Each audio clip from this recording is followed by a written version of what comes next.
The friends, this is fourth and last part of uploading the story The Glass Palace written by Amitav Ghosh. Please don't skip this audiobook. Keep listening. Let's start. The Glass Palace written by Amitav Ghosh. Part 4, Ratnagiri. Chapter 6. For Rajkumar and Saya John, the busy time of year was when the rivers rose.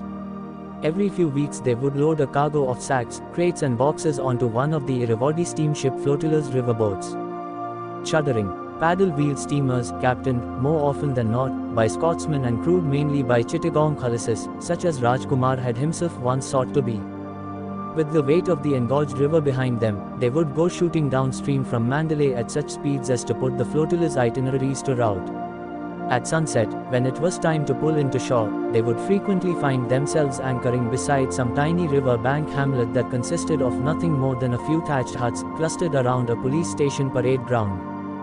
No matter how small the village, a fair would materialize instantly around the anchored steamer. Hawkers, food vendors, boat-borne shopkeepers, sellers of fried snacks and distillers of country liquor would come hastening with their wares, delighted by the unexpected netting of this great shoal of customers.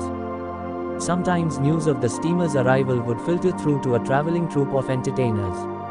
At nightfall, to the accompaniment of a concert of rain-bred croaking, puppeteers, screens would come alive above the banks and the gaunt, twitching outlines of the Bodor and the Baing, the Mintami and the Mintagi, the Netkador and the Nan Belu would loom out of the darkness, as large and as familiar as the shadows on the moon. Saya John liked to travel first class, in a cabin. His business was flourishing and he had money to spare.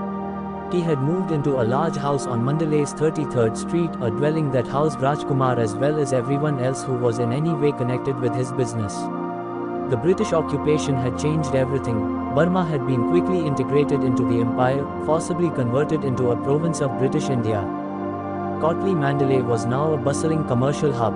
Resources were being exploited with an energy and efficiency hitherto undreamt of. The Mandalay Palace had been refurbished to serve the conqueror's recondite pleasures. The West Wing had been converted into a British club. The Queen's Hall of Audience had now become a billiard room. The mirrored walls were lined with months-old copies of Punch and the Illustrated London News. The gardens had been dug up to make room for tennis courts and polo grounds. The exquisite little monastery in which the Boer had spent his novitiate had become a chapel where Anglican priests administered the sacrament to British troops. Mandalay, it was confidently predicted, would soon become the Chicago of Asia. Prosperity was the natural destiny of a city that guarded the confluence of two of the world's mightiest waterways, the Irrawaddy and the Chindwan. Saya John was earning rich profits now, ferrying supplies and provisions to teak camps. Although not a man who had a great craving for luxuries, he felt it necessary to grant himself a good night's sleep when he was setting out on one of his supply expeditions. A cabin on the first-class deck of an Irrawaddy steamship was, after all, but a small indulgence. As for Rajkumar, he spent his shipboard nights on the lower deck. Some of the crew were boys his own age, whose job it was to hang over the bows of the vessel, plumb line in hand, just as he himself had once done, watching for shifting sandbanks and calling out the depths, "Ek gas, do gas, teen gas, ... quote. With them he would slip into his own Chittagong tongue, and when the steamer lay at rest, they would rouse him from his deckside mat and take him over to land, to show him the places where boatmen went at night. When it came time to go ashore the next day, Rajkumar would be re-dyed and Saya John fresh, heartily breakfasted and eager to get his cargo unloaded, to be on his way to the camp where he was headed. The first part of the journey was usually by ox cart. They would breast rivers of mud as they went creaking towards the distant mountains. When everything went as planned, these journeys would end at some tiny inland hamlet, with a team of elephants waiting to relieve them of their cargo, leaving them free to turn back. But all too often they would arrive at their roadhead only to learn that the camp ahead could spare no elephants. That they would have to find their own porters to carry their cargo into the mountains. Then Rajkumar too had to yoke a basket to his back, a wickerwork bar with a deep cover and a forehead strap. To his particular charge would fall the small bespoke luxuries that were specially ordered by the forest assistants who ran the timber camps: cigars, bottles of whiskey, tins of canned meat and sardines, once even a crystal decanter sent up by Roe and Company, the big Rangoon department store. They would set off at daybreak with Saya John leading a long line of porters and Rajkumar bringing up the rear. They would climb sideways, like mules, along the rain-sodden paths, digging the edges of their feet into the red, purchaseless mud. It was a ritual with Saya John, a kind of superstition. Always to start these journeys in European clothes, a solar topi, leather boots, khaki trousers. Rajkumar went barefoot like the potters, wearing nothing but a vest, a longi and a farmer's wide-brimmed hat. But no matter how much care he took, Saya John's costume never survived long intact. The undergrowth would come alive as they passed by, leeches unfurling like tendrils as they awoke to the warmth of the passing bodies. Being the most heavily clothed in the party, Saya John invariably reaped the richest of these bloody harvests. Every hour or two he would call a halt.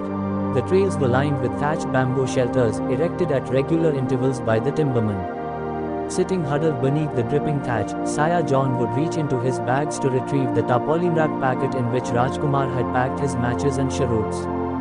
Lighting a cheroot, he would draw deep until a long, glowing tip had formed. Then he would go over his body, burning off his leeches one by one. The thickest clusters of leeches were gathered always along the fissures of the body, where cloth chafed on skin. The folds and creases would guide the creatures to their favorite destinations: armpits, the groin, the cracks between legs and buttocks. In his shoes Saya John would sometimes find scores of leeches, most of them clinging to the webbed skin between the toes. To a leech, the most prized of the human body's offerings, there were always some that had burst under the pressure of the boot, leaving their suckers embedded in the flesh. These were the sites that were most likely to attract fresh attacks from insects as well as leeches. Left unattended, they would fester, turn into foul-smelling, deep-rooted jungle saws. To these spots Saya John would apply cow york, a tar-like touch of red tobacco, smeared on paper or cloth. The poultice would fasten itself so tightly to the skin as to stay attached even when immersed in water, drawing out the infection and protecting the wound.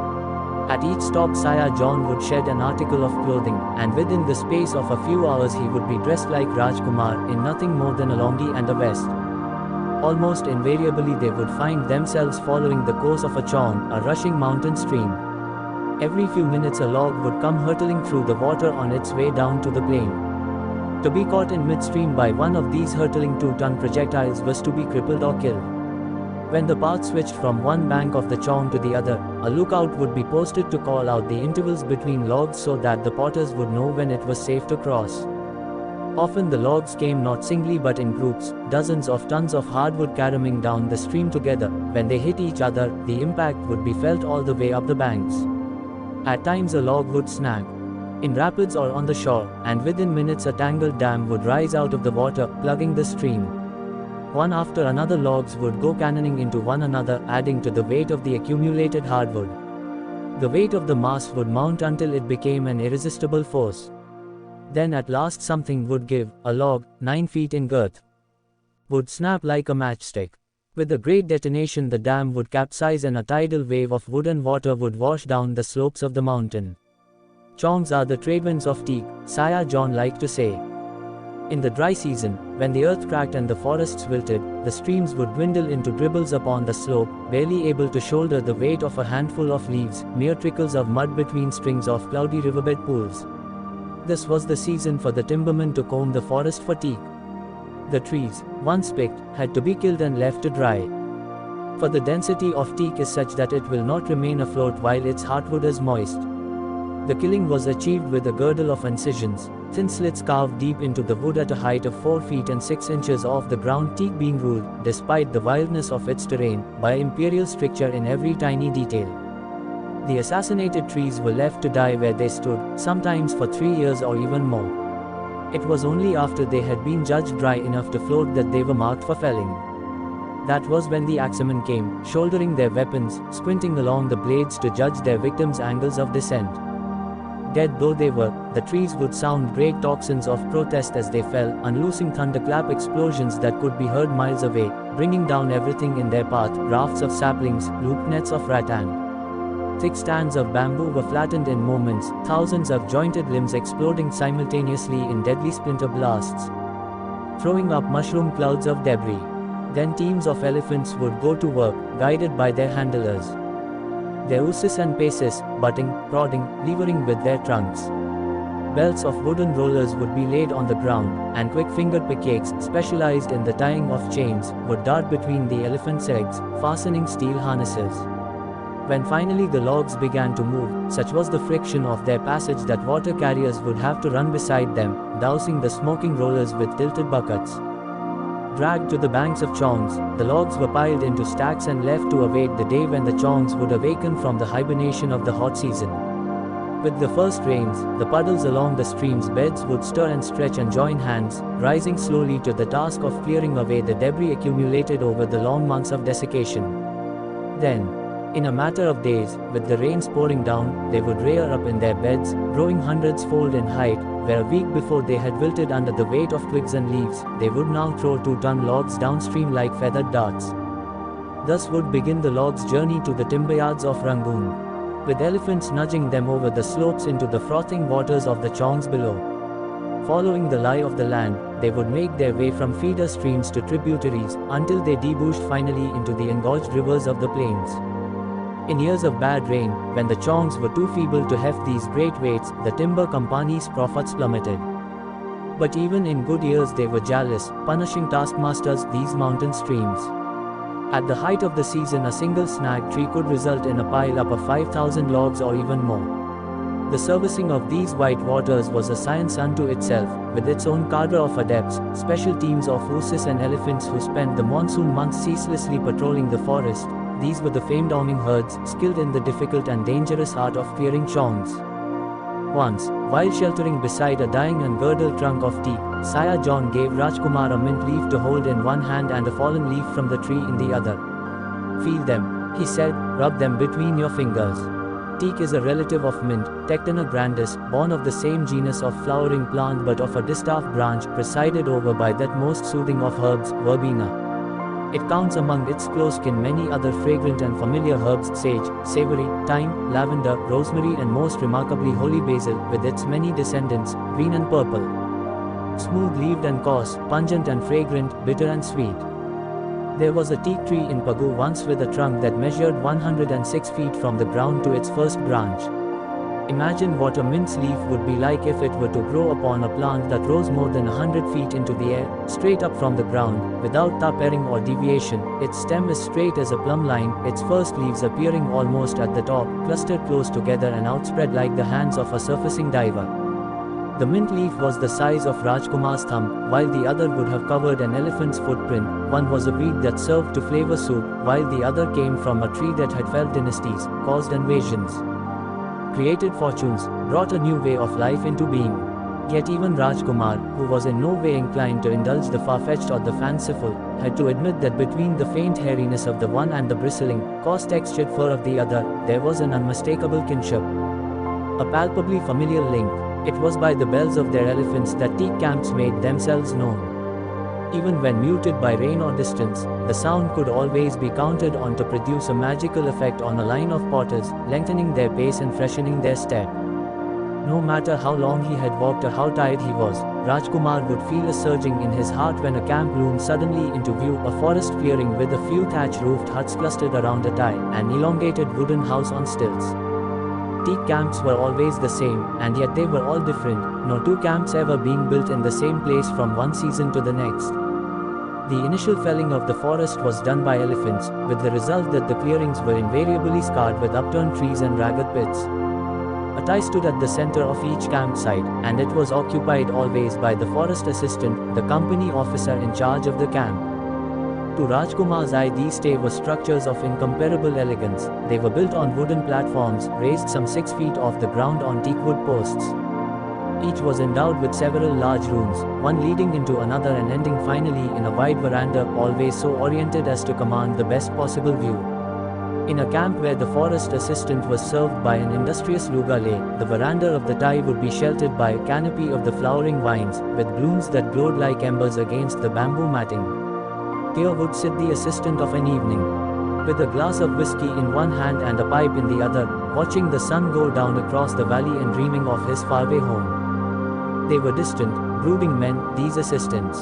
Before going to see them, Sire John would always change into European clothes, a white shirt, duck trousers. Rajkumar would watch from a distance as Sire John approached the tie to call out a greeting, with one hand resting deferentially on the bottom rung of the ladder. If invited up, he would climb the ladder slowly, placing one foot carefully after the other. There would follow a flurry of smiles, bows, greetings. Sometimes he would be back in a matter of minutes, sometimes the assistant would offer him a whiskey and ask him to stay to dinner. As a rule, the assistants were always very correct in their manner. But there was a time once when an assistant began to berate Sire John, accusing him of having forgotten something he had ordered. "Take that grinning face out of here," the Englishman shouted. "I'll see you in hell." Johnny Chinaman. At the time Rajkumar knew very little English, but there was no mistaking the anger and contempt in the assistant's voice.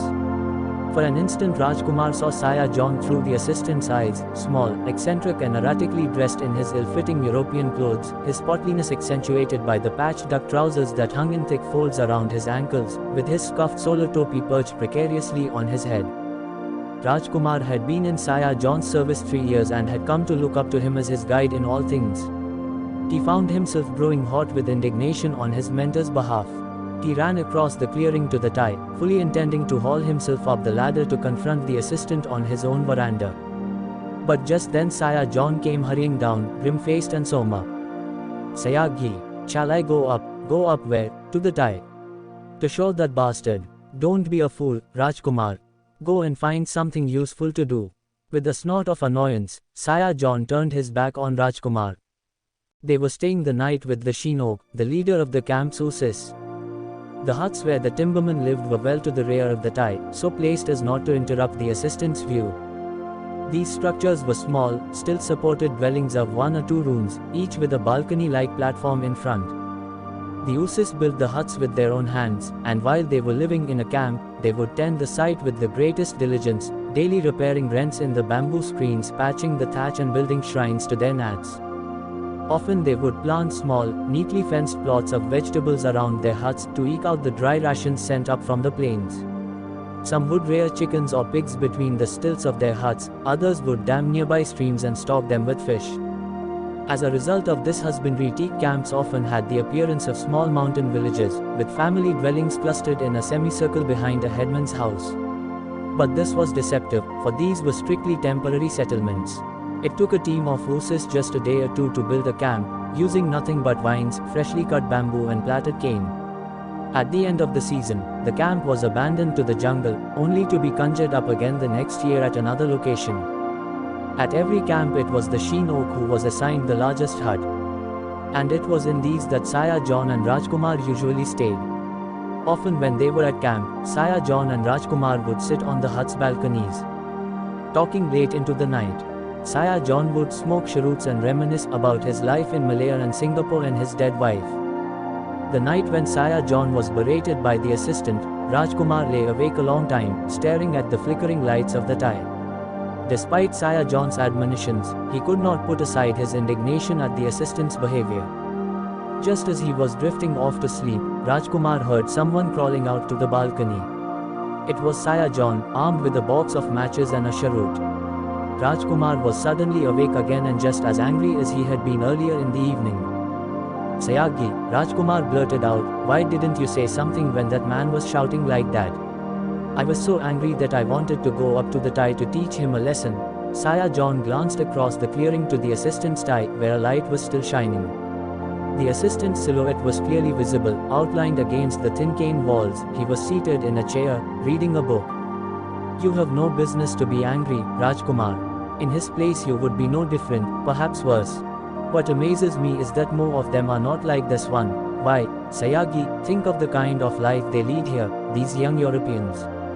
They have had at best 2 or 3 years in the jungle before malaria or dengue fever weakens them to the point where they cannot afford to be far from doctors and hospitals. The company knows this very well. It knows that within a few years these men will be prematurely aged old at 21. And that they will have to be posted off to city offices. It is only when they are freshly arrived, 17 or 18, that they can lead this life, and during those few years the company must derive such profit from them as it can.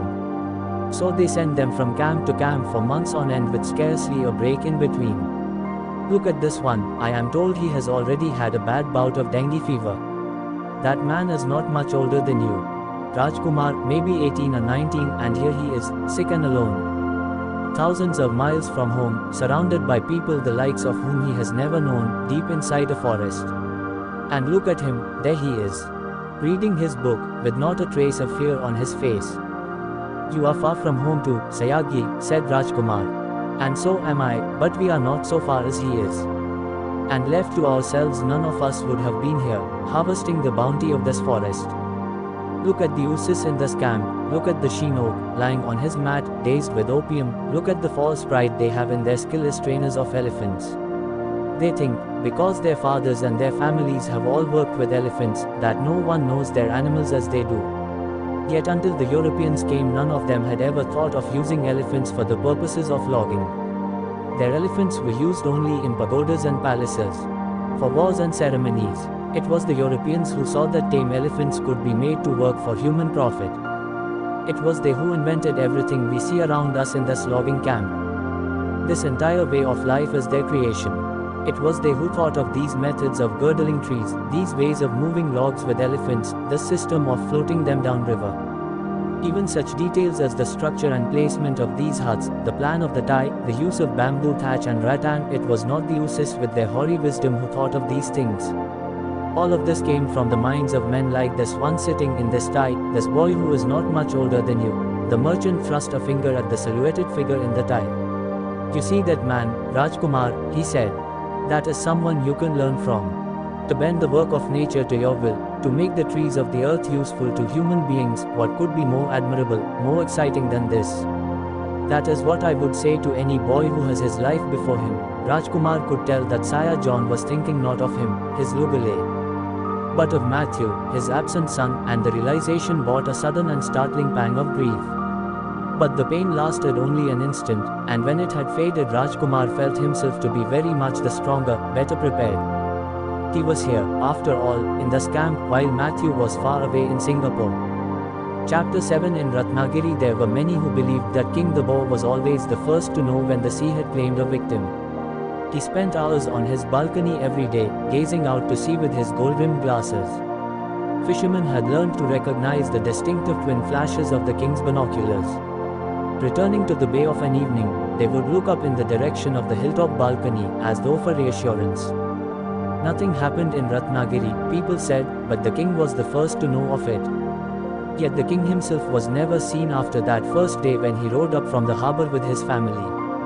The royal coaches were a familiar sight around town, with their teams of dappled horses and their mustachioed coachmen. But the king never went out in them, or if he did, it was impossible to tell. The royal family had two garis, one an open trap and the other a brougham with curtained windows. There were rumors that the king was sometimes hidden inside the brougham, but no one could be sure because of the heavy velvet curtains. The princesses, on the other hand, were seen around town 3 or 4 times every year, driving down to the Mandalay jetty or to the Bhagavati temple, or to the houses of those British officials whom they were permitted to visit. The townsfolk knew them all by sight, the first, second, third and fourth princesses. The last was born in Ratnagiri, in the second year of the king's exile. In their early years in India, the princesses usually dressed in Burmese clothes, Indias and Hathamains. But as the years passed, their garments changed. One day, no one quite remembered when, they appeared in saris, not expensive or sumptuous saris but the simple green and red cottons of the district. They began to wear their hair braided and oiled like Ratnagiri schoolgirls. They learned to speak Marathi and Hindustani as fluently as any of the townsfolk. It was only with their parents that they now spoke Burmese. They were pleasant-looking girls, and there was something about them that was very direct and unaffected. When they drove through the streets, they neither averted their gaze nor looked away. There was a hunger in their eyes, a longing, as though they yearned to know what it was like to walk through the Jinjanaka bazaar, to dawdle at the shops and bargain for saris. They sat alert and upright, taking everything in, and occasionally asking questions of the coachman, "Whose sari shop is that? What sort of mangoes are those on that tree? What kind of fish is that hanging in that stall over there?" Mohan Sawant, the coachman, was a local boy from an impoverished hamlet down by the river. He had dozens of relatives in town, working as rickshaw pullers, coolies and tonga wallahs. Everyone knew him. When he came down to the bazaar, people would seek him out. "Give the second princess these mangoes. They're alfonsos from our garden. Give the little girl a handful of this dried kokum. I saw her asking you about it." The princess's eyes touched everyone they lit upon. They were children. What had they done that they should live like this? Why should they be prevented from visiting local families, from forming friendships with Marathi children of good education? Why should they grow to womanhood never knowing any company other than that of their servants? Once or twice a year the queen would ride out with her daughters, her face a white mask, stern and unmoving, her lips stained a deep, deathly mauve by her cheroots. People would crowd into the streets to look at her as she rode by, but she never seemed to notice anyone or anything, sitting as straight as a rod, her face stern and unmoving. And then there was Miss Dolly, with her long black hair and her chiseled face, as beautiful as a fairy tale princess. Over the years, all the others who had accompanied the royal family to Ratnagiri had drifted slowly away, the maidservants and royal relatives and household officials. Only Miss Dolly stayed. The king knew what people said of him in Ratnagiri, and if he was alarmed by the powers attributed to him, he was also amused and not a little flattered. In small ways he tried to do his duty by the role that had been thrust on him. Sometimes women would stand on their roofs, holding high their newborn children in the hope of attracting the imagined benediction of his gaze. He would keep his glasses trained on these credulous mothers for several minutes at a time. It seemed a very small thing to ask for, and why should he not grant those things that were in his power to give? And the fact was that not everything that was said about him was untrue. The matter of the boatman, for example, every day, when he stepped onto the balcony at dawn, he would see the square white sails of the fishing fleet pasted across the bay like a string of stamps. The boats were Horus, deep-hulled catamarans with single outriggers, from the fishing village of Kalar at the mouth of the river. In the evenings, with the sun growing ever larger as it dipped towards the horizon, he would see the same boats tacking before the wind as they slipped into the bay. He was never aware of counting the boats that set sail in the morning, but somehow he always knew exactly how many there were. One day, when the catamarans were far out to sea, he saw a sudden squall sweeping down on them. That evening, when the fleet was straggling back, he could tell that the number wasn't right, that one was missing. The king sent for Savant. He knew that the fishing village was not far from the hamlet where the boy's family lived. Savant was not yet a coachman at this time. He was 14 and still just a size, a groom. "Savant," said the king, "there was a storm at sea." He explained what had happened. Savant went hurrying down the hillside, and the news reached the fishing village before the boats were home. Thus began the legend of Ratnagiri's watchful king. From the vantage point of his balcony, the king had the best seaward view of anyone in the district. It was only natural that he should see certain things before others. Down on the bay, not far from the jetty, there stood a small boathouse, a thatched shed adjoining a godown. There was a story attached to the boathouse. It was said that a British general, Lord Lake, had once ridden into Ratnagiri with a unit of crack troops known as the Royal Battalion. This was after a long campaign in which several native rulers had been put to rout. His lordship was in high spirits, and one night, after a long evening of merrymaking, he'd organized a boat race for his officers. Boats had been commandeered from the local fisherfolk, and the officers of the Royal Battalion had gone wallowing across the bay in canoes and dugouts, paddling furiously, cheered on by their soldiers. According to legend, his lordship had won by a full length. Subsequently, it had become something of a tradition among the officialdom of Ratnagiri to go sculling on the bay. Other stations in India afforded diversions such as pigsticking and polo. The bay was Ratnagiri's sole offering. Over the years, the boathouse had acquired its own small pantheon of rowing heroes and sailing legends. The best known of these concerned one Mr. Gibb, a rowing blue from Cambridge and a district official of great repute. Mr. Gibb was so expert an oarsman that he had been known to steer his long, slim racing shell through the bay's narrow and turbulent channel out into the open sea. It was the king who had observed the first performance of this amazing feat. It was through him that Ratnagiri had come to learn of it. It was to the king too that the inhabitants of Ratnagiri looked for reliable information on the coming of the monsoons. One morning each year he would wake to see a faint but unmistakable deepening in the color of the line that bisected his window. That smudge on the horizon, as fine as a line of antimony on an eyelid, would grow quickly into a moving wall of rain.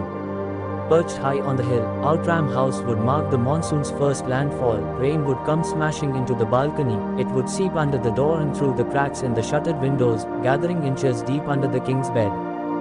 "Savant, the rains are here. Quick, seal the shutters, put out the buckets and take everything off the floor." Within minutes the news would flow down the hillside. "The king has seen the rains. There would be a great stir below, grandmothers would rush to remove their pickles from the sun, and children would run cheering from their houses. It was the king also who was first to spot the steamers when they headed into the bay. In Ratnagiri, it was the comings and goings of these vessels that marked the passage of time, much as cannon shots and clock towers did in other district towns. On mornings when a steamer was expected, people would congregate in large numbers at the Manvi jetty. Fishing boats would slip into the bay at dawn with cargoes of dried fish. Traders would ride in on ox carts that were loaded with pepper and rice. No one awaited the steamer's arrival more impatiently than King the Boar. Despite warnings from the doctor, he had not been able to curb his craving for pork. Since there was none to be had in Ratnagiri, consignments of bacon and ham were shipped to him every week from Bombay. From Goa came spicy Portuguese chorico sausages, peppered with chilies. The king tried, as best he could, to battle this unseemly longing. He thought often of his distant predecessor, King Naratihapati of Burma, famously a glutton for pork. For the infamy of abandoning his capital to the armies of Kubilai Khan, Naratihapati had earned the immortally shameful title, the king who ran away from the Chinese. His own wife and son had handed him the poison that was to end his life. A love of pork was not a good portent in a king. The king usually spotted the steamer when it was still far out to sea, an hour or so from the jetty. Savant, the boat. Within minutes the coachman would be on his way in the brougham. The carriage became the steamer's harbinger. No longer did people have to wait all day on the jetty. The brougham's descent gave them ample warning of the steamer's arrival. In this way, the burden of marking the days passed slowly from the steamers to the black coach with the peacock crest. It was as though time itself had passed into the boar's keeping. Unseen on his balcony, the boar became the town's guardian spirit, a king again. The year Dolly turned 15, there was an outbreak of the plague along the coast. Ratnagiri was particularly hard hit.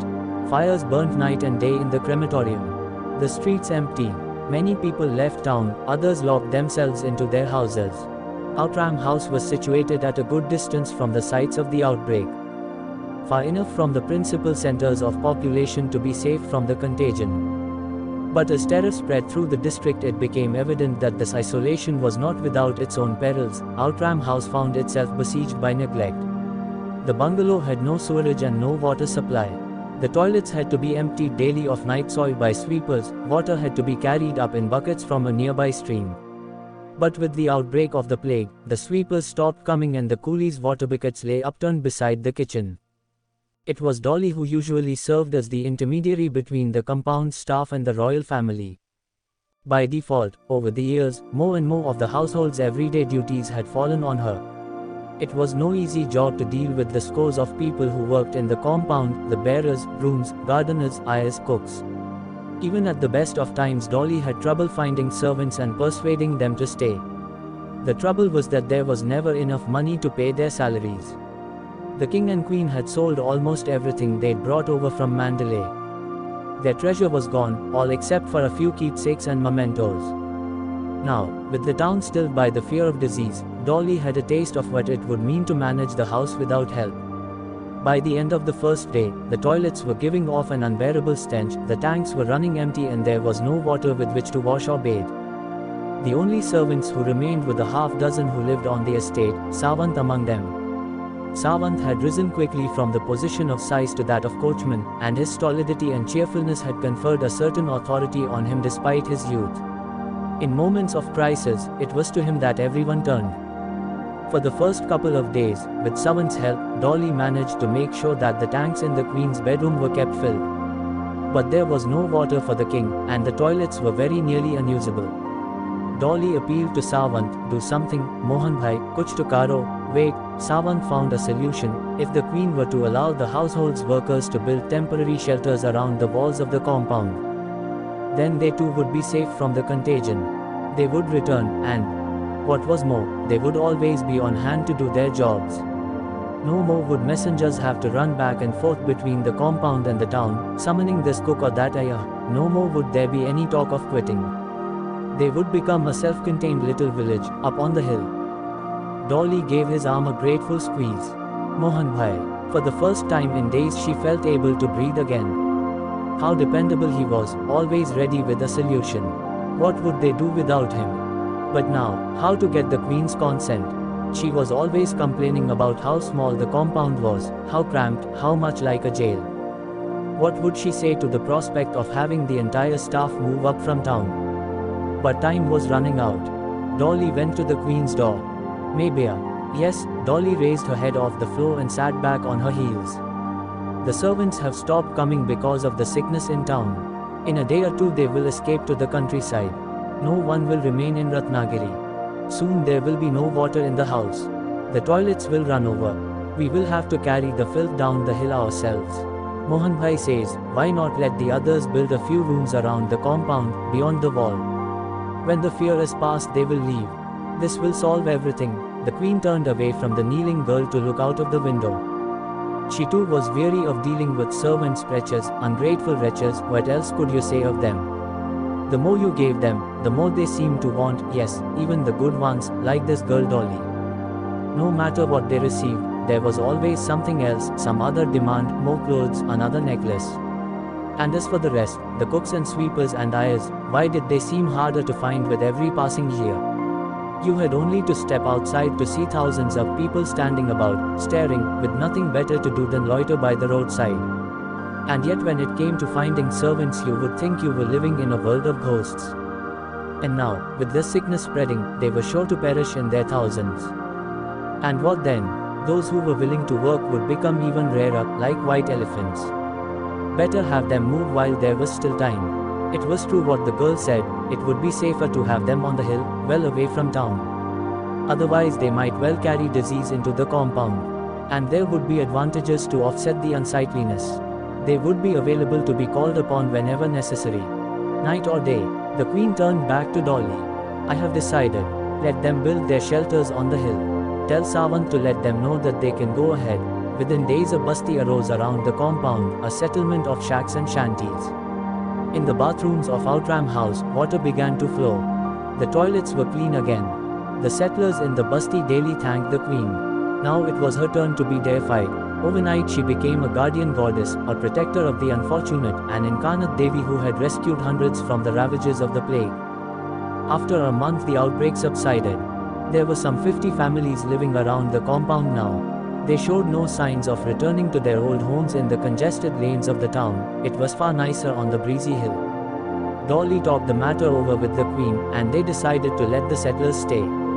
"What if there's another epidemic?" the Queen said. "After all, we don't know that it's really over yet." The princesses were delighted to have the shacks remain. They had never had playmates their own age before. Now they had dozens. The first princess was 8, the youngest 3. They spent their days running around the compound with their new friends, discovering new games. When they were hungry they would run into their friends' shacks and ask for something to eat. In the afternoons, when it was too hot to play outside, they would fall asleep on the mud floors of the palm-thatched shanties. 4 years later there was another outbreak of the plague. More people moved up the hill. Just as Sawant had predicted, the basti around the compound became a little village in its own right, with winding lanes and corner shops. No longer did the dwellings consist solely of shacks and shanties. Tiled houses began to appear, one by one. But the little settlement had no provisions for sewage and no other facilities. When the breeze turned, a smell of excrement and refuse engulfed Outram House, wafting up from the ravines on the far side of the bluff. An English district official became concerned about the princess's education and arranged for the hiring of an English governess. Only one of the princesses showed any aptitude for study, the youngest. It was she and Dolly who profited the most from the governess's stay. They both became quickly fluent in English, and Dolly even began to paint with watercolors. But the governess didn't last long. She was so outraged by the conditions of the royal family's captivity that she fell out with the local British officials. In the end she had to be sent back to England. The princesses were older now, and so were their playmates. Sometimes the boys would tweak the girls' pigtails and brush up close against them as they were running around the compound. It fell to Sawant to take on the role of their defender and champion. He would go storming off into the basti, only to return with bruises on his face and cuts on his lip. Dolly and the princesses would gather around in silent awe. Without asking they knew that his wounds had been acquired in their defense. Sawant was by this time a tall, swarthy young man with a deep chest and a trim black moustache. He was not just a coachman now but a gatekeeper as well. In that capacity he had been allotted the guardroom beside the gate to use as his own. The room was small, with just a single window and a string bed, and its only adornment was a picture of the Buddha, a token of Savan's conversion under the king's influence. In the normal course Savan's room was forbidden to the girls, but they could scarcely stay away when he lay inside, nursing wounds that had been acquired on their behalf. They would find ways of slipping in, unnoticed, with plates of food and packets of sweets. One hot July afternoon, entering Savan's room on a household errand, Dolly found him asleep on his string bed. He was naked but for a white loincloth, a cotton langot knotted between his legs. Seating herself beside him, she watched his chest, undulating with his breath. Thinking to wake him, she reached for his shoulder, but her hand dropped instead to his neck. His skin was slippery, covered with a thin film of moisture. She ran her forefinger down the center of his chest, through the puddle of sweat that had gathered in the declivity, to the spiral pit of his navel. A line of fine hair snaked downwards, disappearing into the damp folds of his cotton langot. She touched the filaments with the tip of her finger, brushing them backwards against their grain, pushing them erect. He stirred and opened his eyes. She felt his fingers on her face, tracing the shape of her nose, pushing ajar her lips, grazing the tip of her tongue, following the curve of her chin down to her throat. When he reached her neckline, she stopped his hand. "No, you touched me first," he challenged her. She had no answer. She sat still as he fumbled with her strings and clasps. Her breasts were small, late developing, tipped with tiny, blooming nipples. There were prickly calluses on his coachman's hands, and the ridges of his palms scraped hard against the soft tips of her breasts. She put her hands on his sides and ran them down the cage of his ribs. A lock of hair came loose at her temple, and drops of sweat went circling down the strands, dripping slowly off the end, onto his lips. "Dolly, you are the most beautiful girl in the world." Neither of them knew what to do. It seemed impossible that their limbs could be made to fit together. Their bodies slipped, fumbled, scraped. And then, suddenly, she felt the kindling of a great flame of pain between her legs. She cried out aloud. He unrolled his cotton lingot and dried her blood with it, swabbing it from her thighs. She took hold of one end of the cloth and wiped the red stains from his empurpled glands. He reached between her legs and patted her pubis clean. They sat back on their heels, facing each other, their knees thrust between each other's legs. He spread the wet white cloth over their knitted limbs. The sunburst of her blood was flecked with the opacity of his semen. They stared at the vivid cloth in silent amazement. This was their handiwork, the banner of their union. She returned the next day and for many days afterwards. Her bed was in a dressing room on the upper floor. In the adjoining bedroom slept the first princess. Beside Dolly's bed there was a window, and outside, within easy reach, stood a mango tree. Dolly took to slipping out at night and climbing back before dawn. One afternoon, in Savan's room, they fell asleep, sweating on the damp string of his bed. Then a scream filled the room and they sprang awake. It was the first princess, standing over them, eyes blazing, hands on hips. In the heat of her anger she was transformed from a 12-year-old girl into a woman. "I was wondering, and now I know," she ordered Dolly to dress, to leave the room. "If I ever see you alone again together, I will go to Her Majesty. You are servants. You will be thrown out." Savant, all but naked, fell to his knees, clasping his hands together. "Princess, it was a mistake, a mistake. My family, they depend on me. Open your heart, princess. It was a mistake. Never again." From that day on, the eyes of the first princess followed them wherever they went. She told the queen that she had seen a burglar climbing up the mango tree. The tree was cut down and bars were installed in the window frames. It came to be decided that the Bombay newspapers would be delivered to Outram House along with the king's shipments of pork. The first batch was found to carry reports on a subject of absorbing interest, a narrative of the European tour of King Chulalongkorn of Siam. This was the first time an Asian monarch had travelled to Europe on a state visit.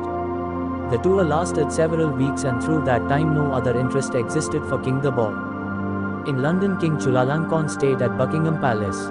He was welcomed into Austria by the Emperor Franz Joseph, befriended in Copenhagen by the King of Denmark, feted in Paris by the President of France. In Germany Kaiser Wilhelm stood waiting at a railway station until his train rolled in. King Dabor read the reports over and over again, until he knew them by heart. It was not so long ago that Dabor's great-grandfather Alongpe And his grandfather, Bhagyado, had invaded Siam, crushed her armies, unseated her rulers, and sacked Ayutthaya, her premier city. In the aftermath, the defeated nobles had chosen a new ruler and Bangkok had become the country's new capital. It was because of the kings of Burma, because of the Bo's ancestors, because of the Konbaung Dynasty, that Siam had its present dynasty and its ruling king. When our ancestor, the great Alongpe, invaded Siam, the Bo said to his daughters one day, he sent a letter to the king of Ayutthaya. There was a copy in the palace archives. This is what it said: "There is no rival for our glory and our karma. To place you beside us is to compare the great Galon of Vishnu with a swallow, the sun with a firefly, the divine Hamadryad of the heavens with an earthworm, Dhataratha, the Hamsa king, with a dung beetle." That is what our ancestors said to the king of Siam. But now they sleep in Buckingham Palace while we lie buried in the sting heap. There was no denying the truth of this. With the passing of the years, our tram house had grown ever more to resemble the surrounding slums. Tiles had blown away and had not been replaced. Plaster had crumbled from the walls, bearing great swathes of brick. Branches of people had taken root in the cracks and grown quickly into sturdy young saplings. Inside, mildew had crept upwards from the floor until the walls looked as though they had been draped in black velvet. Decay had become the Queen's badge of defiance. "The responsibility for the upkeep of this house is not ours," she said. "They chose this to be our jail, let them look after it." Newly arrived collectors sometimes talked of raising the basti and moving the servants back to town. The Queen would laugh. How besotted they were, these men, in their arrogance, to imagine that in such a land as India they could hold a family imprisoned in isolation on a hill. Why? The very soil would revolt against it. The rare visitors who were allowed to call were shocked by the sight of the basti, the smell of waste and excrement, by the pall of wood smoke that hung thick in the air. Often they descended from their carriages with looks of stunned surprise on their faces, unable to believe that the residence of Burma's last king had become the nucleus of a shanty town. The Queen greeted them with her proud, thin-lipped smile. "Yes, look around you, look at how we live. Yes, we who rule the richest land in Asia are now reduced to this. This is what they have done to us, this is what they will do to all of Burma. They took our kingdom, promising roads and railways and ports, but mark my words, this is how it will end. In a few decades the wealth will be gone, all the gems, the timber and the oil, and then they too will leave. In our golden Burma, where no one ever went hungry and no one was too poor to write and read, all that will remain is destitution and ignorance, famine and despair. We were the first to be imprisoned in the name of their progress, millions more will follow. This is what awaits us all, this is how we will all end, as prisoners, in shantytowns born of the plague. 100 years hence you will read the indictment of Europe's greed in the difference between the kingdom of Siam and the state of our own enslaved realm." Chapter 8. The Irrawaddy was not the only waterway that Sire John used. His work often took him farther east, down the Sitang River and into the Shan Highlands. A day's journey inland from the river bank town of Paimana, there stood a village called Vezedi. Many years before, when the teak companies first started to explore this stretch of forest, Vezedi was itself a temporary teak camp like any other. But with the passing of the years the annual camps migrated higher and higher up the slopes, so that the business of providing them with supplies became increasingly difficult. In time, because of the advantages of its location, on the sloping hinge where the mountains joined the plain, Vezedi became a kind of roadhead for the highlands. Many of the loggers and elephant trainers who accompanied the company into that previously unpopulated region chose to settle in and around this village. Very few of the Usis, Pasis and Pakyaks who lived in Vezedi were Burman by origin, some were Karen, some Kareni, some Pao, some Padong, some Kadukenan. There were even a few families of Indian Mahouts, elephant trainers from Koraput in the eastern Ghats. The inhabitants of the village kept to themselves and had little to do with plains people. Vezedi was a place that was entire unto itself, or part of the new cycle of life that had been brought into being by teak. The village stood just above a sandy shelf where a chong had strayed into a broad, meandering curve. The stream was shallow here, spread thin upon a pebbled bed, and through most of the year the water rose only to knee-height, a perfect depth for the villagers' children, who patrolled it through the day with small crossbows. The stream was filled with easy prey, silver-backed fish that circled in the shallows, dazed by the sudden change in the water's speed. The resident population of Vezedi was largely female, through most of the year the villagers able-bodied males. from the age of 12 onwards, were away at one teak camp or another up on the slopes of the mountain. The settlement was ringed with immense, straight-limbed trees, growing thickly together to form a towering wall of foliage. Hidden behind this wall were vast flocks of parakeets and troops of monkeys and apes, white-faced langurs and copper-skinned rhesus. Even commonplace domestic sounds from the village, the scraping of a coconut shell ladle on a metal pot, the squeaking wheel of a child's toy, were enough to send gales of alarm sweeping through the dappled darkness. Monkeys would flee in chattering retreat, and birds would rise from the treetops in an undulating mass, like a wind-blown sheet. The dwellings of Wezedi differed from those of teak camps only in height and size. In form and appearance they were otherwise very alike, being built of identical materials, woven bamboo and cane, each being similarly raised off the ground on shoulder-high teak wood posts. Only a few structures stood out prominently against the surrounding greenery: a timber bridge, a white-walled pagoda and a bamboo-thatched church topped by a painted teak wood cross. This last was used by a fair number of Wezedi's residents, many of whom were of Karen and Karenni stock, people whose families had been converted by followers of the American Baptist missionary, the Reverend Adoniram Judson. When passing through Wezedi, Sire John stayed usually with the matronly widow of a former Shinu, a Karenni Christian, who ran a small shop from the vine-covered balcony of her tai. This lady had a son, Dose, who became one of Rajkumar's closest friends. Dose was a couple of years older than Rajkumar, a shy, gangling youth with a broad, flat face and a cheroot stub nose. When Rajkumar first met him, he was employed as a lowly sinpa cake, an assistant to a cake. A handler of chains, these were the men who dealt with the harnessing of elephants and the towing of logs. Dose was too young and too inexperienced to be allowed to do any fastening himself. His job was simply to heft the heavy chains for his boss. But Dose was a hard and earnest worker, and when Rajkumar and Sire John next returned they found him a parquet. A year later he was already a pesi, or back rider, working with an awning herd, specializing in the clearing of streams. At camp, Rajkumar would attach himself to Dose, following on his heels, occasionally making himself useful by lighting a fire or boiling a pot of water. It was from Dose that Rajkumar learned to brew tea the way that Usis liked it, thick, bitter and acid, beginning with a pot that was already half stuffed with leaves and then replenishing it with more at every filling.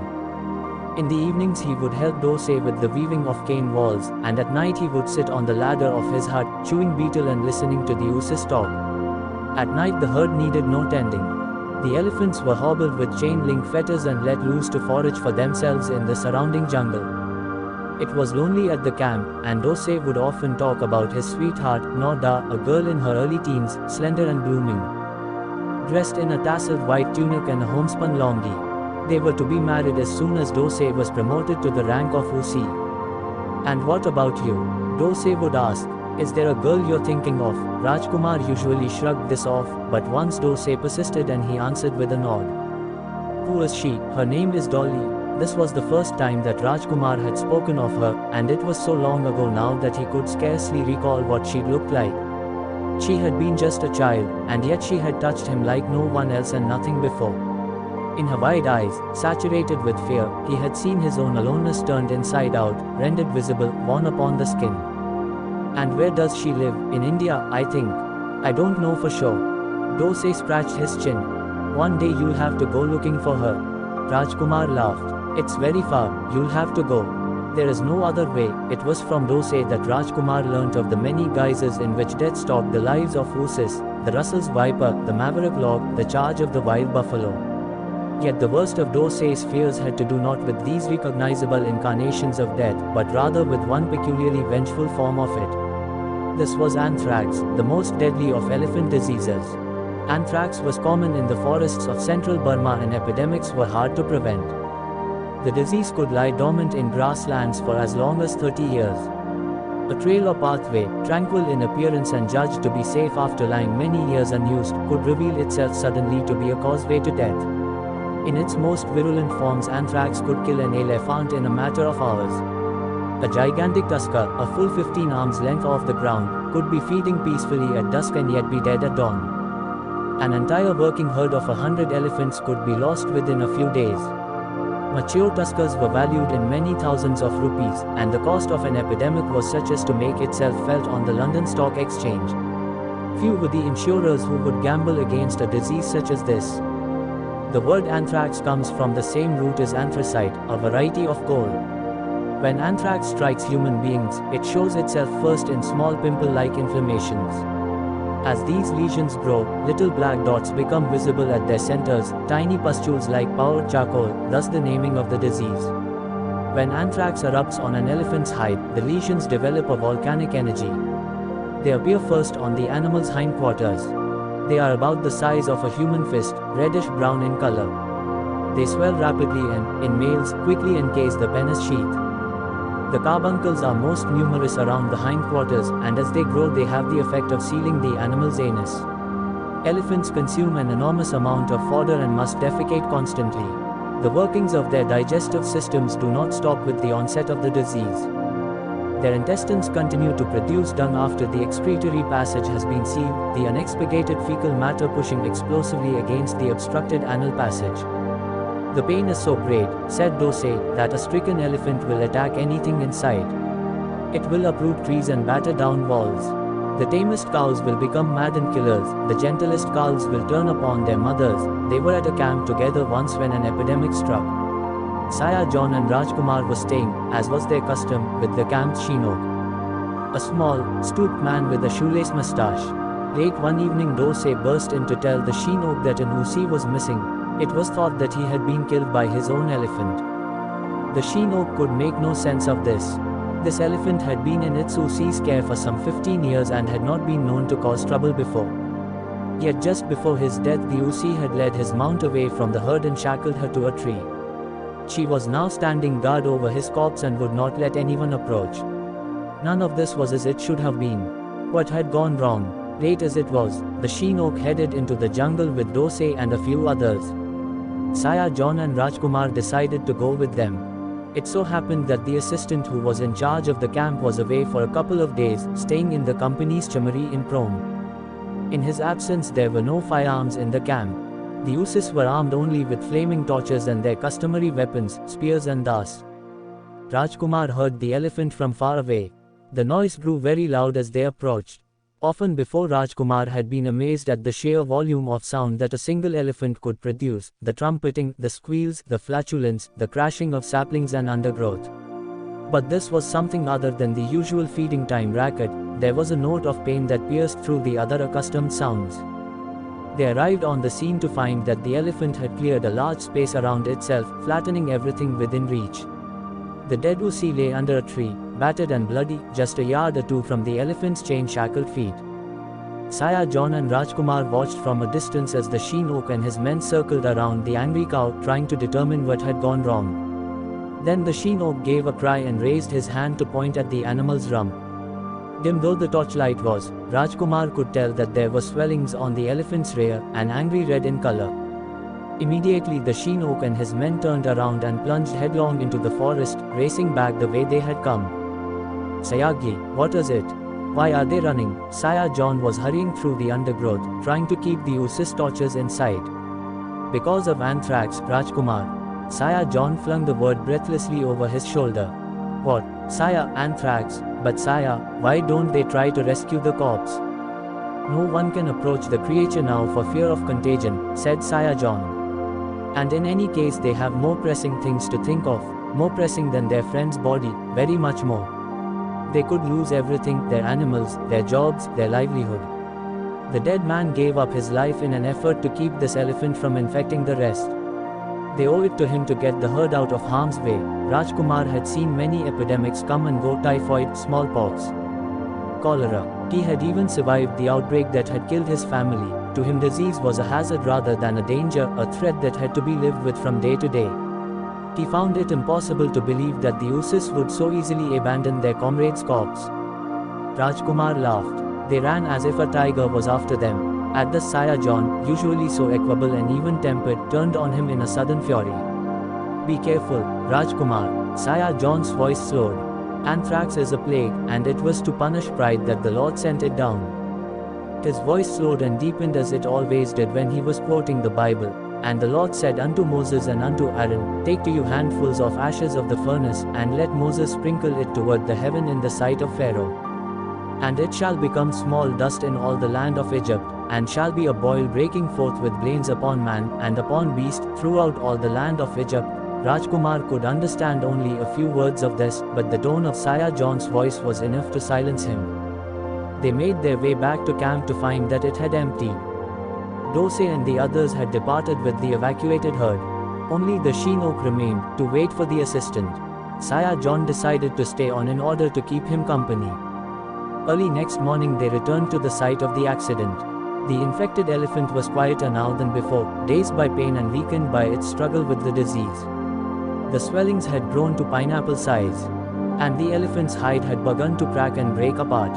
As the hours passed, the lesions grew yet larger and the cracks deepened. Soon the pustules began to leak a whitish ooze. Within a short while the animal's hide was wet with discharge. Rivulets of blood-streaked pus began to drip to the ground. The soil around the animal's feet turned into sludge, churned with blood and ooze. Rajkumar could no longer bear to look. He vomited, bending over at the waist, hitching up his longi. If that is what this sight has done to you, Rajkumar, Saya John said.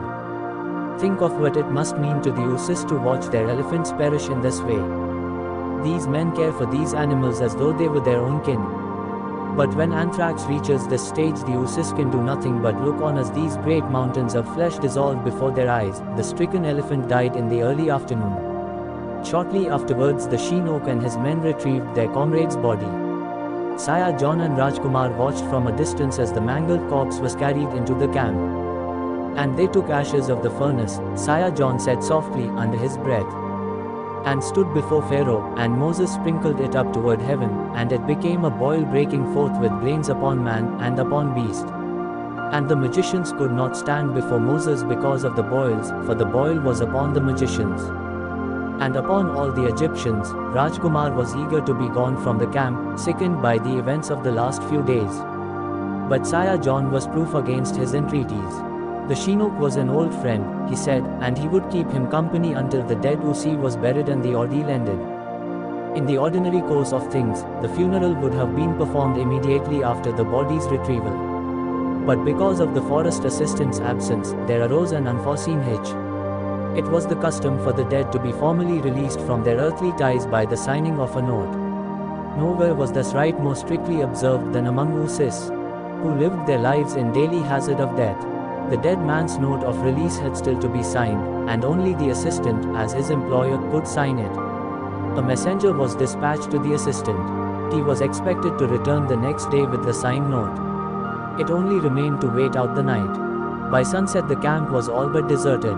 Rajkumar and Saya John were among the few who remained. Rajkumar lay awake a long time on the Chinook's balcony. At the center of the camp's clearing, the tie was blazing with light. The assistant's Luga lay had lit all his lamps, and in the darkness of the jungle there was an eerie grandeur to the empty tie. Late at night Saya John came out to the balcony to smoke a cheroot. Saya, why did the Chinook have to wait so long for the funeral? Said Rajkumar on a note of complaint. What harm would have resulted, Saya, if he had buried the dead man today and kept the note for later? Saya John pulled hard on his cheroot, the tip glowing red on his glasses. He was so long silent that Rajkumar began to wonder whether he had heard the question. But just as he was about to repeat himself, Saya John began to speak. I was at a camp once, he said, when there was an unfortunate accident and an Usi died. That camp was not far from this one, 2 days' walk at most, and its herds were in the charge of our host, this very Chinook. The accident happened at the busiest time of year, towards the end of the rains. The season's work was nearing its close. There were just a few stacks left when a very large log fell askew across the banks of the Chong, blocking the chute that was being used to roll the stacked teak down to the stream. The log wedged itself between two stumps, in such a way as to bring everything to a halt. No other logs could be rolled down until this one was moved. The assistant at that camp was a young man, perhaps 19 or 20 years old, and his name, if I remember right, was Makai Thakan they called him. He had been in Burma only 2 years, and this was his first season of running a camp on his own. The season had been long and hard, and the rain had been pouring down for several months. Makai Thakan was proud of his new responsibility, and he had driven himself hard, spending the entire period of the monsoons in the camp, never giving himself any breaks, never going away for so much as one weekend. He had endured several bad bouts of fever. The attacks had so weakened him that on certain days he could not summon the strength to climb down from his sty. Now, with the season drawing to a close, he had been promised a month's leave in the cool comfort of the Mamio Hills. The company had told him that he was free to go as soon as the territory in his charge was cleared of all the logs that had been marked for extraction. With the day of his departure drawing close, Mackay Thakan was growing ever more restless, driving his teams harder and harder.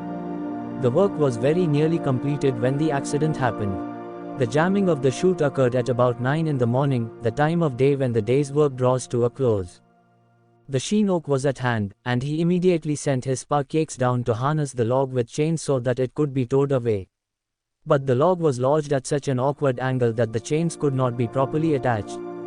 The sheen oak tried first to move it by harnessing it to a single, powerful bull, and when this did not succeed he brought in a team of 2 of his most reliable cows. But all these efforts were unavailing, the log would not budge. Finally, Mackay Thakan, growing impatient, ordered the sheen oak to send an elephant down the slope to but free the obstinate log. The slope was very steep and after months of pounding from enormous logs, its surface was crumbling into powder. The sheen oak knew that it would be very dangerous for an Usi to lead an elephant into terrain of such uncertain footing. But Mackay Thakan was by now in an agony of impatience, and, being the officer in charge, he prevailed. Against his will, the sheen oak summoned one of his men, a young Usi who happened to be his nephew, his sister's son. The dangers of the task at hand were perfectly evident, and the sheen oak knew that none of the other men would obey him if he were to order them to go down that slope. But his nephew was another matter. "Go down," said the sheen oak, "but be careful. And do not hesitate to turn back." The first part of the operation went well, but just as the log sprang free the young Usi lost his footing and was stranded directly in the path of the rolling, 2-ton log. The inevitable happened, he was crushed. His body was unscarred when it was recovered, but every bone in it was smashed, pulverized. This young Usi, as it happened, was much loved, both by his peers and by his mount, a gentle and good-natured cow by the name of Shwedo. She had been trained in the company's owning herds and had been in his charge for several years. Those who know them well claim to be able to detect many shades of emotion in elephants: anger, pleasure, jealousy, sorrow. Shwedo was utterly disconsolate at the loss of her handler. No less saddened was the sheen oak, who was quite crushed with guilt and self-reproach. But worse was still to come. That evening, after the body had been prepared for burial, the sheen oak took the customary letter of release to Mackay Thakan and asked for his signature. By this time Mackay Thakan was not in his right mind. He had emptied a bottle of whiskey, and his fever had returned. The sheen oak's entreaties made no impression on him. He was no longer capable of understanding what was being asked of him. In vain did the sheen oak explain that the interment could not be deferred, that the body would not keep, that the man must have his release before his last rites. He pleaded, he begged, in his desperation he even attempted to climb up the ladder and force his way into the tie. But Mackay Thakan saw him coming and came striding out with a glass in one hand and a heavy board hunting rifle in the other.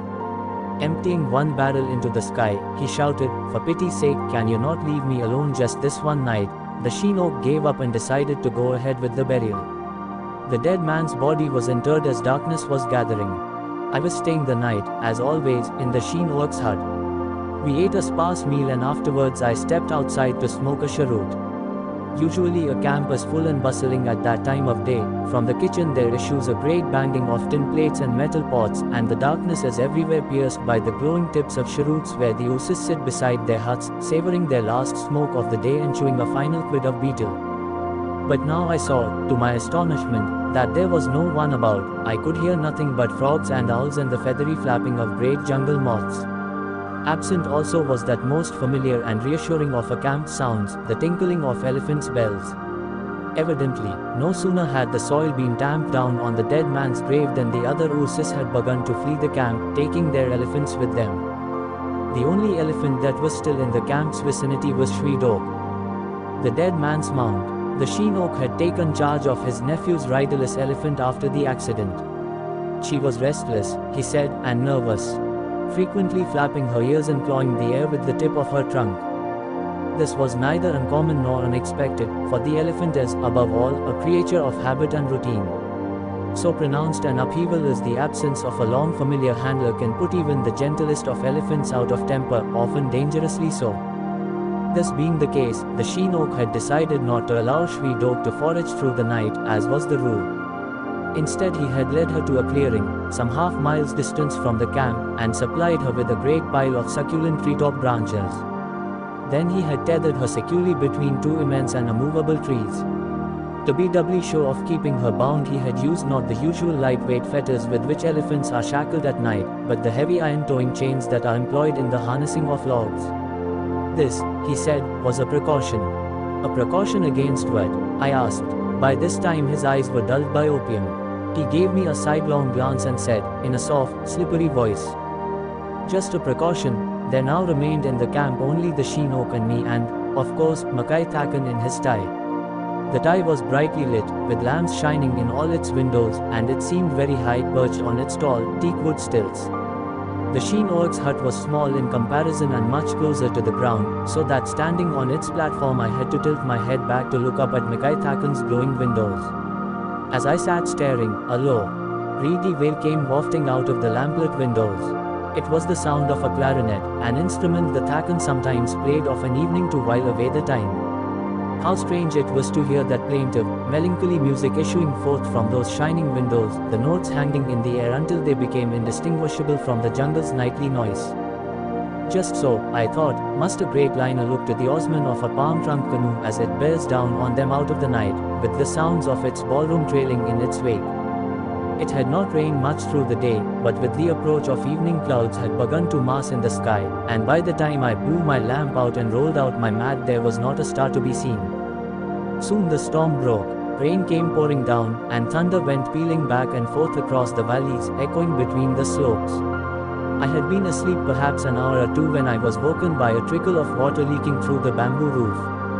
Rising to move my mat to a dry corner of the hut, I happened to glance across the camp. Suddenly the tie sprang out of the darkness, illuminated by a flash of lightning. Its lamps had gone out.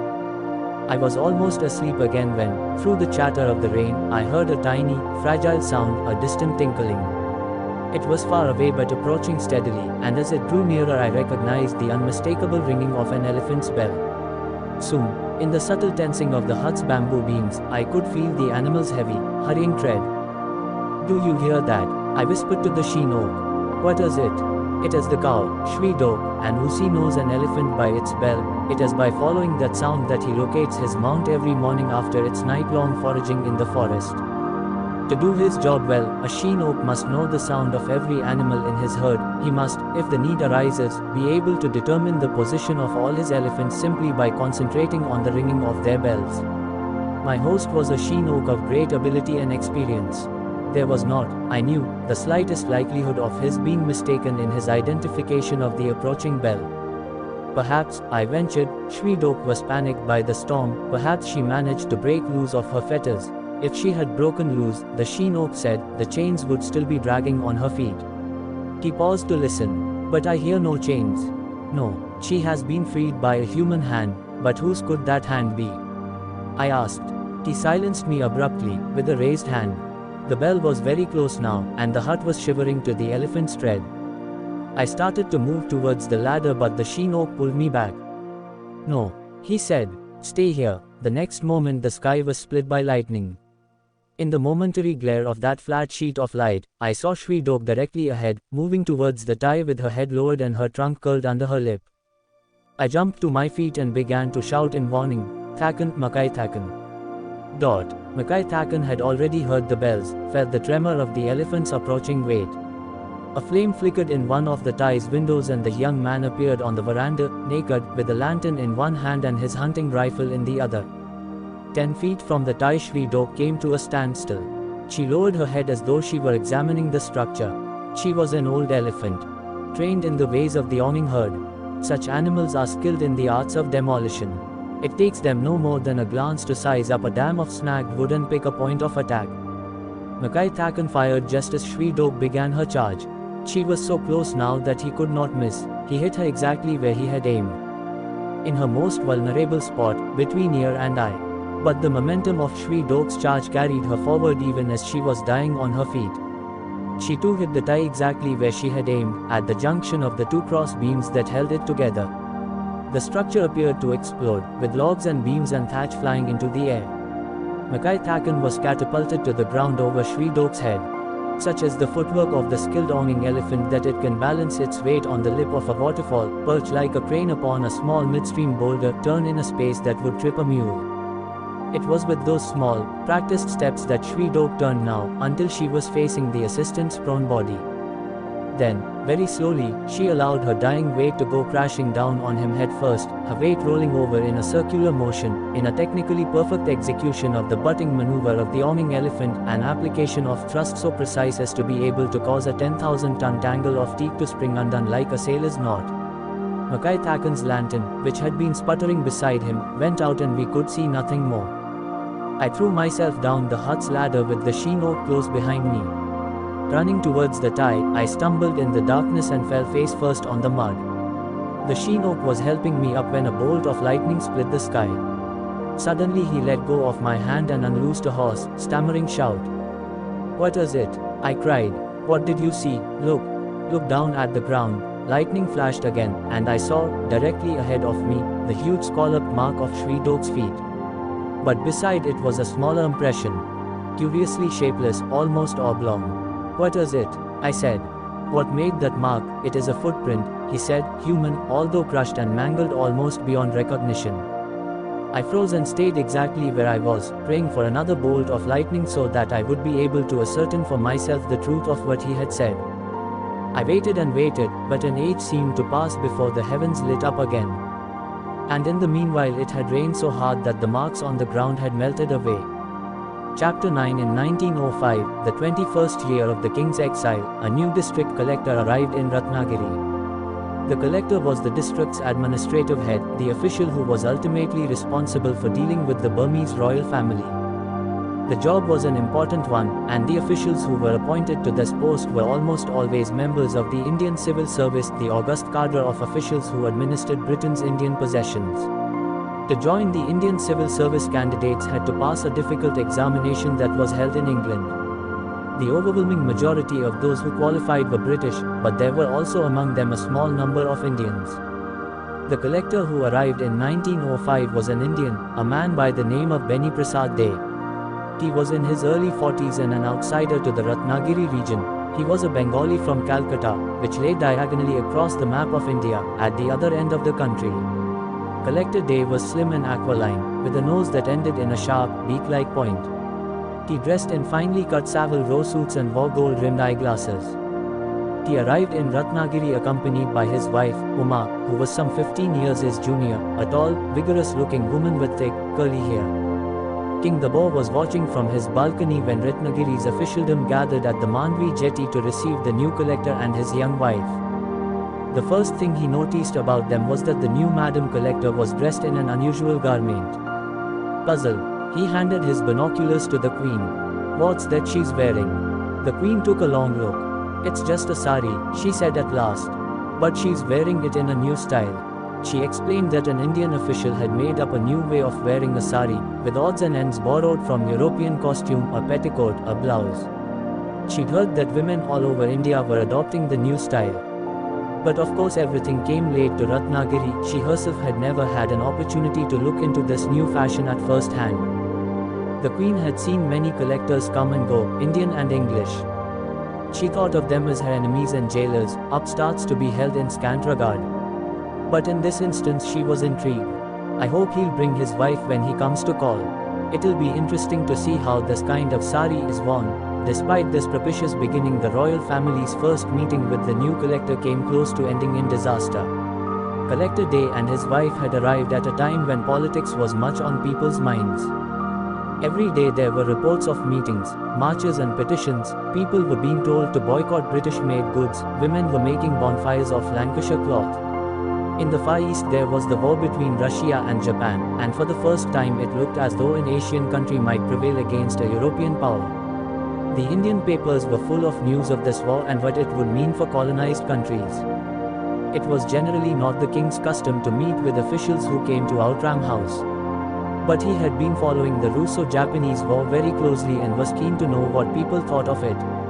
When the new collector and his wife came to call, the king's first words were about the war. "Collector Sahib," he said abruptly, "have you seen the news? The Japanese have defeated the Russians in Siberia." The collector bowed stiffly from the waist. "I have indeed seen reports, Your Highness," he said.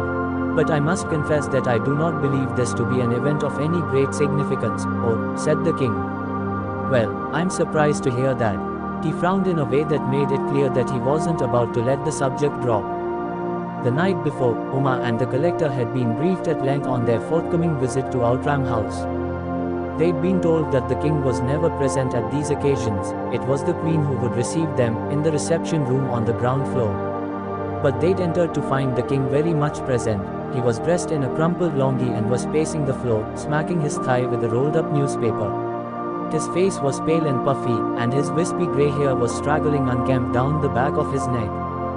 The queen, on the other hand, was exactly where she was meant to be. Sitting rigidly upright on a tall chair with her back to the door. This, Uma knew, was a part of the set order of battle.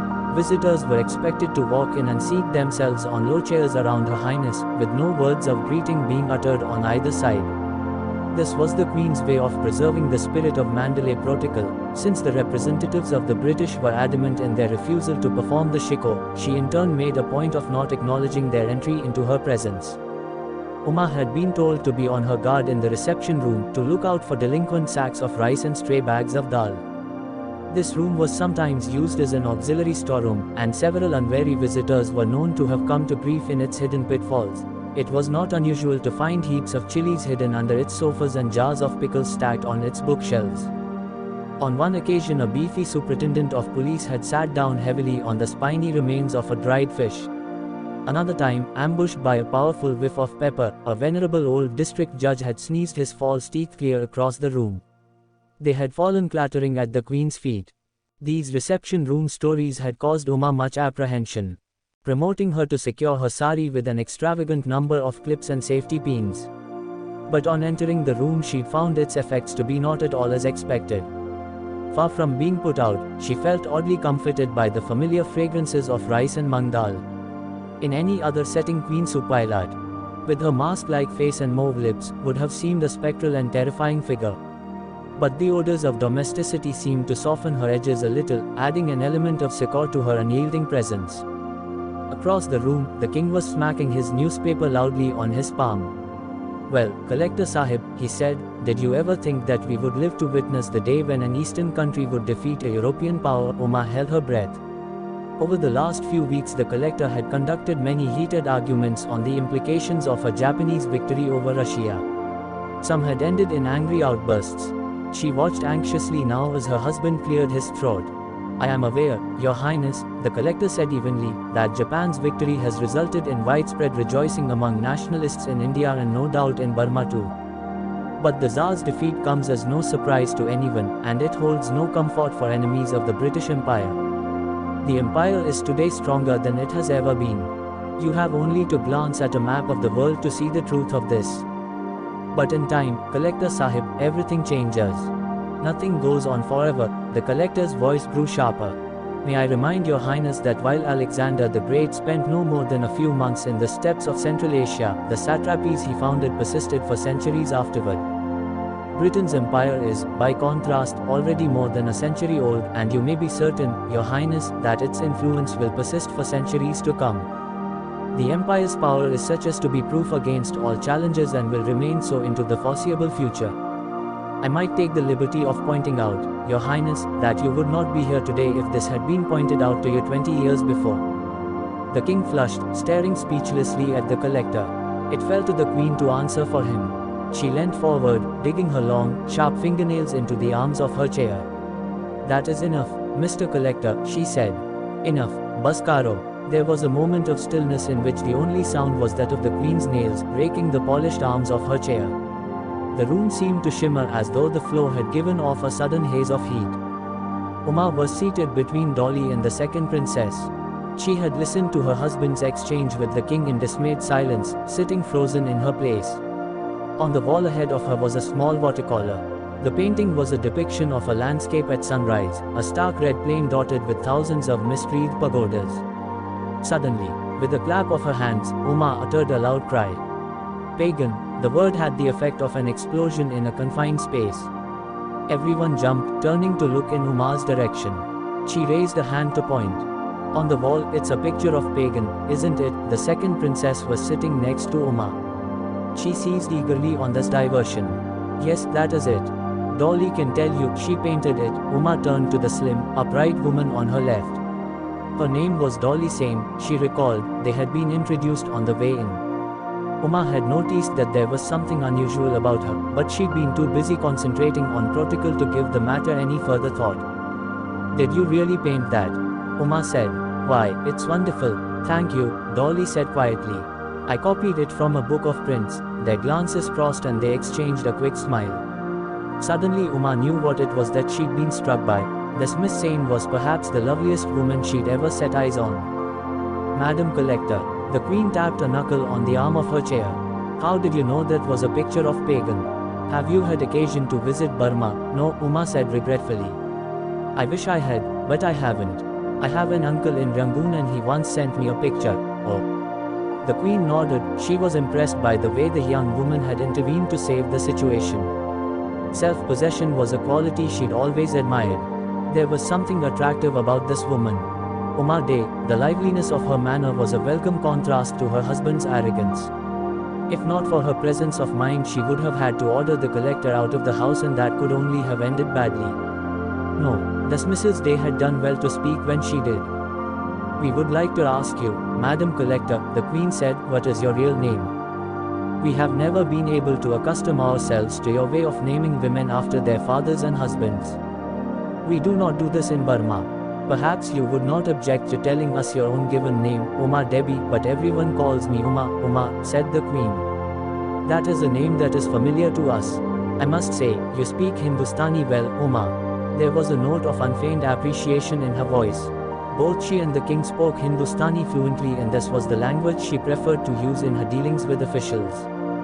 She had found that her use of Hindustani usually put the government's representatives at a disadvantage, especially the Indians. British civil servants often spoke Hindustani well, and those who didn't had no qualms about answering in English. The Indians, on the other hand, were frequently Parsis or Bengalis, Mr. Chatterjee this or Mr. Dorabji that, and they were rarely fluent in Hindustani. And unlike their British counterparts, they were hesitant about switching languages. It seemed to embarrass them that the Queen of Burma could speak Hindustani better than they. They would stumble and stutter, and within minutes she would have their tongues tied in knots. I learnt Hindustani as a child, Your Highness, Uma said. We lived in Delhi for a while. Acha. Well, now we would like to ask something else of you, Uma. The Queen made a beckoning gesture. You may approach us. Uma went over to the Queen and lowered her head.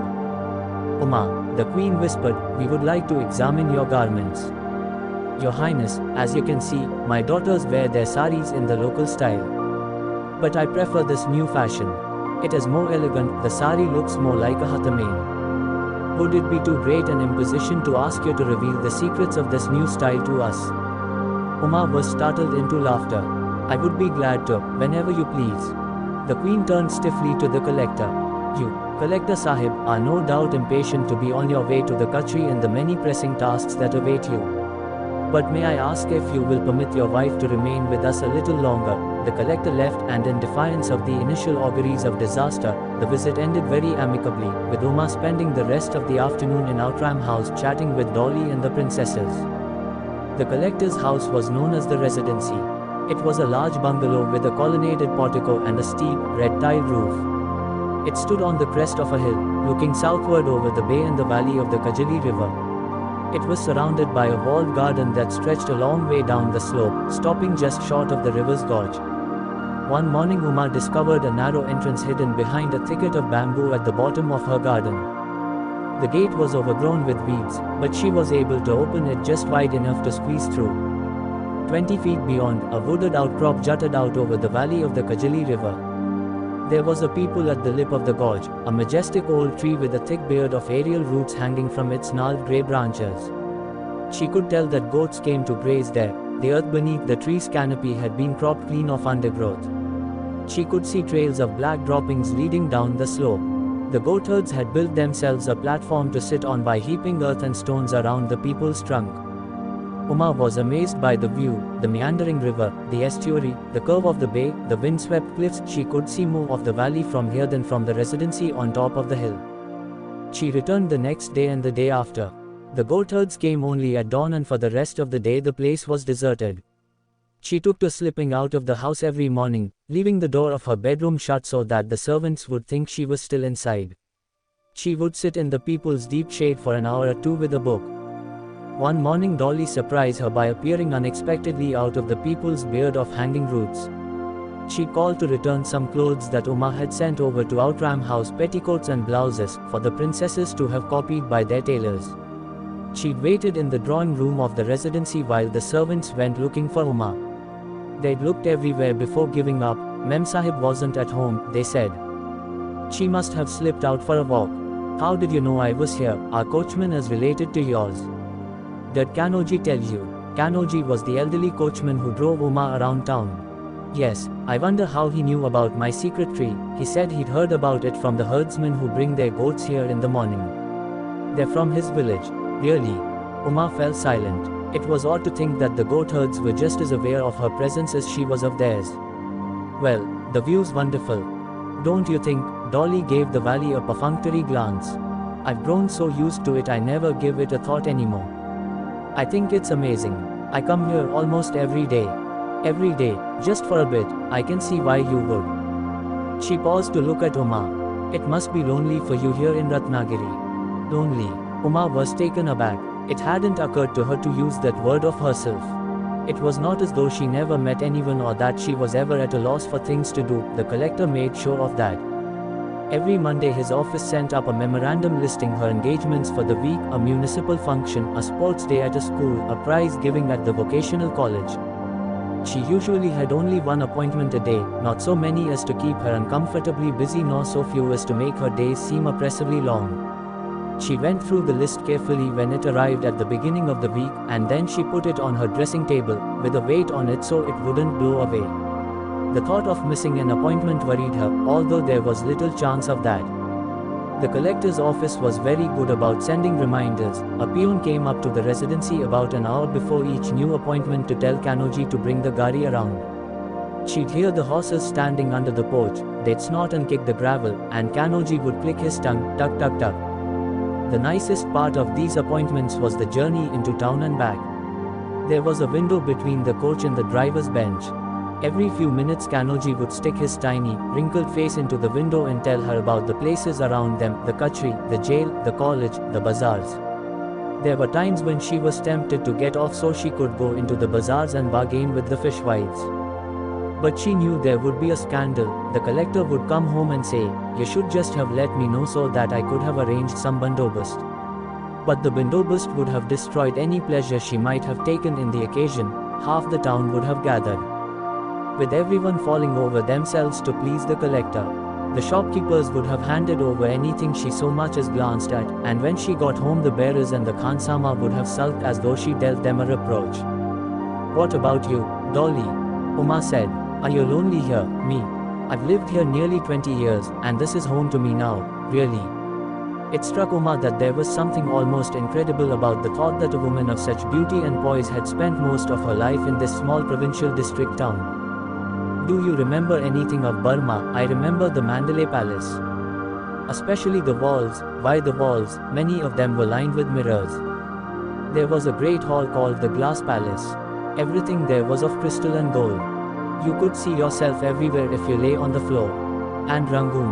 Do you remember Rangoon? Our steamer anchored there for a couple of nights, but we weren't allowed into the city. I have an uncle in Rangoon. He works for a bank. If I'd visited him I'd be able to tell you about it." Dolly turned her eyes on Uma's face. "Do you think I want to know about Burma?" "Don't you?" "No, not at all, but you've been away so long." Dolly laughed. "I think you're feeling a little sorry for me. Aren't you?" "No," Uma faltered. "No, there's no point in being sorry for me. I'm used to living in places with high walls. Mandalay wasn't much different. I don't really expect much else. Do you ever think of going back?" "Never." Dolly's voice was emphatic.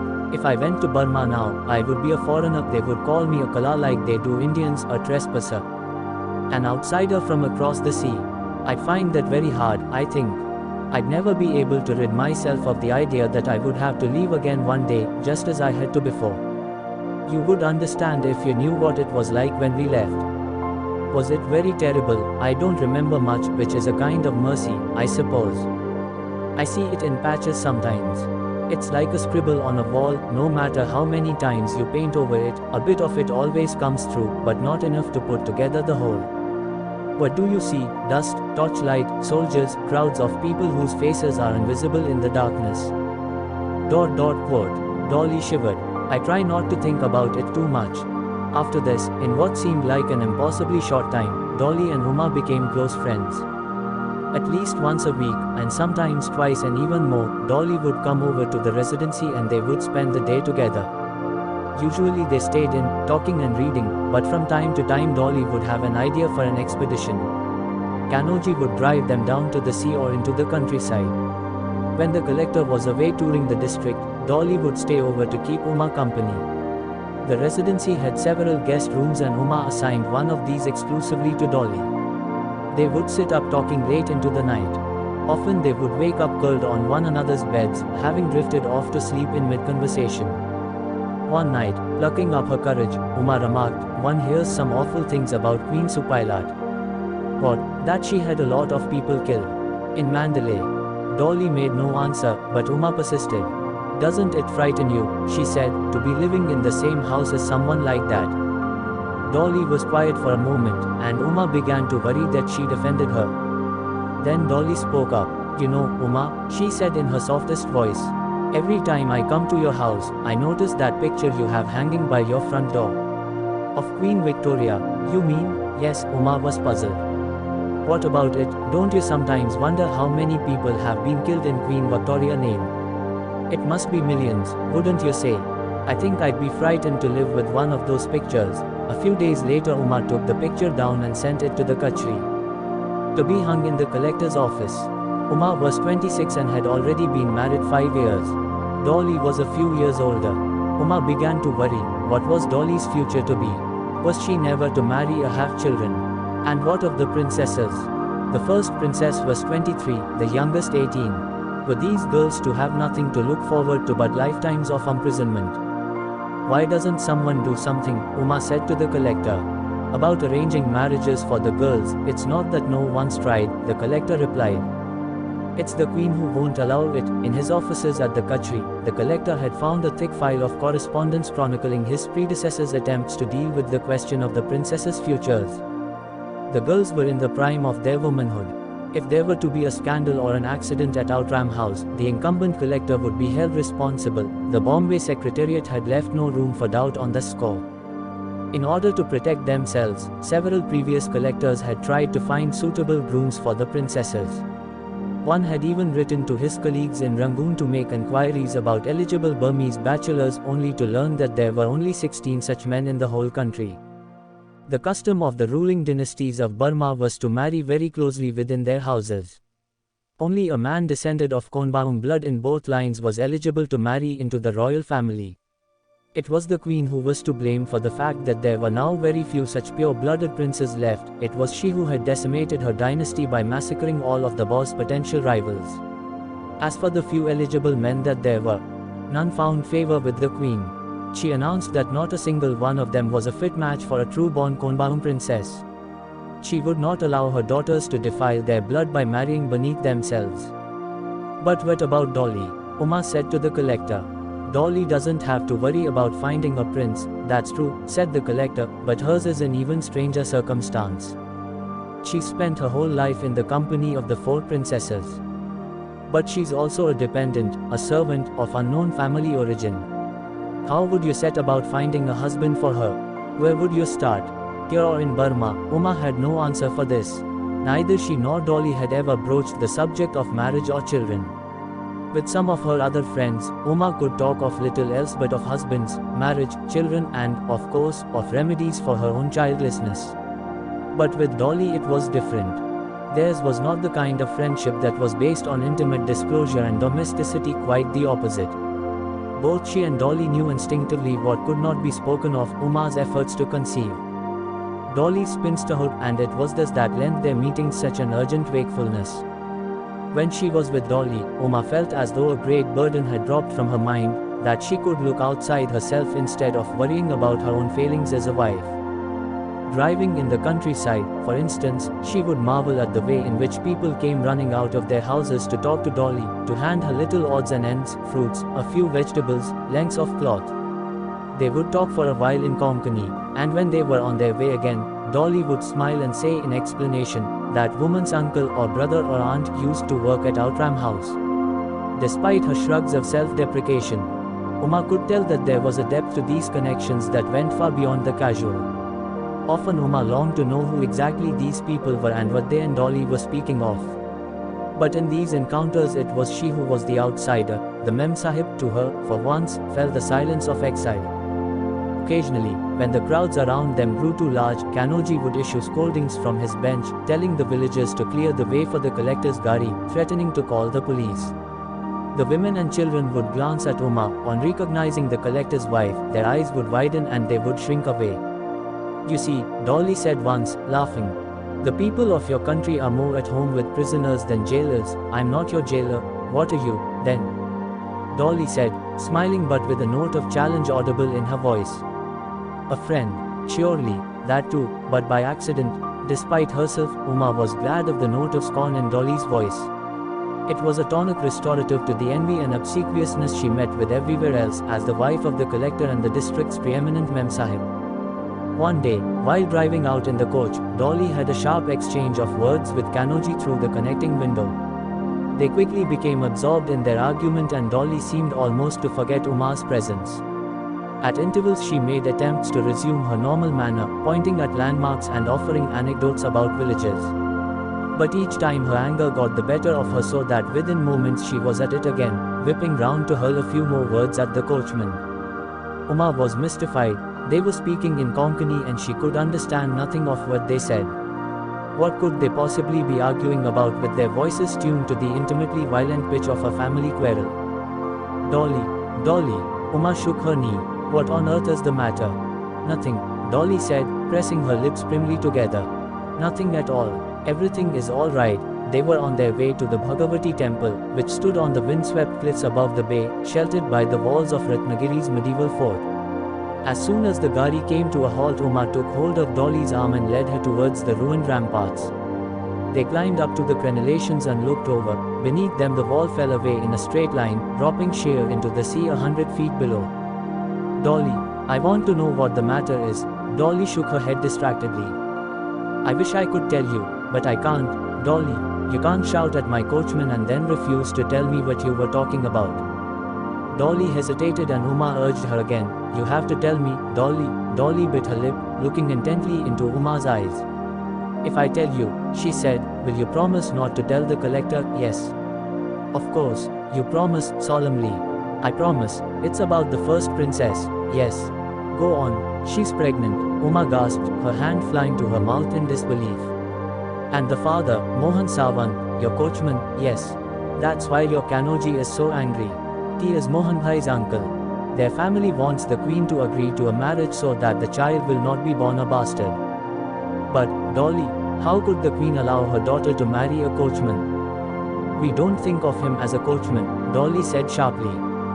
"He's Mohan Bhai to us, but what about his family, his background?" Dolly flicked her wrist in a gesture of disgust. "Oh, you Indians," she said. "You're all the same, all obsessed with your castes and your arranged marriages. In Burma, when a woman likes a man, she is free to do what she wants." "But, Dolly," Uma protested, "I've heard that the queen is very particular about these things. She thinks there's not a man in Burma who's good enough for her daughters." "So you've heard about the list of husbands to be?" Dolly began to laugh. "But you know, those men were just names. The princesses knew nothing about them. To marry one of them would have been a complicated thing, a matter of state. But what's happened between Mohan Bhai and the princess is not a complicated thing at all. It's very simple. They're just a man and a woman who've spent years together, living behind the same walls. But the queen, isn't she angry?" The king, no, you see, all of us are very attached to Mohan Bhai Min and maybe most of all. In our different ways, I think we all love him a little. He's been with us through everything. He's the one person who's always stood beside us. In a way, it's he who's kept us alive, kept us sane. The only person who's really upset by this is Mohan Bhai. He thinks your husband will send him to jail when he finds out. What about the princess? How does she feel? It's as though she's been reborn, rescued from a house of death.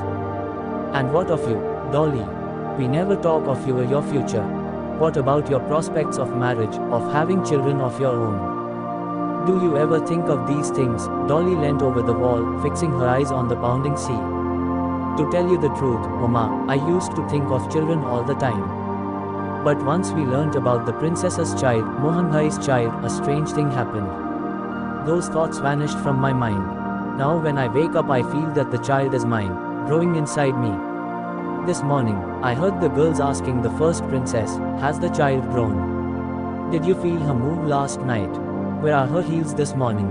Can we touch her head with our hands? I was the only one who didn't need to ask for anything. I felt that I could answer every one of those questions myself. It was as though it were my own child. But, Dolly, Uma said gently, this is not your child. No matter how much it may seem your own, it is not and never will be. It must seem very strange to you, Uma. I can understand that it would to someone like you. But it's different for us. At Outram House we lead very small lives. Every day for the last 20 years we have woken to the same sounds, the same voices, the same sights, the same faces. We have had to be content with what we have, to look for what happiness we can find. For me it does not matter who is bearing this child. In my heart I feel that I am responsible for its conception. It is enough that it is coming into our lives, I will make it mine. Glancing at Dolly, Uma saw that her eyes were brimming with tears. Dolly, she said, don't you see that nothing will be the same after the birth of this child? The life you've known at Outram House will end. Dolly, you've got to leave while you can. You are free to go, you alone are here of your own will. And where would I go? Dolly smiled at her. This is the only place I know. This is home. Chapter 10. When the timber-heavy streams of the monsoons debouched into the Irrawaddy, the impact was that of colliding trains. The difference was that this was an accident continuously in the making, a crash that carried on uninterrupted night and day, for weeks on end. The river was by now a swollen, angry torrent, racked by clashing currents and pock-marked with whirlpools. When the feeder streams slammed head-on into the river, 2-ton logs were thrown cartwheeling into the air. 50-foot tree trunks were sent shooting across the water like flat-bottomed pebbles. The noise was that of an artillery barrage, with the sound of the detonations carrying for miles into the hinterland. It was at these points, where the river intersected with its feeder streams, that the teak company's profits were at greatest risk. So fast were the Irrawaddy's currents in this season that the timber was as good as lost unless quickly brought to shore. It was here, of necessity, that the logs passed from their terrestrial handlers to the aquatic, from mooses and elephants to river folk and raftsmen. The stream's confluences were guarded by retrievers specialized in the capture of river-borne logs. For the sum of 3 annas per log, these swimmers strung a human net across the river, wresting the logs from the currents and guiding them into shore. At the start of the season, whole villages moved location to take up stations along the river.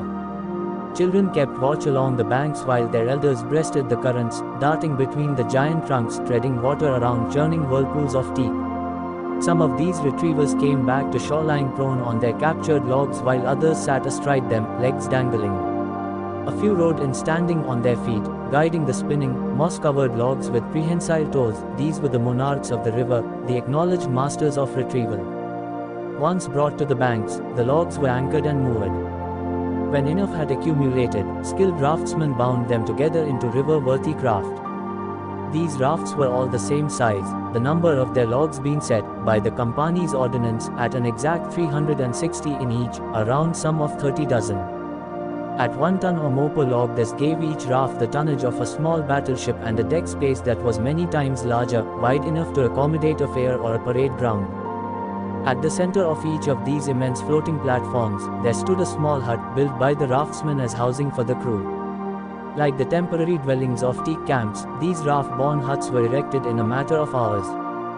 They were all exactly the same in plan and yet always different in execution, one being marked by the trailed shoots of a quick-growing vine, another by a chicken coop or even a shelter for a pig or a goat. Each raft bore a tall mast and a pole with a handful of grass affixed to the top, an offering to the river's gnats. Before being cut adrift, the rafts were assigned numbers, to be displayed on their masts along with the flags of the companies that owned them. The rafts traveled only between dawn and dusk, covering some 10 to 15 miles a day, powered solely by the flow of the river and guided only by oars. The journey to Rangoon from upcountry forests could take 5 weeks or even more. Each season Rajkumar found one pretext or another to spend a few days on these rafts. There was something hypnotically pleasurable about the variable rhythms of life on these immense rectangular platforms, in the contrast between the delectable languor of the daytime hours, when there was often nothing more to do than to watch a fish hook trailing through the water, and the tense excitement of the sunset mooring, when ropes flew hissing between deck and shore and everyone had to race to douse the smoking logs. Despite their immense size, the rafts were fragile in construction. Running afoul of a shoal or sandbank, they could disintegrate in a matter of minutes. Solid in appearance, their surfaces were as deceptive as quicksand. Thousands of gaps constantly opened and closed between the logs, each a small but deadly ankle trap. Many of the raftsmen were from Chittagong, and for Rajkumar there was a special satisfaction in being able to revert to the dialect of his boyhood. In savoring on his tongue the remembered heat of fish head dulls and fish tail jay hauls, flecked with nigella seed and mustard, in watching, once again, the changing flow of the river, slowing as it spread itself across a floodplain and then abruptly speeding up again at the approach of a gorge, in observing the unexpected mutations of the landscape, now green and thickly wooded and now a baked red desert, dotted with the skeletal trunks of parched toddy palms. Of all the river's sights the strangest was one that lay a little to the south of the great volcanic hump of Mount Popa. The Irrawaddy here described a wide, sweeping turn, spreading itself to a great width. On the eastern bank of the river, there appeared a range of low, foul-smelling mounds. These hillocks were covered in a thick ooze, a substance that would sometimes ignite spontaneously in the heat of the sun, sending streams of fires into the river. Often at night small, wavering flames could be seen in the distance, carpeting the slopes. To the people of the area this ooze was known as earth oil. It was a dark, shimmering green, the color of bluebottle's wings. It seeped from the rocks like sweat, gathering in shiny green film pools. In places, the puddles joined together to form creeks and rivulets, an oleaginous delta that fanned out along the shores. So strong was the odor of this oil that it carried all the way across the Irrawaddy. Boatmen would swing wide when they floated past these slopes, this place of stinking creeks, Yanangaon. This was one of the few places in the world where petroleum seeped naturally to the surface of the earth. Long before the discovery of the internal combustion engine there had already been a good market for this oil. It was widely used as an ointment for the treatment of certain skin conditions. Merchants came to Yanangaon from as far away as China to avail themselves of the substance. The gathering of the oil was the work of a community endemic to those burning hills, a group of people known as Twin Zas, a tight-knit, secretive bunch of outcasts, runaways and foreigners. Over generations Twin Za families had attached themselves to individual springs and pools, gathering the oil in buckets and basins and ferrying it to nearby towns. Many of Yanangaon's pools had been worked for so long that the level of oil had sunk beneath the surface, forcing their owners to dig down. In this way, some of the pools had gradually become wells, 100 feet deep or even more, great oil-sodden pits, surrounded by excavated sand and earth. Some of these wells were so heavily worked that they looked like small volcanoes, with steep, conical slopes. At these depths the oil could no longer be collected simply by dipping a weighted bucket. Twin Zas were lowered in on ropes, holding their breath like pearl divers. Often, when moored within walking distance of Yanangaon, Rajkumar would go over to watch the Twin Zas at their work. Standing on the lip of a well, he would look on as a man went down the shaft, rotating slowly on a sling. The rope would be attached, by way of a pulley, to his wife. Family and livestock. They would lower him in by walking up the slope of the well, and when they felt his tug they would pull him out again by walking down. The lips of the wells were slippery from spills and it was not uncommon for unwary workers and young children to tumble in. Often these falls went unnoticed, there were no splashes and few ripples.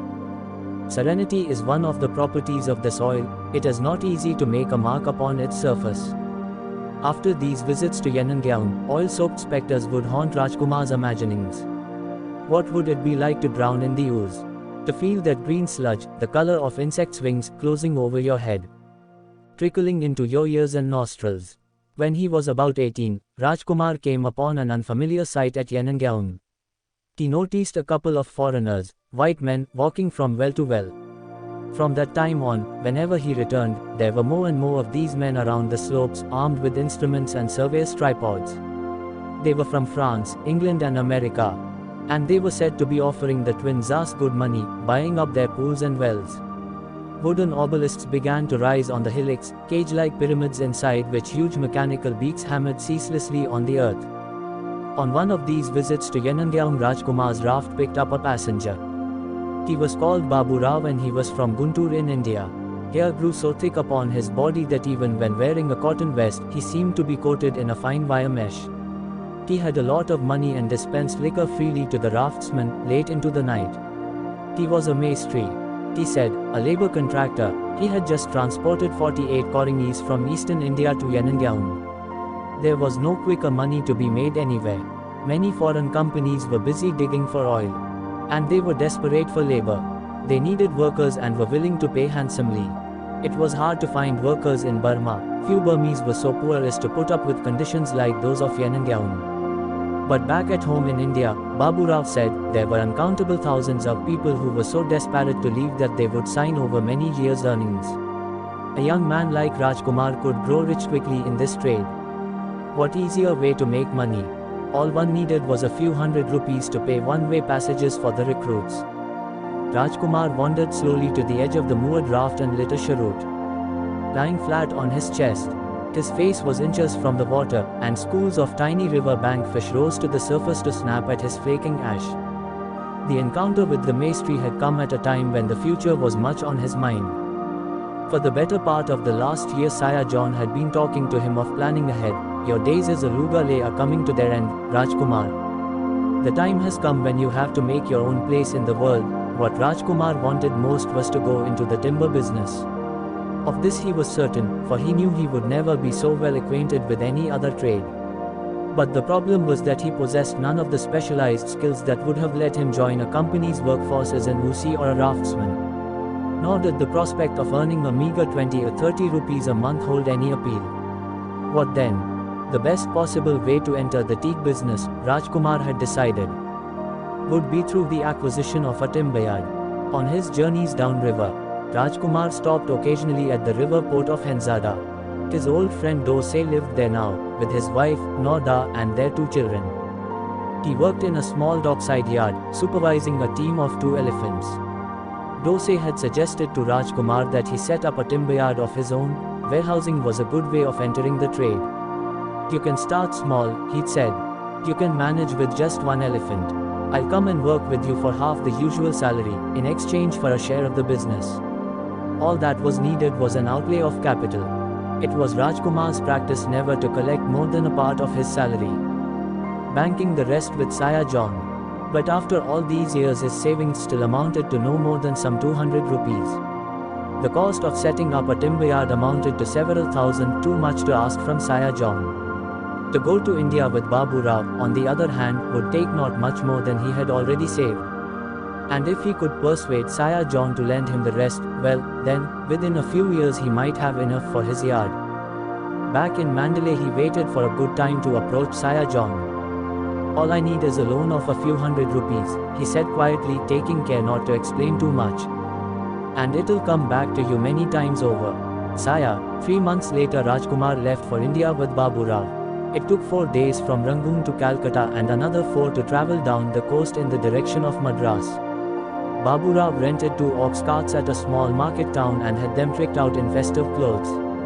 He bought several sacks of parched rice from the bazaar and recruited some half-dozen stick-wielding lathis to act as guards.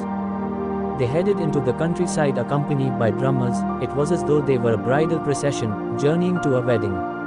On the way Babu Rao asked passers-by about the villages ahead. Were they rich or poor? Did the villages own land or work for shares? What were the castes of the people who lived in them? They stopped at a small hamlet, a shabby little cluster of huts huddled around an immense banyan tree. Babu Rao seated himself under the tree and told the drummers to start beating their instruments. At once all other activity came to a halt. Men came running in from the fields, leaving their oxen tethered to their plows. Children came floundering across the rice paddies. Women slipped out of their huts with their babies balanced on their hips. Babu Rao welcomed everyone to the shade of the tree. Once the crowd was thick and deep, he began to talk, his voice slowing to a chant in the reverential manner of a reciter of the Ramayana. He spoke of a land of gold, Burma, which the British Sarkar had declared to be a part of India. He pointed to the tasseled shawl that hung around his neck and invited his listeners to touch it with their fingers. He held up his hand so that everyone could see his gold and ruby rings. All of this, said Babu Rao, had come from Burma, the golden land.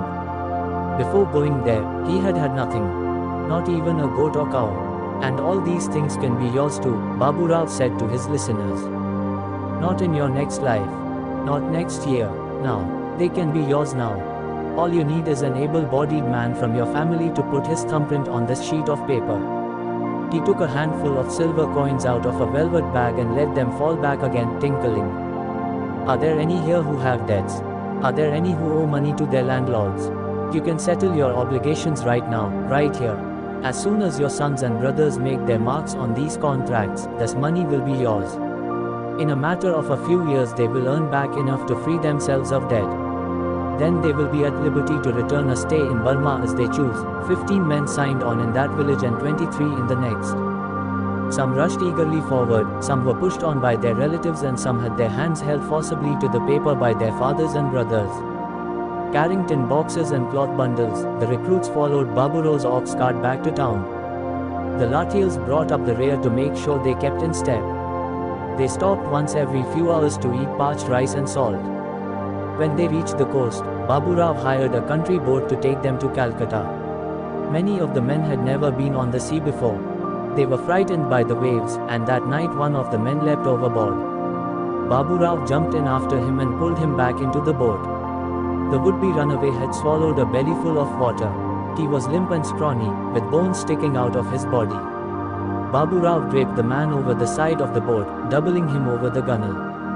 Then he climbed on top of him, pinning his torso below with a bent knee. With a thrusting motion of his foot, he pushed the man against the beam, pumping his stomach until the water he had swallowed came dribbling out of his mouth, along with a spongy mass of parched rice and salt. Where did you think you were going? Babu Rao crooned almost tenderly, as though he was singing to a lover. And what about all the money I gave your father so he could pay off his debts? What use would your corpse be, to him or to me? At Calcutta they boarded the SS Dufferin, which was owned by a British company. Babu Rao had an arrangement with the steward of the ship. He was a valued customer because of the business he brought. He was given free passage, second class. Pocketing Rajkumar's fare, he allowed him to sleep on the floor of his cabin. The 38 men they had brought with them were sent below, to a holding space at the rear of the ship. Some 2,000 other would-be immigrants were there already. Most were men, but there were also some 150 women. At the back, jutting out over the ship's wake, there was a narrow wooden platform with 4 holes to serve as toilets. The passage was rough and the floor of the holding area was soon covered with vomit and urine. This foul-smelling layer of slime welled back and forth with the rolling of the ship, rising inches high against the walls. The recruits sat huddled on their tin boxes and cloth bundles. At the first sight of land, off the Arakan coast, several men leapt off the ship. By the third day of the voyage the number of people in the hold had dwindled by a few dozen. The corpses of those who had died on board were carried to the stern and dropped into the ship's churning wake. On reaching the Rangoon docks, Babu Rao found that the voyage had cost him 2 men. He was not displeased. 2 out of 38 is not bad, he told Rajkumar. On occasion I've lost as many as 6. They travelled together to Yanangyaung and then Rajkumar told Babu Rao that he needed to go up to Mandalay. But this was a ruse. Rajkumar set off in a northerly direction, but once he'd put a little distance between himself and Babu Rao, he doubled back, heading straight for Rangoon. At a small shop on Mughal Street he bought a gold chain and a bright turquoise ring. Then he went down to the docks and boarded the Dufferin. During his last crossing, he had taken care to work out his own deal with the stewards of the ship. He was now welcomed as a maestri in his own right. Rajkumar went back to the same district that he had visited with Babu Rao. He hired an ox cart at the same market and employed the same Latils. He succeeded in indenturing 55 men and 3 women. On the way back to Calcutta, mindful of what had happened the last time, he sat up all night in his hired country boat, keeping watch over his recruits. Sure enough, one night he spotted a man trying to slip silently overboard. Rajkumar was bigger and more alert than Babu Rao and had no need to jump in. He pulled the man out of the water by his hair and held him dangling in front of the others. He succeeded in bringing the whole group intact to Yanangyaung, and there he sold their indenture contracts to a local boss. The money was enough to pay off Saya John's loan. 3 years passed before Dosai found a promising timber yard. By that time Rajkumar had made 8 more trips to India.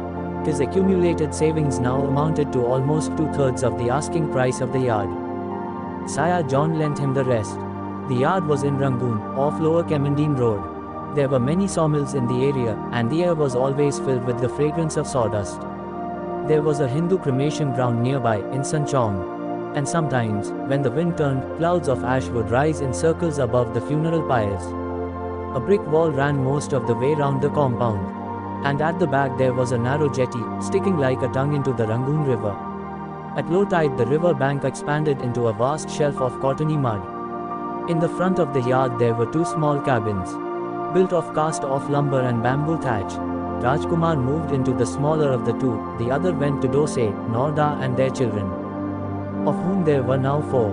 On his first visit to the yard, Saya John ate a meal in the cabin where Dosai and Norda lived. Saya John had not known that Dosai was to be a partner in Rajkumar's business, but he was not particularly surprised to find that this was so. Rajkumar had always possessed a dogged kind of consistency. This was a quality quite different from loyalty, but no less enduring. The same shadows seemed to recur over and over again in his life, just as they did on puppet screens. The following year Saya John went into semi-retirement and moved from Mandalay to Rangoon. The sale of his firm had made him a wealthy man. He set up a small office in Merchant Street and bought a flat on Blackburn Lane. He bought a lot of furniture for his flat, hoping that his son, Matthew, would soon come home. But the boy was farther away than ever. A relative had taken him to San Francisco and he had written to say that he was studying in a Catholic seminary. There was no telling when he'd come back. With time on his hands, Saya John began to take long walks to air his pet birds. Rajkumar's timber yard was just a half-hour's stroll from his home, and it became a ritual with him to stop by every morning, with a birdcage in his hand and a newspaper under his arm. One morning he arrived to find Rajkumar waiting at the gate, hopping with impatience. "You're late today, Saya." "Late? For what?" "Late with your paper, Saya." Rajkumar snatched the Rangoon Gazette out of Saya John's hands. Dosai heard on the docks that an Indian railway company was going to put out a notice, asking for tenders for the supply of sleepers. Tenders for the supply of sleepers. The miner inside Saya John's birdcage chirruped in imitation of its owner's chortling laugh. And what of it, Rajkumar? A contract with a railway company would mean the shipping of thousands of tons of teak. To supply timber on that scale you would need teams of Rooses, paces, raftsmen, agents, assistants. All you have is Dosai and 1 elephant. How do you think you would fulfill this contract? This railway company is small and new, Saya, and it needs cheap supplies. I don't have to start by acquiring the timber, I'll start with the contract. Once I have it, the timber will follow automatically. You will see. There are dozens of yards here that are overstocked. Once they see that I'm offering down payments, they'll all come to me. And where will you get the money to make these down payments? Why, Saya, Rajkumar smiled a little sheepishly. From you, of course. Why would I offer such an opportunity to anyone else? But consider the risk, Rajkumar.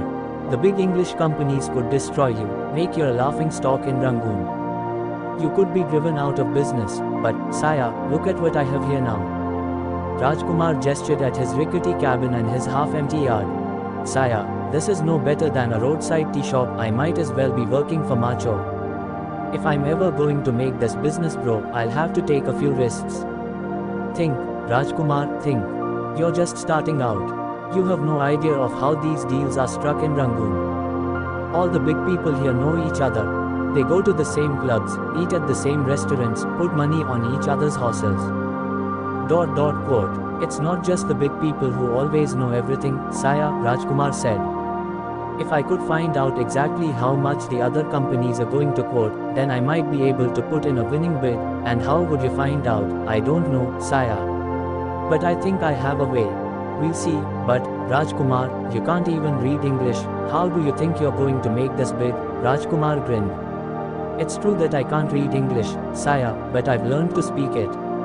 And why do I need to read when you can do it for me? Sire, and so it fell to Sire John to deal with the paperwork for the bid. It was to him that Rajkumar went with the letter the company sent back. Breaking open the florid seal, Sire John gave voice to an incredulous shout. Rajkumar, you've been asked to meet with the directors of the Chota Nagpur Railway Company next week. They are coming to Burma to scrutinize the bids. You are to go to the offices of the Chartered Bank on the Strand at 10 o'clock on Thursday. Sire John clicked his tongue incredulously as he looked up from the crackling sheet of paper in his hands. Rajkumar, I really never thought you would get this far. I told you, sire. Rajkumar smiled. I found out what the other companies were offering and I made a better bid. And how did you find out? Rajkumar smiled. That will be my secret, sire. Your secret isn't going to be of any help to you now. It's the meeting that will decide everything. That's what you've got to think about. Sire John ran his eyes critically over Rajkumar's green longi and scuffed pinny vest. For example, what are you going to wear?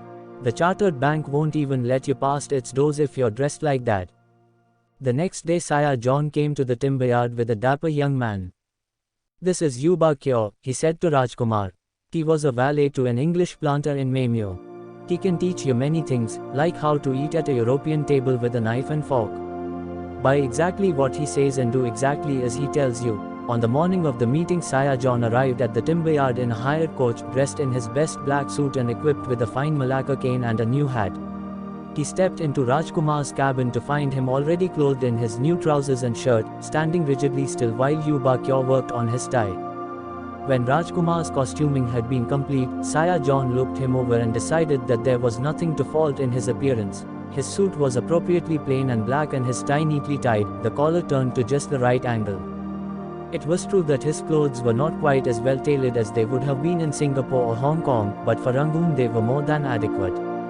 In any event, no matter how costly Rajkumar's clothes or how well-fitting, it was a certainty that he would never be mistaken for a man who'd been born to wealth or office. There was a roughness to his face that was a surety against that. I'm coming with you, Rajkumar, Sire John said. Just to bring you luck. At the Chartered Bank, Sire John and Rajkumar were shown into an anteroom by a cashier, an Indian. Sire John saw to his surprise that Rajkumar was already acquainted with this man. P. Roy was his name. Everything is arranged, Mr. Roy said in an undertone. The directors are in the boardroom now. They will call for you soon. The cashier left and they were on their own. The room was dark and cavernous, and its deep leather chairs smelt of cigar smoke. After a long wait, a turbaned bearer came in to summon Rajkumar. Sire John rose to his feet too, with the intention of uttering a few words of encouragement and reassurance. But just as he was about to speak, he stopped, his eyes resting on Rajkumar. It struck him that his one-time Lugale was now so sure of himself, so confident, that there was nothing he could say that would not be superfluous. Sire John moved back a little, withdrawing a pace or two to observe him better. Suddenly, from that altered angle of vision, he had the impression that he was looking at someone he had never seen before, a reinvented being, formidably imposing and of commanding presence.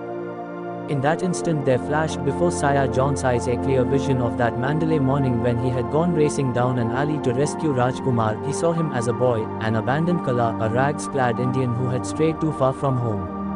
Already then, the boy had lived a lifetime, and from the look of him now it was clear that he was embarking on several more. Then Rajkumar did something he had never done before. Just as he was about to walk through the door, he stooped to touch Sire John's feet in the Indian way. Give me your blessings, sire. Sire John turned his head to hide the tears that had welled into his eyes. That which a man takes for himself no one can deny him. The contract will be yours, Rajkumar. I was wrong to doubt it. Chapter 1:1 The post came twice a week and was delivered directly to the collector's office in the Kachri. Umar's letters were usually picked out by the collector and sent up to the residency with a peon. Her mail was mostly from her parents, but once or twice each month there was also a book or a magazine posted by a Calcutta bookshop. On mild days Uma spent hours daydreaming by the peepal tree. If she happened to have one of her official appointments she would be snappish and impatient, eager to get back to her letters. She'd think of her mother at home in Calcutta, writing in bed, worrying about her inkwell and spills on the sheets. One mild day morning the collector's peon delivered a letter with an unusual postmark. The collector had scrawled a note on the envelope. From Rangoon. Uma turned the envelope over and saw her uncle's name on the back, D.P. Roy. She was surprised. It was years since she'd last heard from him. But after her marriage she'd grown accustomed to receiving letters from long unseen relatives. The collector wielded a lot of influence. He was a man who could get things done. She surmised that her uncle needed something. She took the letter down to the peepal tree. Just as she'd expected, her uncle had written to ask a favor on behalf of a friend, a Rajkumar Raha who was on his way to Bombay on business.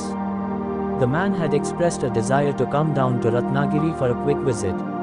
He was keen to pay his respects to the former king and queen. I would be very grateful, Uma, if your husband could arrange for Rajkumar Babu to call on the former king. Having somehow learnt of my connection with the collector, he expressly sought me out to request my help in this matter. I might add that I am indebted to Rajkumar Babu for several good turns. Indeed, many members of our Bengali community in Rangoon have benefited from his assistance in one way or another. Rajkumar Babu, the letter continued, had lived in Rangoon many years. But for much of that time he had had no contact with the other Bengalis of the city. Then suddenly one morning, he had dropped down like a hailstone from the sky, right into the Durga temple on Spark Street, the gathering place of the city's Hindu Bengalis. He had come perfectly costumed for the occasion, in a starched white dhoti and a gold-buttoned Punjabi.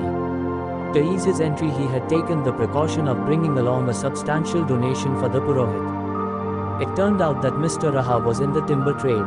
He was planning to make a bid for a major contract and had come to ask the Purohit to pray for him. Like all of his kind, the Purohit had the intuition of a famished tiger when it came to the judging of potential prey. He did much more than offer a blessing.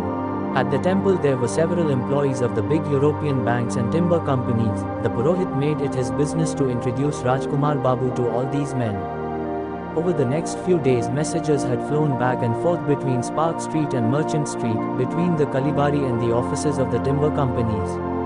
Finally, when the directors of the Chota Nagpur Railway Company announced their decision, it was learned that one Mr.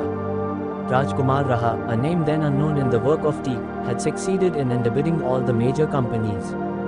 On that contract alone Rajkumar Babu had netted a profit of 8 lakh rupees, a fortune. Out of gratitude he'd virtually rebuilt the temple, paving its floors in marble, gilding the walls of the shrine and erecting a beautiful new dwelling for the Purohit and his family. Since that time he had had several other successes and had risen to eminence within the business community. And all this at age of 30, before he had even had time to marry. You will understand what I mean, Uma, when I say that our Rajkumar Babu is not the kind of person to whose society you are accustomed. You may well find him somewhat rough and even uncouth in his manner. You will no doubt be astonished to learn that although he speaks several languages fluently, including English and Burmese, he is for all practical purposes an illiterate, barely able to sign his own name. At home in India a man like Rajkumar Babu would stand little chance of gaining acceptance in the society of people like ourselves. But here in Burma our standards are a little more lax. Some of the richest people in the city are Indians, and most of them began with nothing more than a bundle of clothes and a tin box. I fully understand that in India a man of Rajkumar Babu's station could scarcely hope to be entertained or even received by a district collector. But you must consider that he has lived in Burma so long that he is now more Burmese than Indian and may well be counted as a foreigner. I hope you will make allowance for this, recalling that I for one would certainly be very grateful for your condescension in this matter. Also associated with mild days was a special treat, fresh ice, shipped out from Bombay on the steamer. On mild day evenings the collector liked to sit out in the garden on a wicker chair, with an iced drink. Uma waited until the collector had been served his whiskey before she started reading him her uncle's letter. At the end of her recital the collector took the sheet of paper from her and read it through himself. He handed the letter back with a gesture of regret. If it were within my power, he said, I would have liked to oblige your uncle. But unfortunately it's out of the question. The government's instructions are quite clear. Their Highnesses are not to have visitors. But why not? Uma cried. You're the collector. You could let him come if you wanted to. No one needs to know. The collector placed his glass abruptly on the small peg table that stood by his chair. It's impossible, Uma. I'd have to forward the request to Bombay and from there it would be sent on to the Colonial Secretary in London. It could take months, just for a visit to Outram House. Our teachers, the collector began, it was a running joke with him to speak of his British colleagues as Amitav Gurujan. Our teachers don't want political trouble in Burma. It's their richest province and they don't want to take any risks. The king is the one person who could bring the country together against them. There are more than a dozen different tribes and peoples there. The monarchy is the only thing they have in common. Our teachers know this and they want to make sure that the king is forgotten. They don't wish to be cruel, they don't want any martyrs, all they want is that the king should be lost to memory, like an old umbrella in a dusty cupboard. But what difference could a single visitor make? He might get back and talk. Something could get into the newspapers. The colonial office won't even allow the king to be photographed for fear that the picture could get back to Burma. The other day I had a letter from a photographer, a Parsi woman. She's out on a picture taking tour and wanted to stop by to take some photographs at Outram House. I forwarded her request to Bombay and heard back within the week, no pictures of the royal family are to be allowed. Government policy, but that's monstrous, Uma cried. Not at all. The collector's eyes narrowed. It's merely judicious. Do you think Burma would be well served by political trouble? Do you think this man Raha would have been able to get rich if the Boer was still ruling? Why, if it were not for the British, the Burmese would probably have risen up against these Indian businessmen and driven them out like sheep. Uma knew she would not be able to best the collector in an argument. She lowered her voice and placed a hand on his arm. You know, she said, it's not for the king's sake, or even my uncle's. That I'm asking you this. Then why? Uma hesitated. Tell me, it's because of Dolly. Dolly, she's lived here all her life as a virtual prisoner, and she can't imagine anything other than the life she has.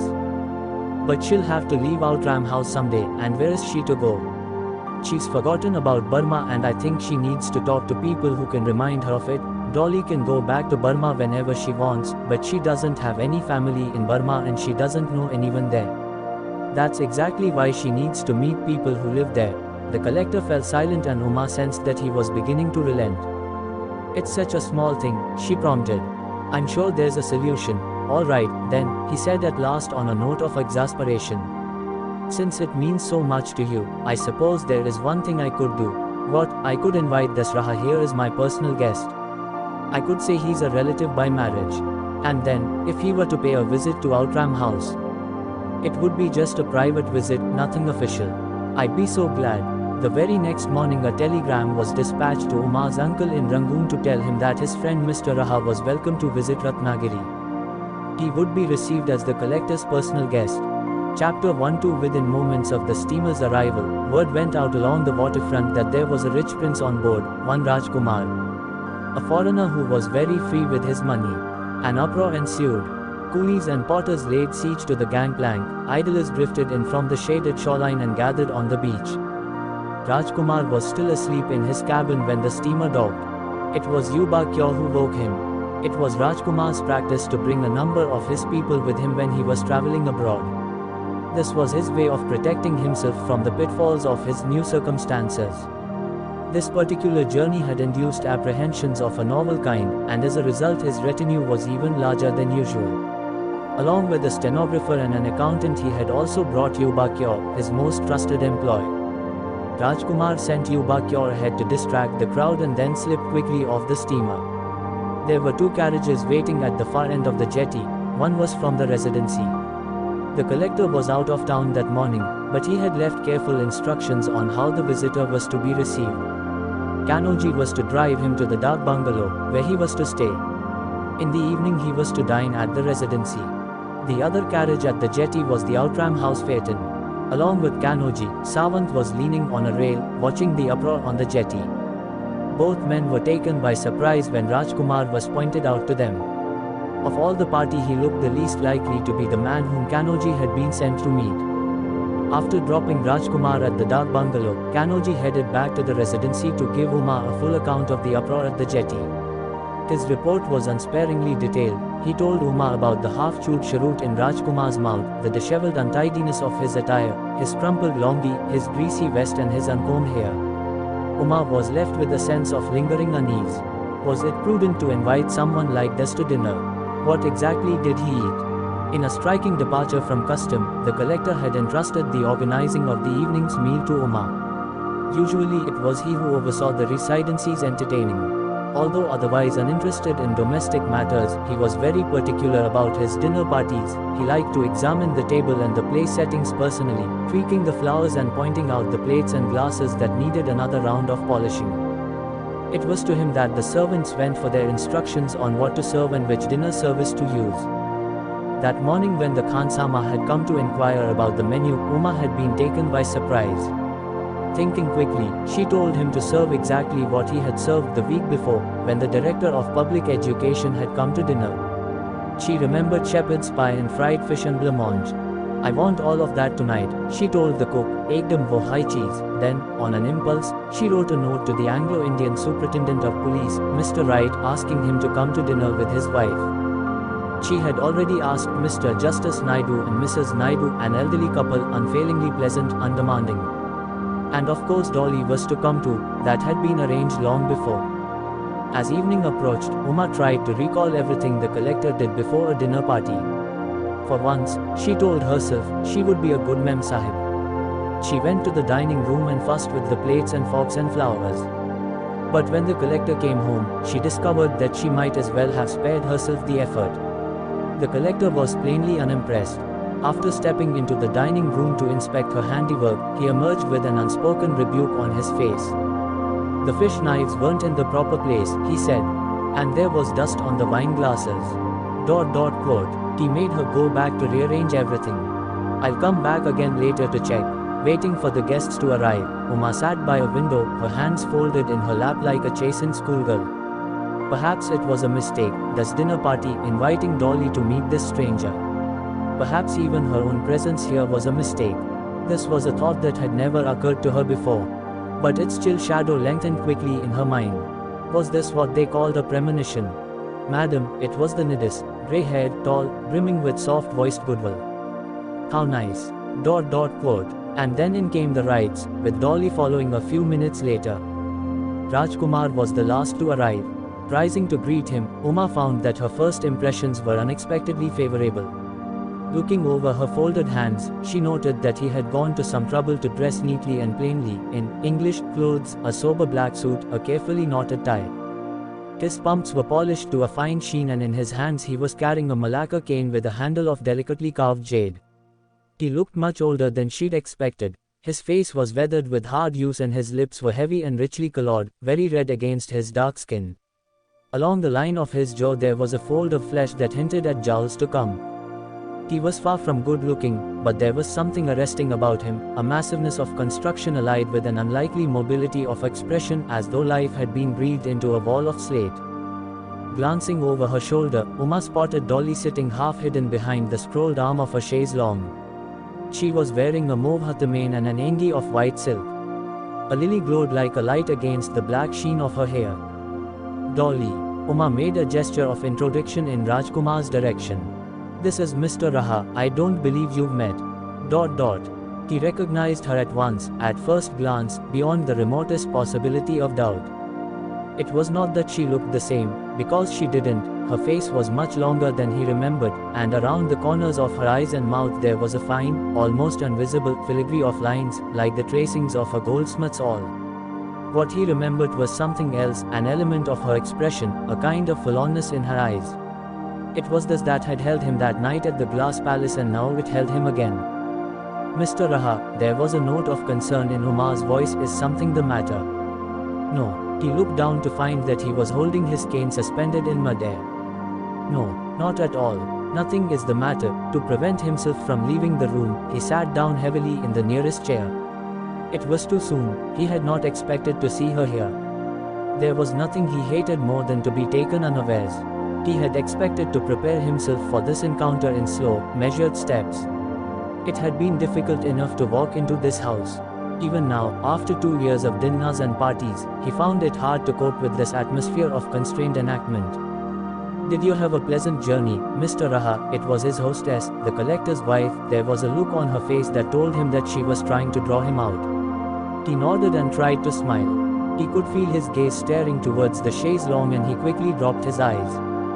There were others approaching, he could feel them hovering at his shoulder. What was he to say to them? He had never so much wanted to be left alone. "Dinner, shall we?" On the way to the dining room, Uma found herself momentarily alone with Dolly. "What do you think of our guest?" she said quickly, under her breath. "He's not what I expected, not at all like a big magnate." "Because he's so quiet, you mean? He doesn't seem to be much at ease, does he? Have you noticed how he keeps looking at you? It's almost as though he's seen you somewhere before." Dolly's eyes widened. "That's such a strange thing to say, Uma. I wonder what could have made you say that." The residency's dining room was too large to be properly lit. Its long mahogany table floated adrift in an island of darkness. There were several enormous candle stands on the table, but because of the hand-pulled panka overhead, the candles in the silver branches could not be lit. As a result, the dinner's faces were half obscured, never quite visible, even to their neighbors. Uma had seated Rajkumar on her right and Mr. Wright, the superintendent of police, on her left. Dolly was at the other end of the table, sitting next to the collector. Along the walls, at a distance of some half-dozen paces from the table, there stood a line of bearers, one behind each chair. As was the custom, the diners had each brought their own bearer, all except Dolly, who was as good as a member of the household. The Nidus bearers were local men, Mr. Wright's a Sikh. Behind Rajkumar's chair stood Yuba Kyor, in a pink Konbaung and a purple longi. Everyone else was drab by comparison. Presently, the collector laid down his napkin and looked across the table at Rajkumar. "Burma, Mr. Raha," he said in his ironical way. "You have told us very little about it. What took you there in the first place?" "Accident," Rajkumar said shortly. "What kind of accident carries a man to another country?" "I was working on a boat and found myself stranded in Mandalay. This was the start of the British invasion. The river was closed to traffic. An eventful time, a strange time, sir, indeed." "How so?" Dolly was watching him from across the table. Hers was the only face he could see, the others were all wrapped in shadow. "The British fleet took 2 weeks to move up the river," Rajkumar said. "And through most of that time Mandalay was very quiet. I was only a boy then, but I was one of the few in the city who seemed to be aware that trouble was on its way." At this juncture there occurred an odd little incident. The fish having just been served, Rajkumar glanced impatiently at the knives and forks that surrounded his plate. Then, as though in exasperation at the profusion of cutlery, he held up his right hand and snapped his fingers. Even before he had completed the gesture, Yuba Kyor had appeared at his side to hand him the appropriate utensil. This took no more than an instant. But everyone in the room took startled notice. Only Rajkumar himself seemed to be unmindful of the interruption. He resumed his narrative as though nothing had happened. "One morning we heard cannon shots somewhere in the distance. When the noise stopped, everything went on again, just as usual. It was only when the foreign soldiers marched into the city that people understood what had happened, that the king had been defeated, the city conquered. Towards evening we saw troops marching out of the fort with sacks of loot. Palace workers too. A crowd gathered around the walls of the fort. I had never been past the walls. When I saw people crossing the moat, I went to join them. We went running in. At the walls of the palace we found a breach gateway. We broke through, hundreds of us. I suppose you could say it was a kind of riot. None of us knew what we were doing, everyone was following someone else. We went running into the rear of the palace, the women's section. The most valuable objects were already gone, but to us what was left seemed to be of an unimaginable sumptuousness, precious beyond imagining. People fell upon everything that was within reach, everything in sight, breaking the furniture, digging stones from the floor. After a while I left the main hallway and turned into an anteroom. There was a woman inside. She was small and slight of figure. And even though I had never seen her before, I knew at once that she was Queen Supailat, the queen. Yes, Her Majesty herself. I imagined she had come there to salvage whatever was left of her possessions. She was without guards, without an escort. She should have been frightened, but she was not. She shouted at us, threatened us. But what was still more remarkable was that everyone who came into the room fell instantly to the floor to shiko to the queen. Imagine how strange this was. There they were, looting the palace and at the same time paying homage to their queen. I was mesmerized. I sat in a corner, watching. And when I had been there a while, I realized that the queen was not alone. She had 2 children with her and some attendants. A group of young girls. Of the children, the older was perhaps 3. I took her to be a princess from the style of her clothes. Standing beside the princess was an attendant, also a child, perhaps a year or 2 younger than me, perhaps more, I could not be sure, for this was a child like none I had ever seen before, beautiful beyond belief, beyond comprehension. She was like the palace itself, a thing of glass, inside which you could see everything of which your imagination was capable. All around us there was noise, the sound of knives, axes, running feet. It was evident that the girl was frightened, and yet, at the same time, she was perfectly calm. I could not take my eyes off her. I knew I was watching something I would never forget. Who was she? Uma broke in. This girl, who was she? Did you ever find out, to tell you the truth? Quote. Rajkumar was about to go on, when Dolly cut him short. It would seem, she said curtly, addressing the collector, it would seem that this was all a great sport for Mr. Raha. No. Rajkumar's voice grew louder. Not at all. Dolly kept her gaze away from him. Mr. Raha, she said, appears to have enjoyed himself thoroughly. No. That was not what I meant. Glancing at Rajkumar, Uma saw a look of inexpressible dismay cross his face. Suddenly she was sorry for him. Dolly was being needlessly cruel, unfair. Anyone could see that the man had not intended any disrespect. Mr. Raha. Uma put out her hand to tap him on his wrist, to bring him back to the present and remind him that he was in company. But her elbow brushed accidentally against the table as she was reaching out. A fork slipped off her plate and fell tumbling to the floor. The sound was very small, thinly metallic, but within the confines of that space, it achieved the amplitude of an explosion. 2 bearers leapt simultaneously from their places at the wall, one snatched the fallen utensil from the floor, while the other proffered a napkin-wrapped replacement. Ah, madam, the collector's voice was expansive and loud, filled with mirthful irony. At the sound of it she shrank into her chair in mortification. She had come to dread this note of derision, this inflection that so often accompanied his comments on her small acts of clumsiness. She knew the incident would be mentioned many times that evening. There would be innumerable jokes, references, arch asides. These would constitute her punishment. Ah, madam, the collector continued, may I urge you once again to refrain from juggling with the government's silver. She shivered, her eyes fixed on her plate. How was it possible to endure this? She looked at the new fork lying on her plate, and as though of its own accord her hand began to move. Her wrist snapped up, sending the fork cartwheeling into the air. Just before the utensil had completed its arc, Rajkumar shot out a hand and snatched it out of the air. There, he said, slapping it down on the tablecloth. No harm done. Across the table the collector was watching in astonishment. Uma, he cried, the note of irony gone from his voice. Uma, what is the matter with you today? There followed an instant of silence in which they heard the sound of a carriage rumbling up to the residency's gate. Kaun hai? Came the sentry's shouted challenge. The reply was muffled and indistinct, but Dolly started at once to her feet. It's Mohan Bhai. Something must have happened at Outram House. A bearer came in, bowing, and presented the collector with an envelope. Urgent, sir. Slitting the envelope, the collector took out a sheet of embossed notepaper. He read the letter through and looked up, smiling gravely. I'm afraid I must leave these revels. A summons. Her Highness wants me at Outram House. At once, then I should go too. Dolly pushed back her chair. By no means. The collector gave her hand a pat. Stay and enjoy yourself. It's me she wants, not you. Dolly and Uma exchanged glances. They both knew at once that the queen had summoned the collector in order to announce the princess's pregnancy. Dolly could not decide whether it would be better to go back to Outram House or to stay away. Stay, Dolly, Uma urged. All right. Dolly nodded. I'll stay. The complicity of the 2 women was not lost on the collector. He looked from Uma to Dolly and back again. What exactly is going on at Outram House? He said. Does either of you have any idea? No.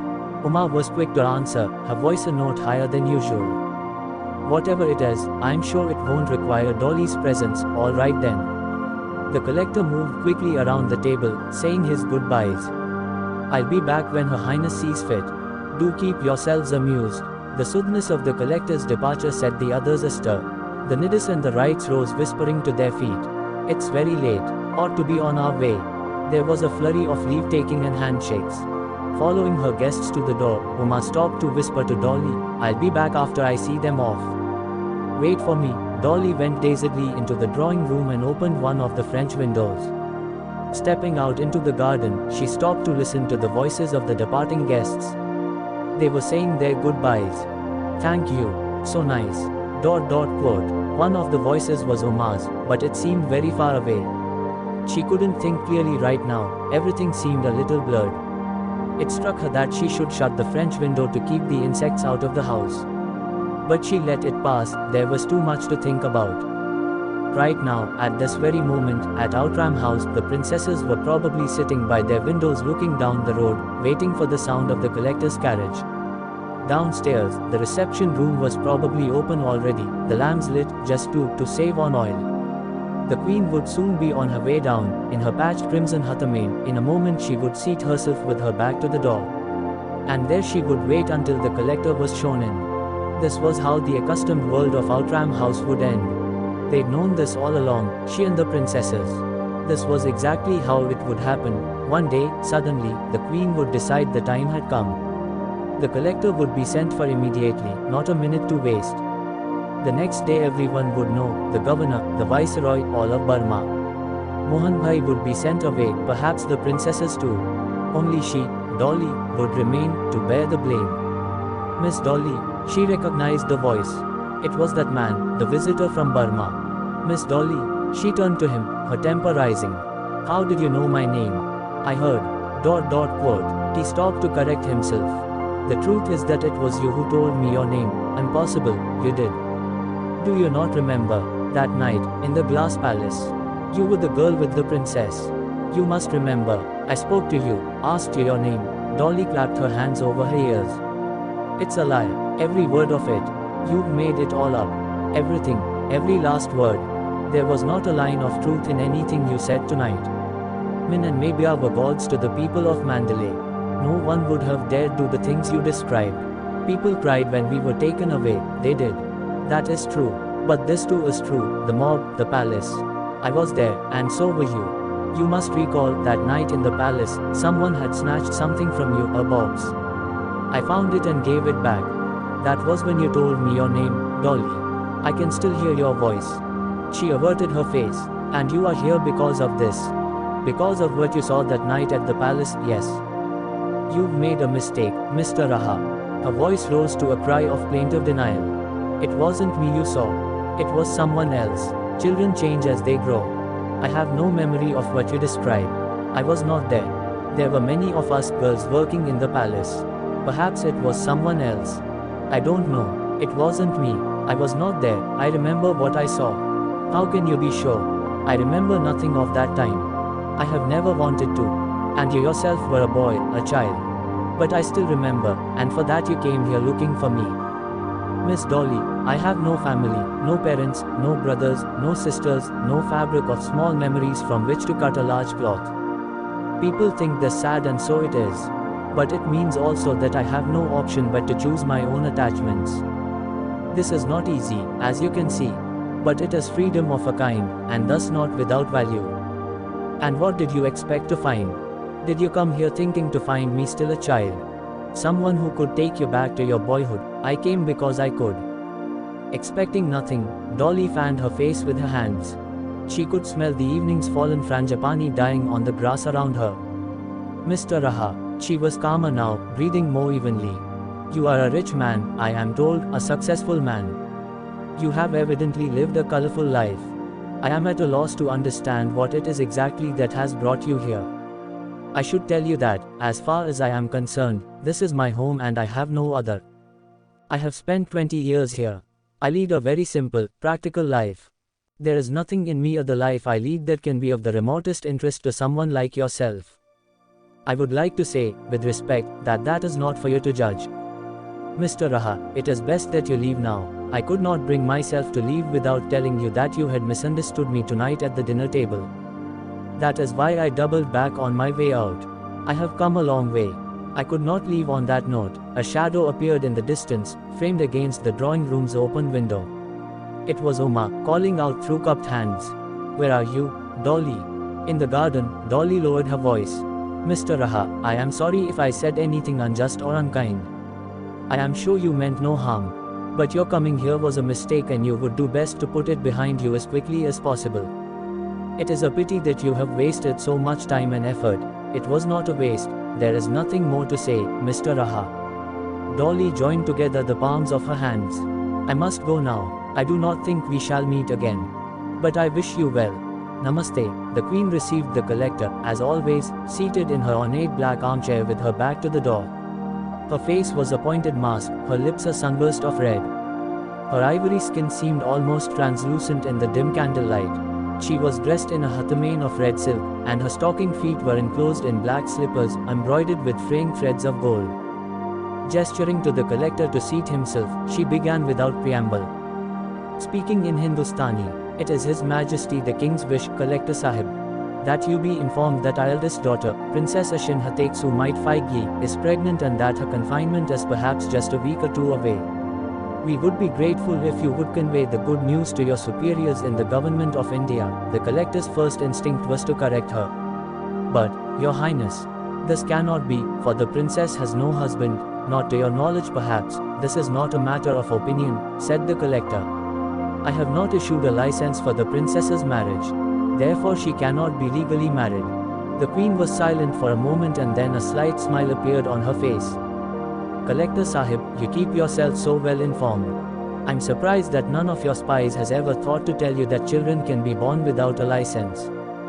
So you mean the child? Yes, by your laws, the child will be a bastard.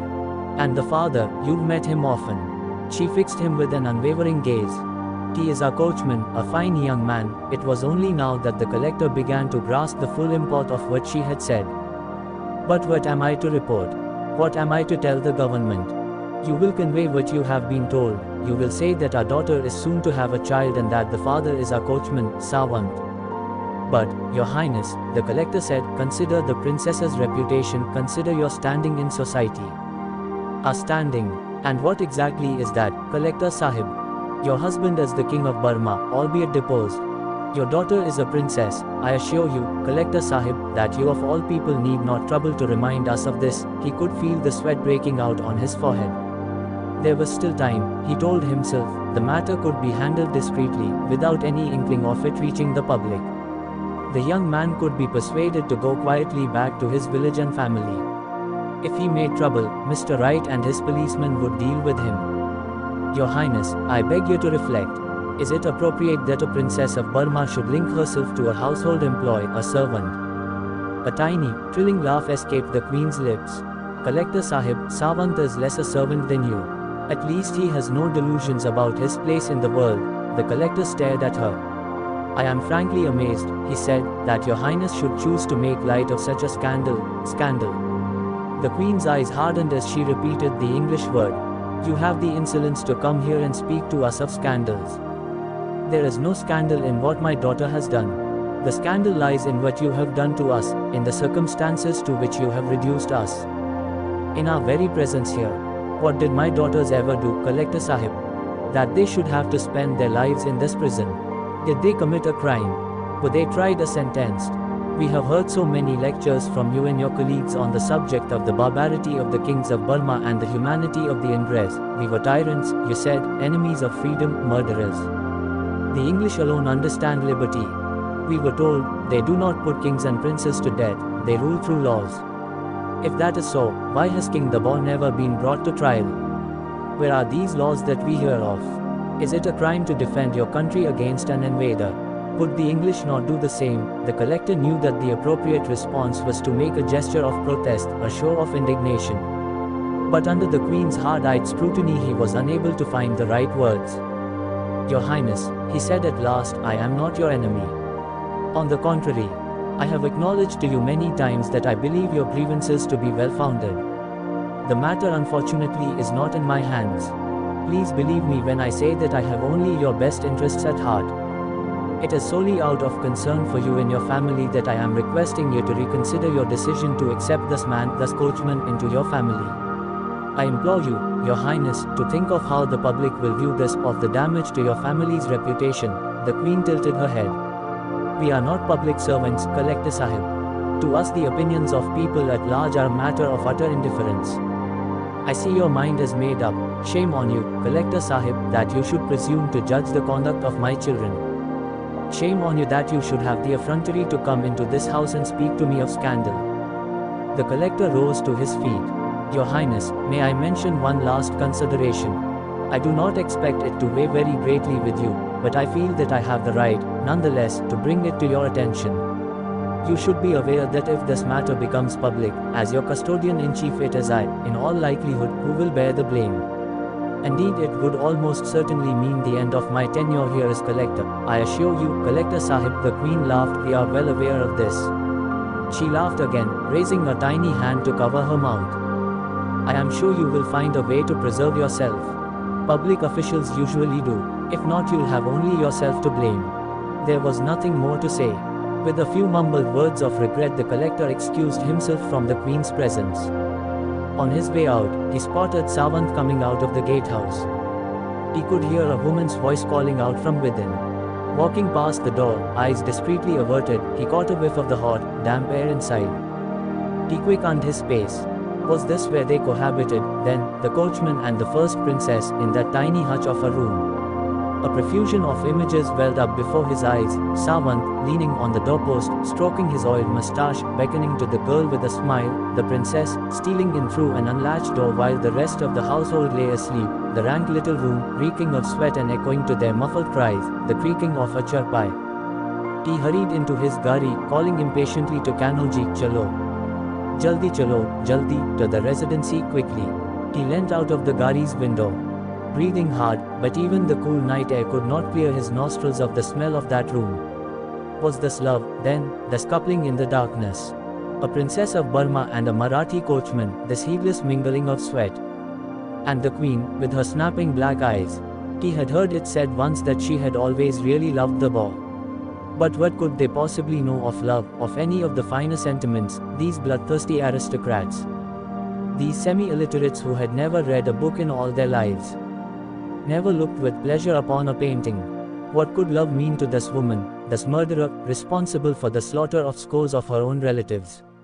And yet it was a fact that she had chosen captivity over freedom for the sake of her husband, condemned her own daughters to 20 years of exile. Would Umar do the same for him?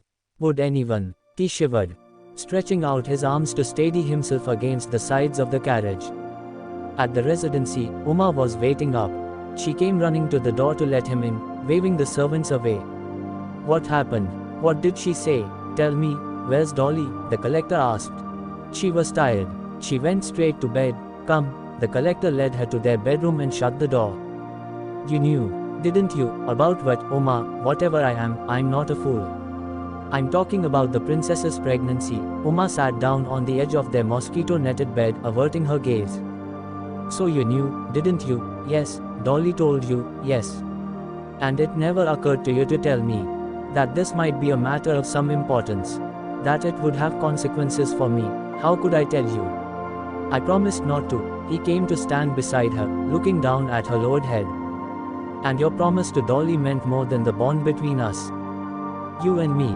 He reached for her hands and took them gently into his own. Look at me, Umar.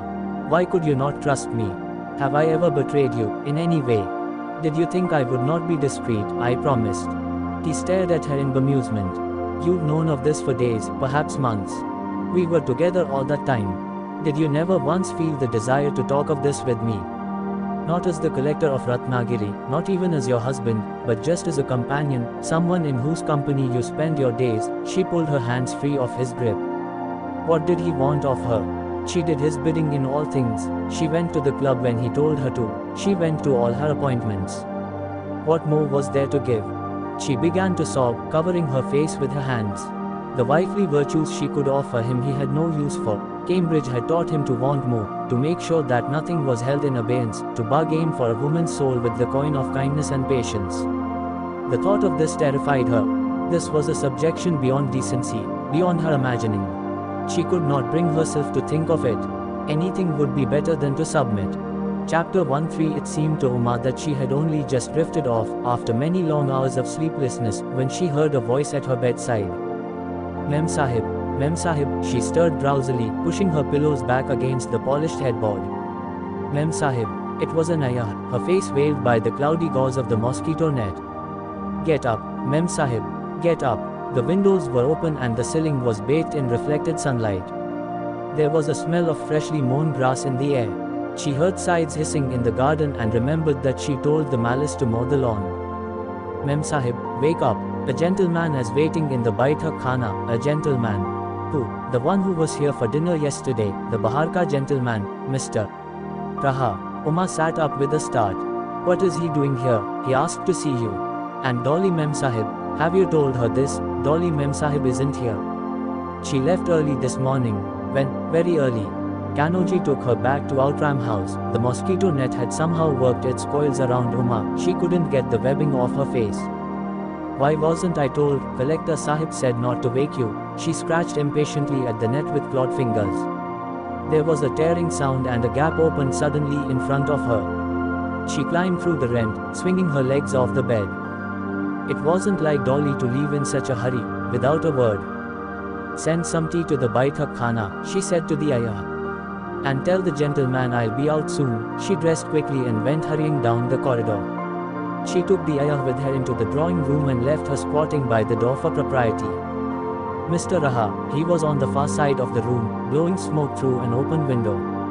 At the sound of her voice he spun round, flicking away his cheroot. He was wearing English clothes, a white linen suit. Madam Collector, I am sorry to have disturbed you. No. Not at all. She began to cough. The room was foggy with acrid tobacco smoke. I'm sorry. He dispelled a cloud of smoke with an apologetic wave.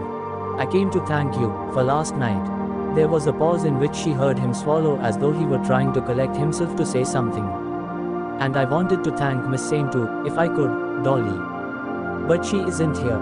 She's gone back to Outram house. Oh. He fell into a chair, his lips working silently, as though he was saying something to himself.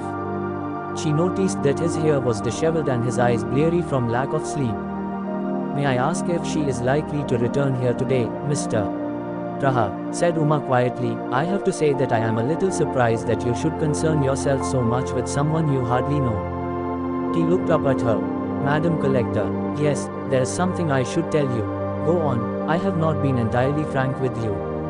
Or your uncle. How so? This was not my first meeting with Miss Sain. The truth is that it is because of her that I am here. I came in search of her. What?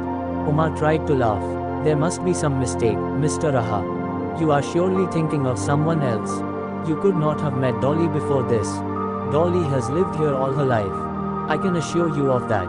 She hasn't left Ratnagiri since she was 10 years old. The girl I spoke of last night, the girl in the glass palace, yes, that was her, Dolly, Miss Sain. Uma felt the breath rushing out of her body.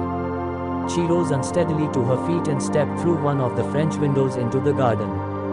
Come, Mr. Raha. Without waiting for him, she set off across the freshly cut lawn. The malice were busy sweeping the cut grass to take home to their cows and goats. They looked up and salaamed as she swept by. Rajkumar caught up with her at the bottom of the garden, just as she was opening the wicket gate. This must seem very strange to you. Yes, it does. She led him to the earthen seat beneath the peepul tree. The Kajali river shone like glass in the valley below. Please sit down, Mr. Raha. I didn't know I would find her here, Rajkumar said. Not for sure. This was just a place to begin, a way of settling a score with myself. As long as there existed a place where I could make inquiries, I had to come. I had no choice. I was sure that I'd find the matter settled. She would be married, I thought, or carrying someone else's child. Or dead, or turned into something unrecognizable. That would be that. The sight of her would wash the memory from my mind, set me free. Then I walked into your house last night, and there she was. I knew her at once, her face, her expression. And then the matter was indeed out of my hands, but not in the way I expected. And you'd only seen her that one time, twice. In Mandalay. But if I had met her 1,000 times it would have been no different. I know that. I am sure of that. When I was very young, I used to work on a boat, a Chittagong sampan. This was a long time ago, even before I went to Mandalay. One day we were caught in a storm. We were on the open sea and the storm came up very suddenly, as they do off the coast of Bengal. Water began to pour into the boat over the stern. I was roped to a mast and given a bucket to bail with. Soon the sky grew so dark that my surroundings became invisible except by lightning. During one of those flashes, I noticed something. It was an animal, a small, green-backed turtle. It had been washed aboard by a wave and had somehow got itself caught in some netting. It was just beyond my reach. And the waves were hitting the boat so hard I didn't dare undo my rope. We were both bound in our places, the turtle and I. At every flash of lightning, I looked up and there he was. And so it went, through that long, long night, the animal and I, watching one another through the waves and the wind. Towards dawn the storm abated. I undid my ropes and unloosed the turtle from the net. I can see it clearly to this day. If you were to set 1,000 turtles in front of me now, they would not be as real to me as that one animal. Why are you telling me this, Mr. Raha? Who else can I tell? Tell Dolly. I tried to. Last night, I saw her going into the garden and I doubled back after leaving you. What did she say? She was determined to be angry, just as she was at dinner. She found fault with everything I said. She told me to go back. She would not see me again. I stayed up all night, thinking what do I do next? In any other place, I would have had people to turn to. My friends would have learnt her mind from her friends. I would have asked someone to speak to her family. Then I would have gone myself to meet her father. We would have discussed money, settlements, things like that. I would have had some help. People to speak for me. Yes. Uma nodded. There would have been intermediaries. Go-betweens. People who can explain us better than we can ourselves. He was right, she knew that was how these things happened. Someone carried word from one mouth to another and so it went, whispers traveling like tendrils along hothouse trellises. That was exactly how it had happened in her own case. One night, a gari had come clattering into the paved courtyard of their family home in Calcutta, the house to which her father had given the name Lankasuka. There was a loud banging on the front door, downstairs. It was late, after dinner. Her father was in his study, busy working on his treatise on temple architecture. Her mother was preparing to go to bed. Someone must have died, her mother had declared. There's only ever bad news at this time of night. Uma and her little brother had gone running to the veranda that overlooked the courtyard. One of their aunts was standing by the door downstairs. Has someone died? Uma shouted. Died. Her aunt had burst into laughter. No, you silly girl. Let me in. Uma and her brother had listened at the door while their mother conferred with the visitor. They heard them mention the collector's name and recognized it. They'd read about him recently in newspapers and magazines. He was known to be a brilliant man. As a student, he'd done so well at Calcutta University that the well-to-do families of his neighborhood had pooled their resources together to send him to Cambridge. He'd returned a minor hero, having been accepted into the grandest and most powerful imperial cadre, the Indian Civil Service. It transpired that he had seen Uma at a puja. She'd been 16 at the time, a schoolgirl. On his return from Cambridge, he'd made inquiries about her. His family was none too pleased. They'd had proposals from all over the city and thought they could do much better. But he persisted, insisting that he didn't want a conventional marriage. He'd be working with Europeans. It wouldn't do to have a conservative, housebound wife. He needed a girl who would be willing to step into society, someone young, who wouldn't be resistant to learning modern ways. And he's asking about my Uma. Her mother's incredulous shriek had resounded through the house. Uma was by no means the best looking or the most accomplished girl in her circle. She could neither sing nor sew, her hair wasn't quite straight and she was thought to be too tall to be graceful.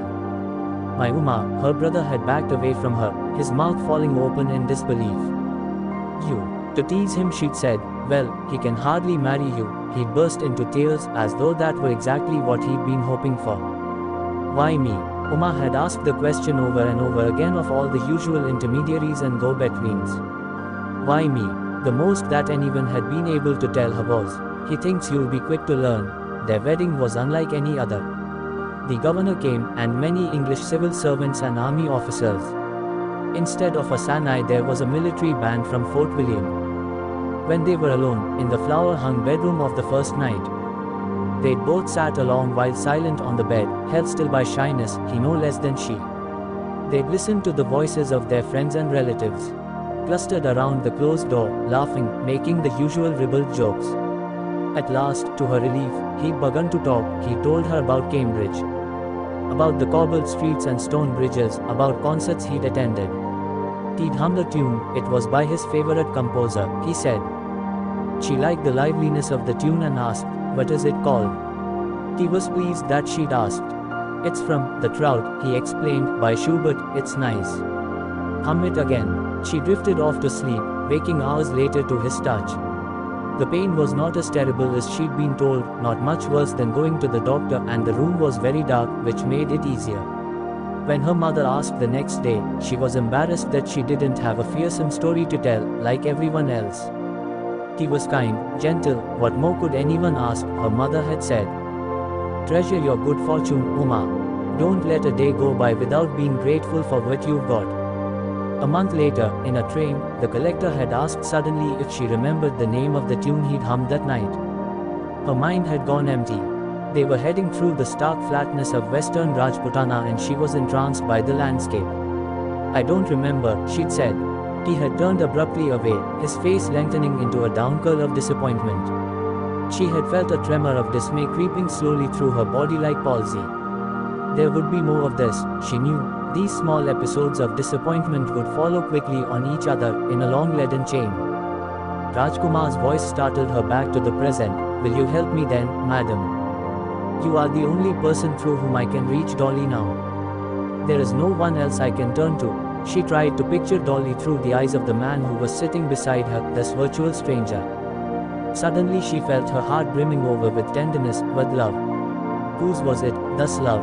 Was it his, or her own? Or perhaps both? What would she do if Dolly left? Such brightness as there was in her life came from Dolly, although by rights it should have been the other way around. It was Dolly who was the prisoner. After all, she was the lucky one, Mrs. Omar Day, of whom everyone always said. What more could you ask? But now, thinking of what it would be like in Ratnagiri without Dolly, she felt tears flooding into her eyes. She reached for the edge of the earthen bench to steady herself and her hand brushed against his. "Madam, Mrs. Day." He was peering at her, frowning in concern. "Mrs. Day, are you all right?" "Yes, yes." She snatched her hand away. "Just a little dizzy. I don't know what the matter is. Shall we go back inside?" "Yes." She rose to her feet. "Mr. Raha, you still haven't told me. What is it that you expect of me? Perhaps you could speak to her. You must speak to her yourself, Mr. Raha. Things never turn out well when there are go-betweens." He looked at her closely, and then, suddenly, taking her by surprise, he said, "The collector is a fine man, Mrs. Day, a good man. Men like him are worth many." "Yes, of course," she interrupted him quickly. "Yes. Come, let us go in."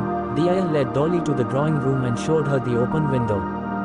"Madam went into the garden just a few minutes ago."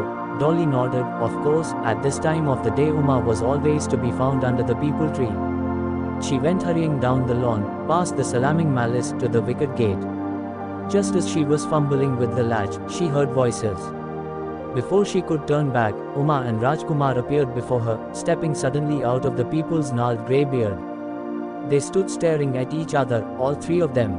Uma was the first to speak. "Mr. Raha," she said quietly, "I hope you will not take it amiss if I ask you to leave us for a minute. I would like to talk to Dolly, just a few words. Perhaps you could wait for us here by the garden gate." Of course, Uma took Dolly's arm.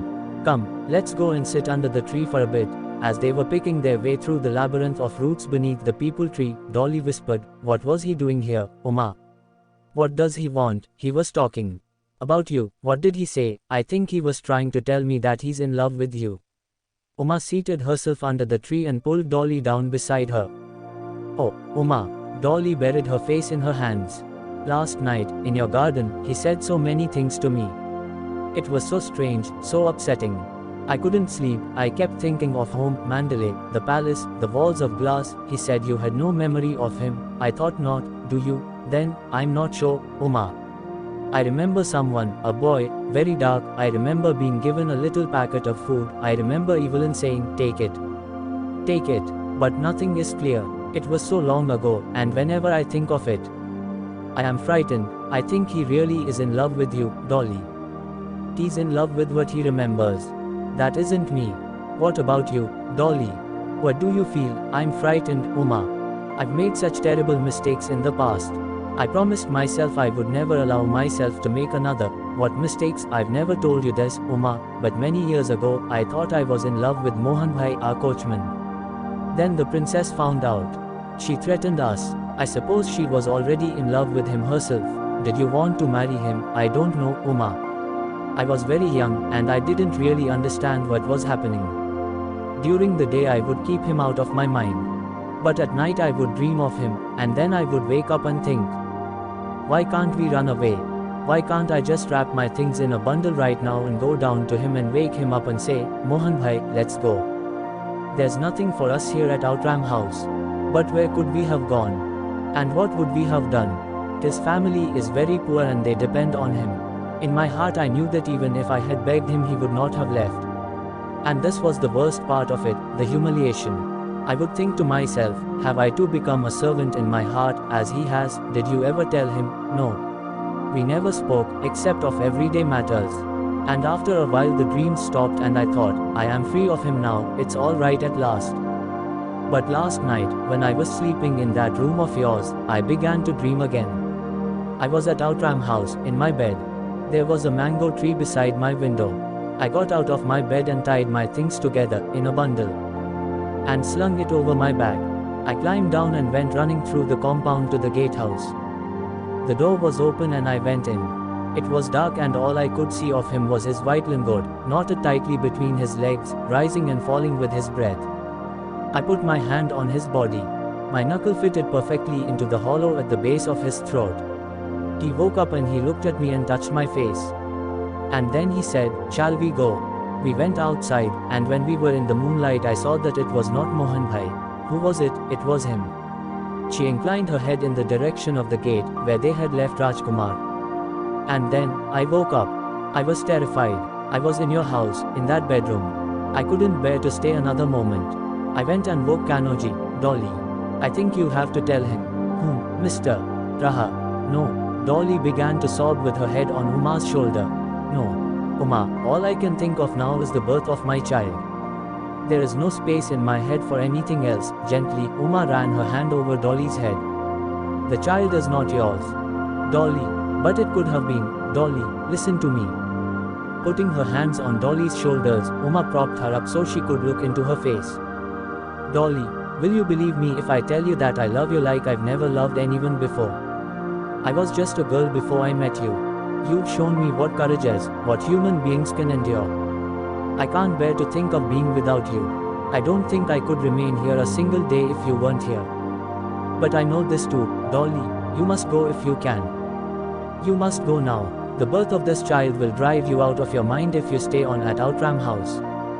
Don't say that, Uma. Dolly, listen to me. This man loves you. I am convinced of it. You must at least allow yourself to listen to him. Uma, I can't. Not now. Not with the child coming. If it was last year, then you must tell him that yourself. You owe him that. No. Uma, no. Uma rose to her feet. I'm going to send him here. It'll only take a minute. Don't leave, Uma, please. She clutched at Uma's hands. Please don't. This is something that has to be done, Dolly. There is no way round it. I'll send him here. Then I'll go to the house. I'll be waiting. Come and tell me what happens. Rajkumar spotted her as he was picking his way round the tree. Dolly was sitting erect on the earthen bench, her hands folded neatly in her lap. He threw away his dying cheroot and put another to his lips. His hand was shaking so hard that it took him several tries to light a match. Miss Dolly, Mr. Raha, my name is Rajkumar. I would be glad if you would call me that. She mouthed the syllables hesitantly. Rajkumar. Thank you. Uma wanted me to speak to you.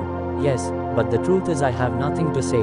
Then let me. She held up a hand to stop him. Please, let me finish. You must understand.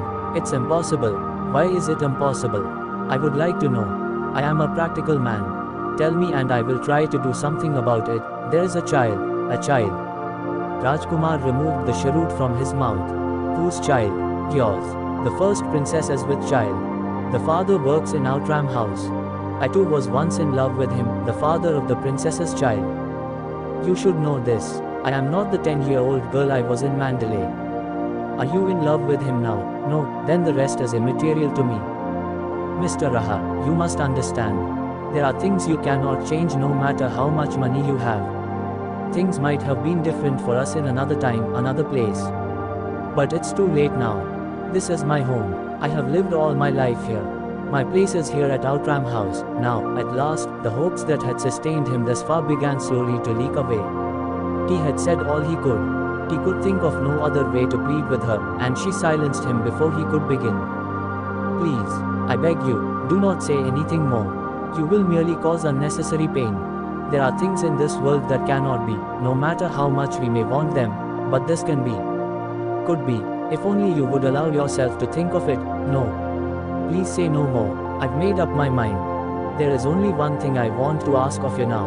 What is that? I ask that you leave Ratnagiri as soon as you can. He flinched, then bowed his head. I can see no reason to refuse. Without another word, he turned and walked away into the shadows of the bearded people. Chapter 1-4 Savant, removing his binoculars from his eyes, the king pointed in the direction of the bay. A boat stood moored at the jetty, a large country craft of a type known locally as a houri, a deep-hulled catamaran with a single outrigger. Savant, he is leaving, Min. It was very early and Savant had brought the king the cup of tea he liked to drink at daybreak. The man who arrived the other day on the Bombay steamer. He is leaving. They are loading his luggage at the jetty. Min, there is no steamer today, he's hired a boat. At this time of year, soon after the departure of the monsoons, there was a change in the prevailing currents and the waters around the mouth of the bay became, for a short while, exceptionally hazardous. During these weeks Horace was the only sailing craft that would brave the swirling undertow that swept the coast. Min. Savant placed the pot of tea beside the king's chair and backed quickly out of the room. Apart from the king and Savant himself, the house was still asleep. The anteroom where Dolly slept was just a couple of doors down the corridor. Dolly had the suite to herself now, for the first princess rarely came upstairs anymore, preferring mainly to stay in the gatehouse with Savant. Pushing Dolly's door open, Savant slipped inside. She was asleep, lying on the same narrow cot that she had used for the last 20 years. Her hair had come loose during the night and lay fanned across her pillow. In repose her skin looked almost translucent, and her face had the serene beauty of a temple carving. Standing over her bed, watching the slow rhythms of her breath, Savant hesitated. Yesterday, on his way to his village on the estuary, Savant had met a goatherd who was returning from the direction of the residency. They had talked for a while about the peepul tree, about the collector's Mem Sahib, about the rich prince from Burma and how he was besotted with Dolly. It was impossible to think of Outram House without Dolly, impossible to imagine Ratnagiri emptied of her presence. But better that than to see her waste away before his eyes. No, he owed her this. He knelt beside her and raised his hand. She was wearing a crumpled nighttime sari. The cloth was white, and it hung like a veil over her long slender limbs. He thought of the time when they'd sat together on his sagging rope bed, with his blood-stained lingot draped over their interlocking limbs. Just as he was about to wake her, his hand froze. To think of being without Dolly, it was madness. He began to back away. But then again he stopped. No, he owed her this. Suddenly she opened her eyes. You. She sat upright, folding her arms over her chest. He put a finger to his lips. Quiet. Everyone's asleep. Quick. Get dressed. Why, he's leaving. Your man. Her eyes widened in dismay. So soon? Yes, but there's no steamer. And at this time of year, I didn't think he would be able to go. He's hired a houri, but isn't it too late now? No. They won't be able to leave until the light's better. Quick, you have to stop him. Too much has gone wrong for you, Dolly. Not again. Come, quick. How? I'll harness the trap and take you down to Mandvi. Quick. By the time she was dressed, the trap was outside, ready to go. Savant had harnessed it to his fastest horse, a grey mare. He held out a hand to help Dolly in and then flicked the tip of his whip over the mare's head. The trap lurched forward, and they went rattling down the hill, past the police lines, the jail, the kachri. At the Jinjanaka Bazaar, a pack of guard dogs ran howling after them as they went racing past. From a long way off they saw the houri, casting off its moorings and pulling away, under or into the bay. Mohan Bhai, He cracked his whip. "I can go no faster, Dolly." When they reached the jetty, the boat was a long way gone, approaching the mouth of the bay. "Run, Dolly, run." Savant leapt off and gripped the mare's bit. "Run, run." She ran down the jetty, waving. In the distance, the boat was trying to maneuver its bow so that it would be able to slip through the shoals and currents ahead. Its stern bucked furiously as it approached the pounding waters of the open sea. In a few minutes it would be out of the bay. She waved again, and just as she was about to give up, the hory's bows began to turn, away from the bay's mouth. Circling all the way around the bay, the heavy craft came back to the waterfront, pulling up at the end of the jetty. The hory sat high in the water, and Rajkumar easily vaulted the distance between the boat and the jetty's outermost plank. He walked up to her, puffing on his cheroot. Yes, she could feel herself flushing, the blood rising to her face. "Mr. Raha," she said, picking her words with care. "The currents are dangerous at this time of year, and the dark bungalow has been booked for a week. There is no reason to leave in such a hurry, but it was you who said yes, but there is sometimes a difference between what one says and what one means." Rajkumar took the cheroot from his mouth with a hand that was moving very slowly, as though in stunned disbelief. Then he uttered a shout of laughter and threw his cheroot high into the air. They stood looking at it, side by side, laughing, watching as it rose circling above them. Suddenly the glowing tip disintegrated and a shower of sparks came floating down. It was as though fireworks were raining down from the heavens. The collector gave the appearance of being delighted when Uma told him that Rajkumar and Dolly were to be married. "Splendid," he said. "Splendid." Uma explained that Dolly wanted to have a very quiet ceremony. She was sure that the queen would do her best to stop the marriage if she got to know of it. In the spirit of the moment, the collector offered several suggestions. Why not have the ceremony at the residency? He would issue the license himself and preside over their marriage in person. Afterwards, perhaps champagne, just for the four of them. Uma must make sure to be careful in husbanding the last batch of ice from Bombay. The enthusiasm in his voice was such that Uma couldn't help feeling that her husband was delighted by the prospect of seeing the last of Dolly.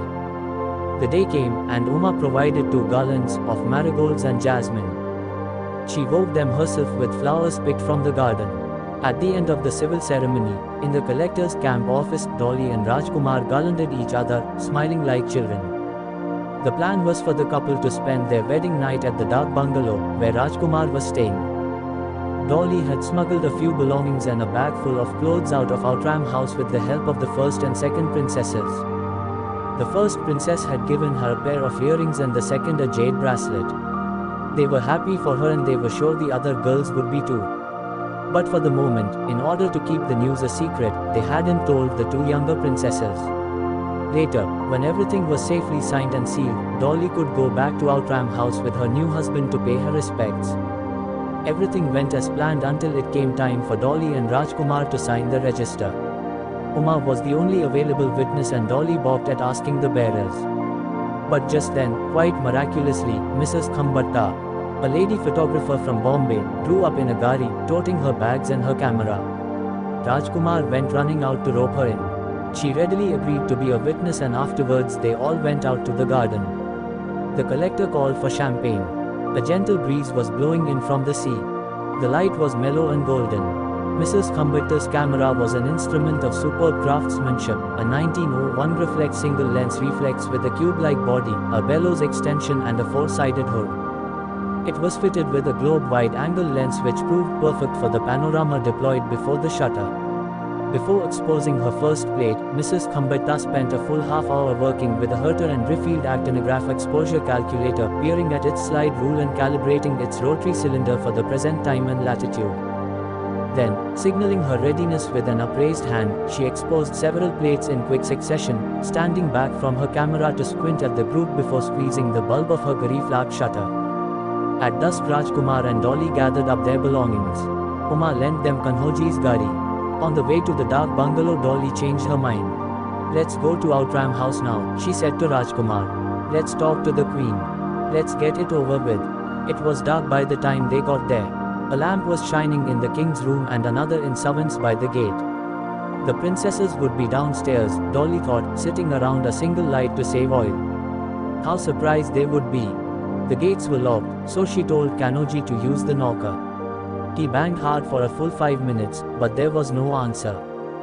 Dolly went to the gatehouse window and knocked on the wooden shutters. Mohan bhai, she called out. Open the gates. It's me, Dolly. I've come to say goodbye.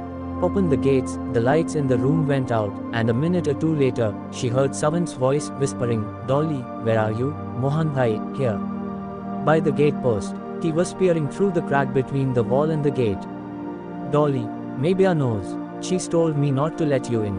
Not to open the gates, Dolly gasped.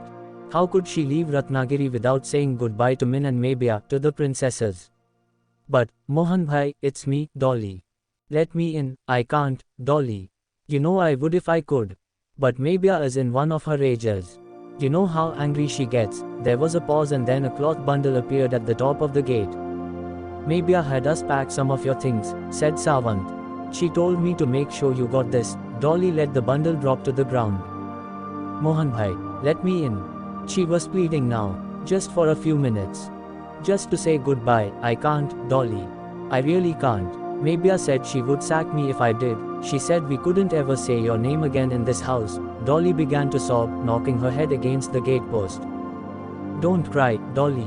Savant looked through the crack. We'll miss you. All of us. Look, the girls are waving to you from up there. The 4 princesses were standing close together at one of the windows upstairs. They waved and she tried to wave back too, but her legs buckled under her. She fell to her knees, sobbing. Rajkumar rushed to lift her off the ground. Holding her up with one arm, he picked up her bundled clothes with his free hand. Come, Dolly, let's go. There's nothing to be done. He had to lift her bodily off the ground to get her inside the gari. Chalo, chalo, jaldi chalo. When they were trotting past the police barracks, near the parade ground, some of the constables' wives and children came out to wave. They all seemed to know that Miss Dolly was going away. She waved back, wiping the tears fiercely from her eyes. She would not allow herself to be robbed of this last glimpse of the lane, the leaning coconut palms, the Union Jack flapping above the jail on its crooked pole. The rickety tea shop at the entrance to the lane. This was home, this narrow lane with its mossy walls of laterite. She knew she would never see it again. She sat bent over in her seat, hugging her old clothes. A cloth bundle. Once again, only this time she wasn't carrying it on her head. With her hand raised to knock, Uma noticed that the door of the collector's study was slightly ajar. She could see him through the crack. He was sitting upright in his straight-back chair. His glasses were dangling around his neck and he was staring into space. He turned with a start when she knocked. Come in. She seated herself opposite him in a chair that had no arms. This was where his stenographer sat, she guessed, little Mr. Ranade, with a pad on his knees, taking dictation. They looked at each other silently across the broad, leather-covered expanse of the desk. A letter lay open in front of him. She noted, in passing, that it was sealed with a florid rosette of red wax. She was the first to drop her eyes, and it was only then that he spoke. You have come to tell me that you want to go home, he said. Am I right? She nodded. Yes. May I ask why? I am useless here. There's nothing I can do for you that you cannot do better for yourself. And with Dolly gone, he cleared his throat, cutting her short. And may I ask when you will be coming back?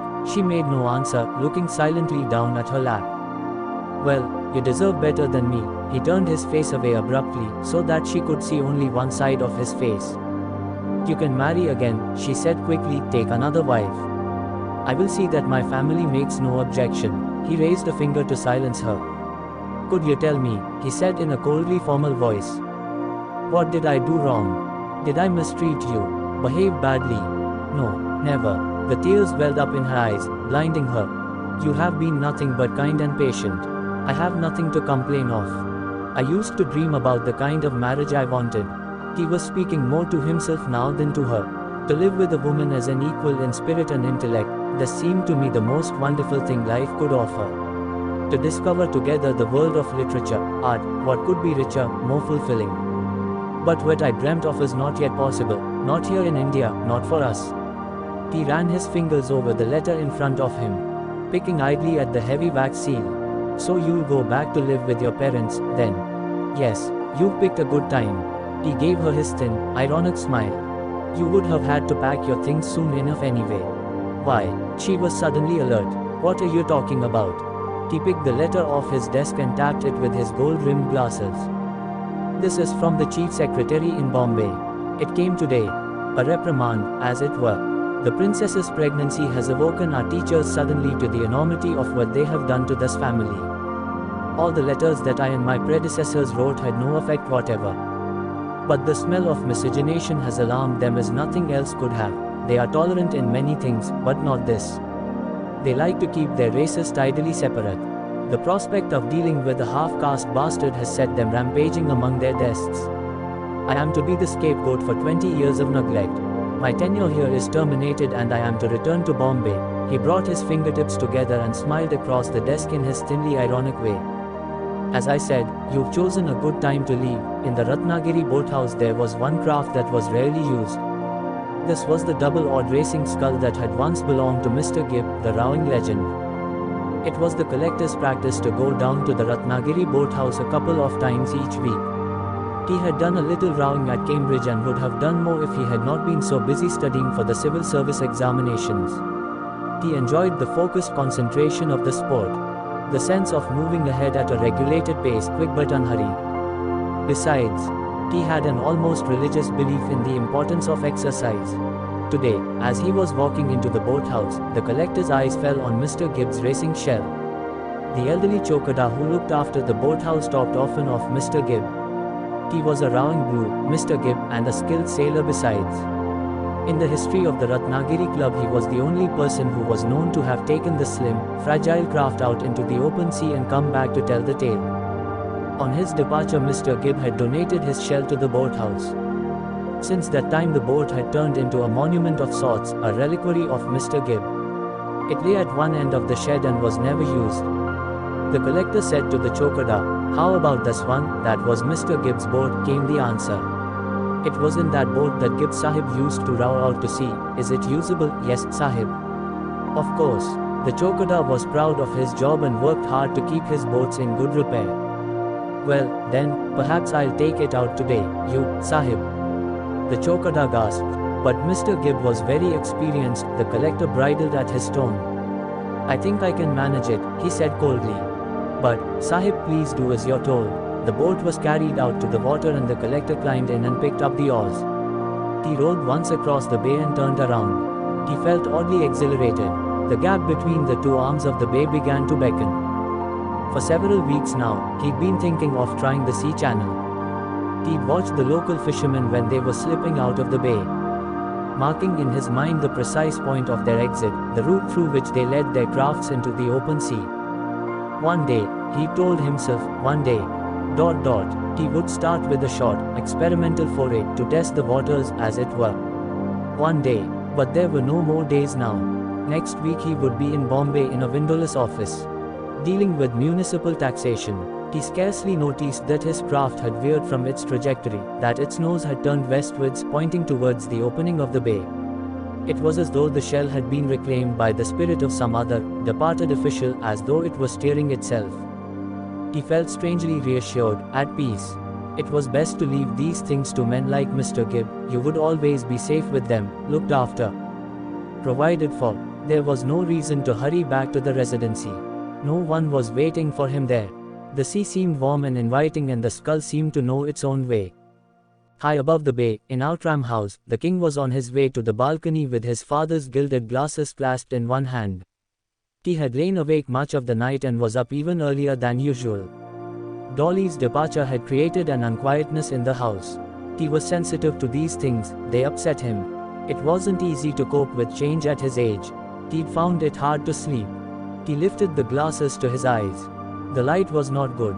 The fishermen of Kala village were not out of the estuary yet. Then he spotted the thin, long shape of a racing shell arrowing across the dark water.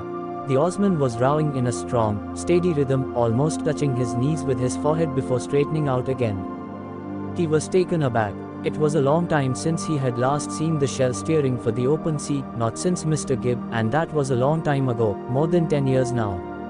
And even Mr. Gibb had never ventured out on the sea during the monsoons. He wouldn't have thought of it. He knew about the cross currents that swept the shore during the rains. He watched in surprise as the streamlined craft shot forward in the direction of the foaming white line that separated the calm waters of the bay from the pounding monsoon sea. Suddenly the boat buckled and its nose shot out of the water. The oarsman flung up an arm, and then the undertow took hold of him and sucked him down, beneath the surface. The king started to his feet in shock. Gripping the balcony's rails, he leant over the balustrade. He began to shout, "Savant! Savant!" It was early in the morning and his voice had grown prematurely feeble. Savant was asleep in the gatehouse on his string bed, with one arm thrown protectively over the first princess. "Savant! Savant!" It was the queen who heard his shouts. She too had been up all night, thinking of Dolly, remembering how she'd come to her as a child, of how she'd been the only person in the palace who could quiet the second princess, of how she had stayed on when the others had left. "Savant!" She climbed slowly out of bed and went over to see what the king wanted. The king pointed to a few bits of wreckage, drifting in the distance at the mouth of the bay. The collector, she took a long look with his gilded binoculars. "Is he dead?" "I think so. If it were not for that man, Dolly would still be at Outram House." Dolly, whom she'd adopted and brought up and loved like her own child. But Dolly was gone now, and it was right that he should pay. She leant over the balustrade and spat into the garden, in commemoration of her jailer's death. The Money Tree Chapter 15 Rangoon's Bus Street passenger jetty was something of a curiosity. It was built to resemble a floating pavilion, with fine woodwork and a peaked roof, like that of an alpine cottage. Sire John held onto one of its carved posts as he leant over the jetty's side, scanning the river for the Nuvara Elia, the steamer in which Rajkumar was returning to Rangoon with Dolly. When at last he spotted the ship, it was still a long way off, just approaching the mouth of the Pazundong Creek, fighting the powerful currents that tore at the river's mud-brown surface.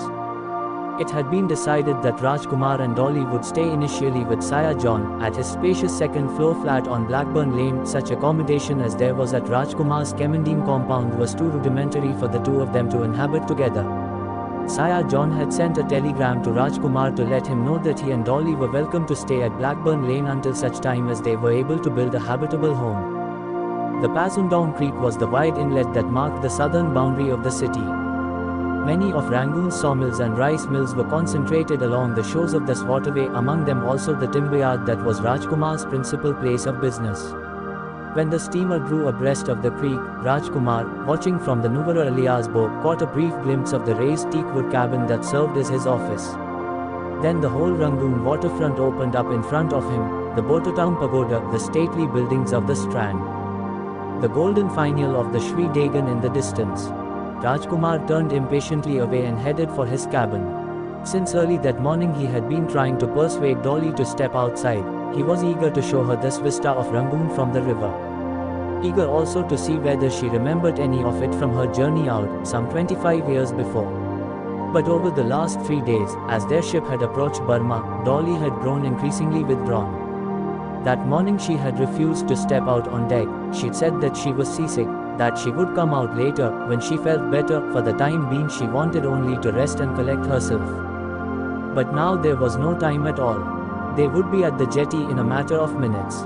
Rajkumar burst into the cabin, his voice loudly exuberant. "Dolly, we're home. Come on, outside. ..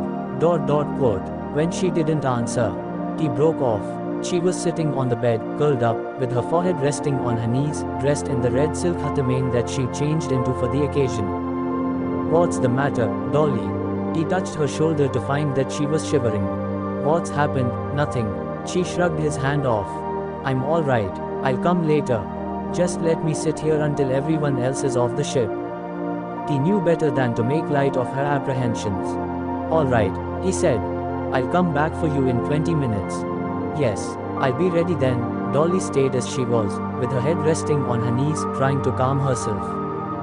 She felt a jolt as the steamer docked, and then she heard the voices of coolies and porters ringing through the gangways. Rippling patterns of opalescent light were dancing on the ceiling, shining in through a porthole of the river's silk dark surface. In a while, the cabin door squeaked open, and she heard Rajkumar's voice. "Dolly." She looked up to see Rajkumar ushering someone into the cabin, a small, portly, owlish man dressed in a grey suit and a felt hat. The visitor doffed his hat and smiled so broadly that his eyes almost disappeared into the creases of his deeply lined face. This had to be Sire John, she knew. and the knowledge of this made her more apprehensive than ever.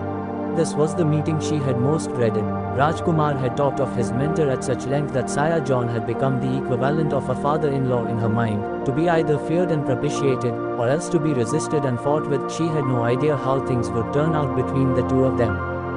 Now, faced with him in person, she found herself folding her hands together in the Indian way, unconsciously, through the force of long habit. He laughed and came quickly across the cabin. Addressing her in 156 Burmese, he said, "Look, I have something for you." She noticed that his accent was thickly foreign. He reached into his pocket and took out a filigreed gold bracelet wrapped in tissue paper. Taking hold of her wrist, he slipped the bracelet over her knuckles. "It belonged to my wife," he said. "I put it aside for you." She spun the bracelet around her wrist. The polished gold facets gleamed in the dappled light that was shining in through the potholes. He put his arm around her, and under the pressure of his hand she felt her apprehension seeping away. She glanced at him shyly and smiled. "It's beautiful, sire. I'll treasure it." Rajkumar, watching from the doorway, saw a lightening in the mists that had gathered around her over the last few days. "Come," he said quickly. "Let's go. The gari is waiting." On the way to Blackburn Lane, in the carriage, Sire John reached into his pocket once again. "I have something for you too, Rajkumar." He took out a small spherical object, also wrapped in tissue paper. He handed it carefully to Rajkumar.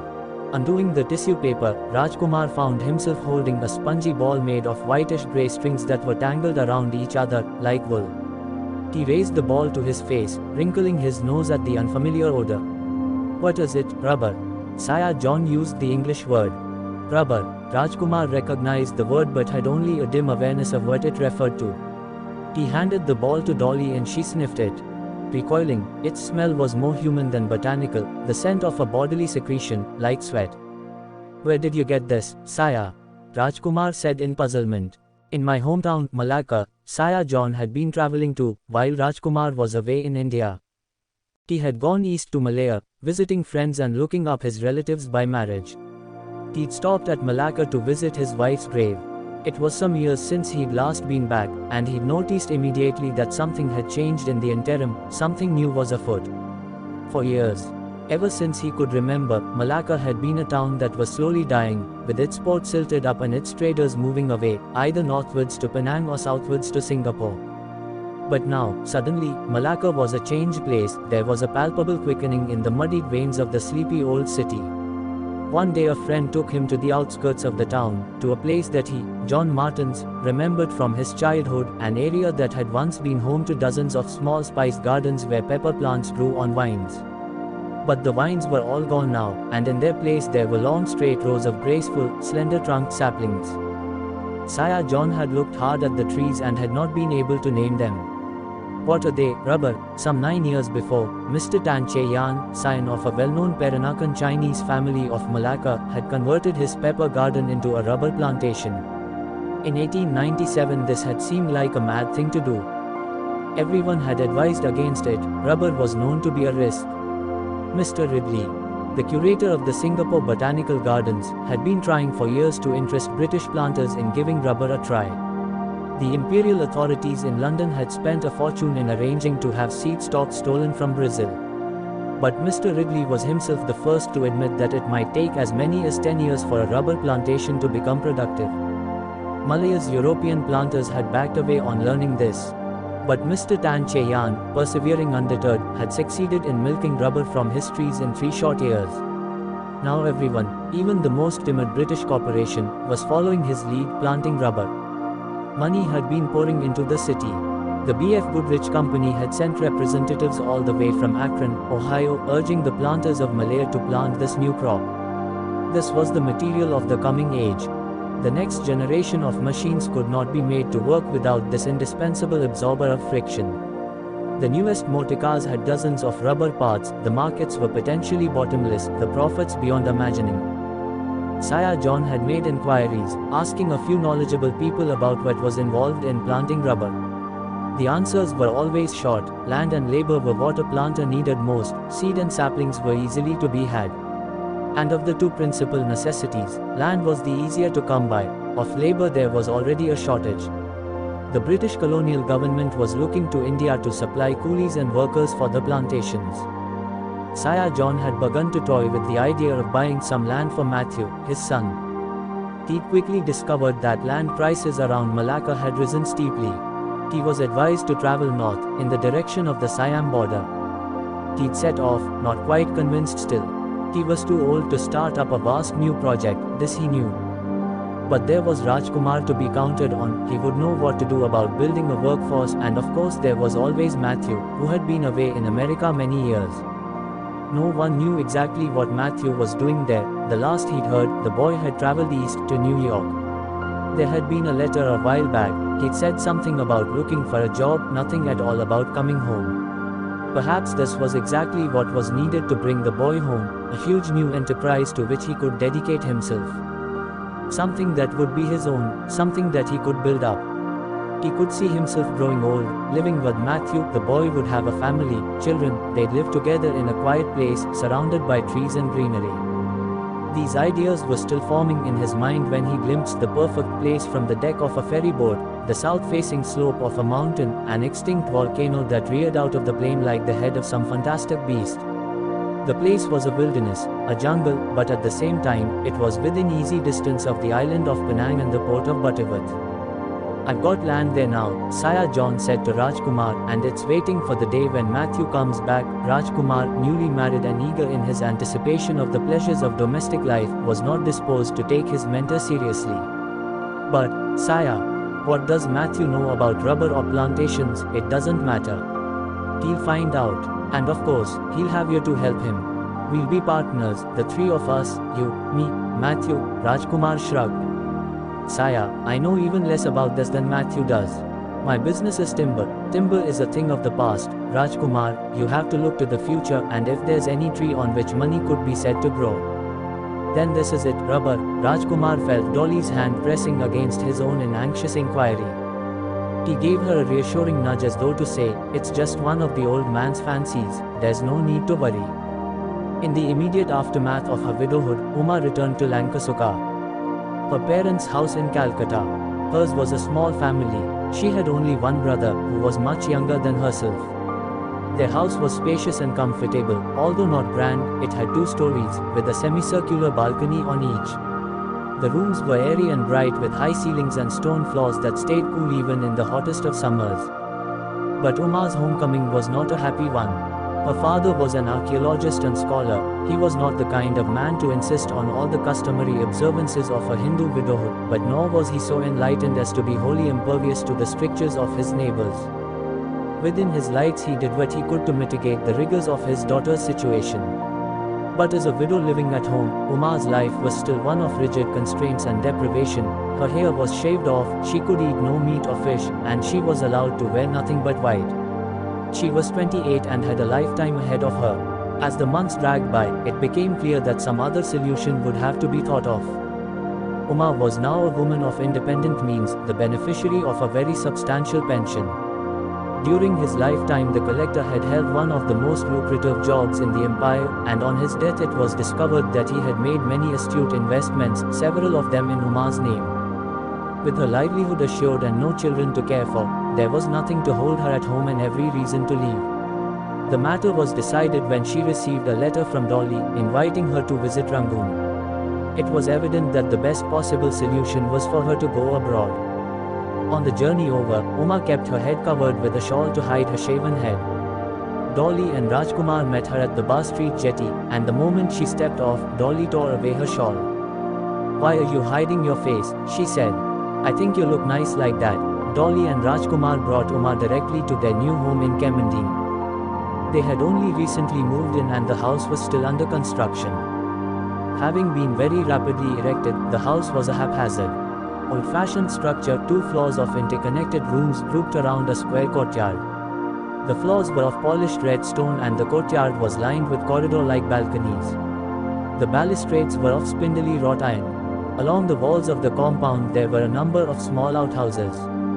These were inhabited by watchmen, gardeners and other household employees.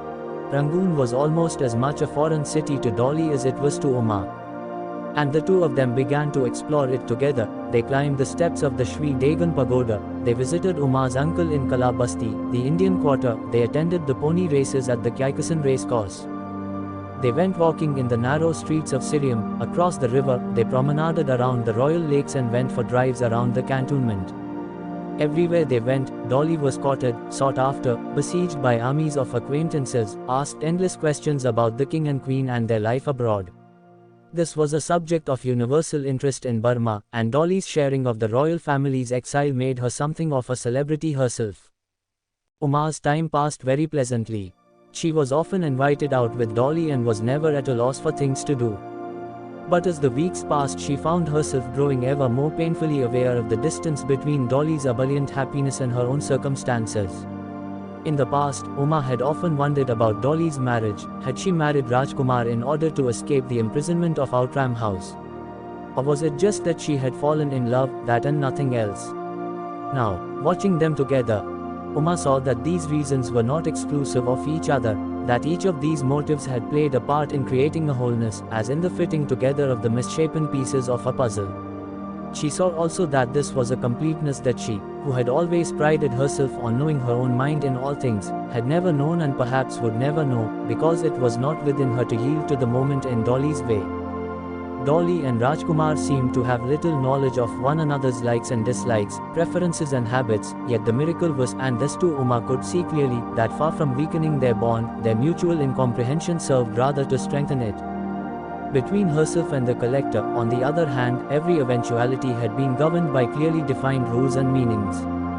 Whenever there was a question about what either of them might like or want, all they had to do was to refer implicitly to usage and etiquette. Now, thinking back, she saw that she herself had come to resemble the collector more closely than she had ever thought to admit, that she too had become a creature of rules and method and dogged persistence, and was in this sense utterly unlike Dolly. As the days passed, she became conscious of a gathering grief, an emotion more powerful than any she had ever known. In the light of hindsight, she realized that those words that people had always used of the collector, "He's a good man," were true, that he indeed had been a good man, an honest man, a man of great intelligence and ability who happened to have been born into a circumstance that could not offer him an appropriate avenue for the fulfillment of his talents. He had wielded immense power as a district collector, yet paradoxically, the position had brought him nothing but unease and uncertainty. She recalled the nervous, ironic way in which he had played the part of collector. She remembered how he'd watched over her at table, the intolerable minuteness of his supervision, the effort he had invested in molding her into a reflection of what he himself aspired to be. There seemed never to be a moment when he was not haunted by the fear of being thought lacking by his British colleagues. And yet it seemed to be universally agreed that he was one of the most successful Indians of his generation, a model for his countrymen. Did this mean that one day all of India would become a shadow of what he had been? Millions of people trying to live their lives in conformity with incomprehensible rules. Better to be what Dolly had been, a woman who had no illusions about the nature of her condition, a prisoner who knew the exact dimensions of her cage and could look for contentment within those confines.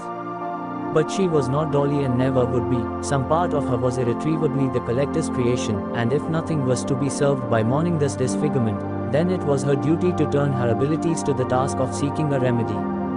One day, Rajkumar said to her, "Everything we have we owe to you.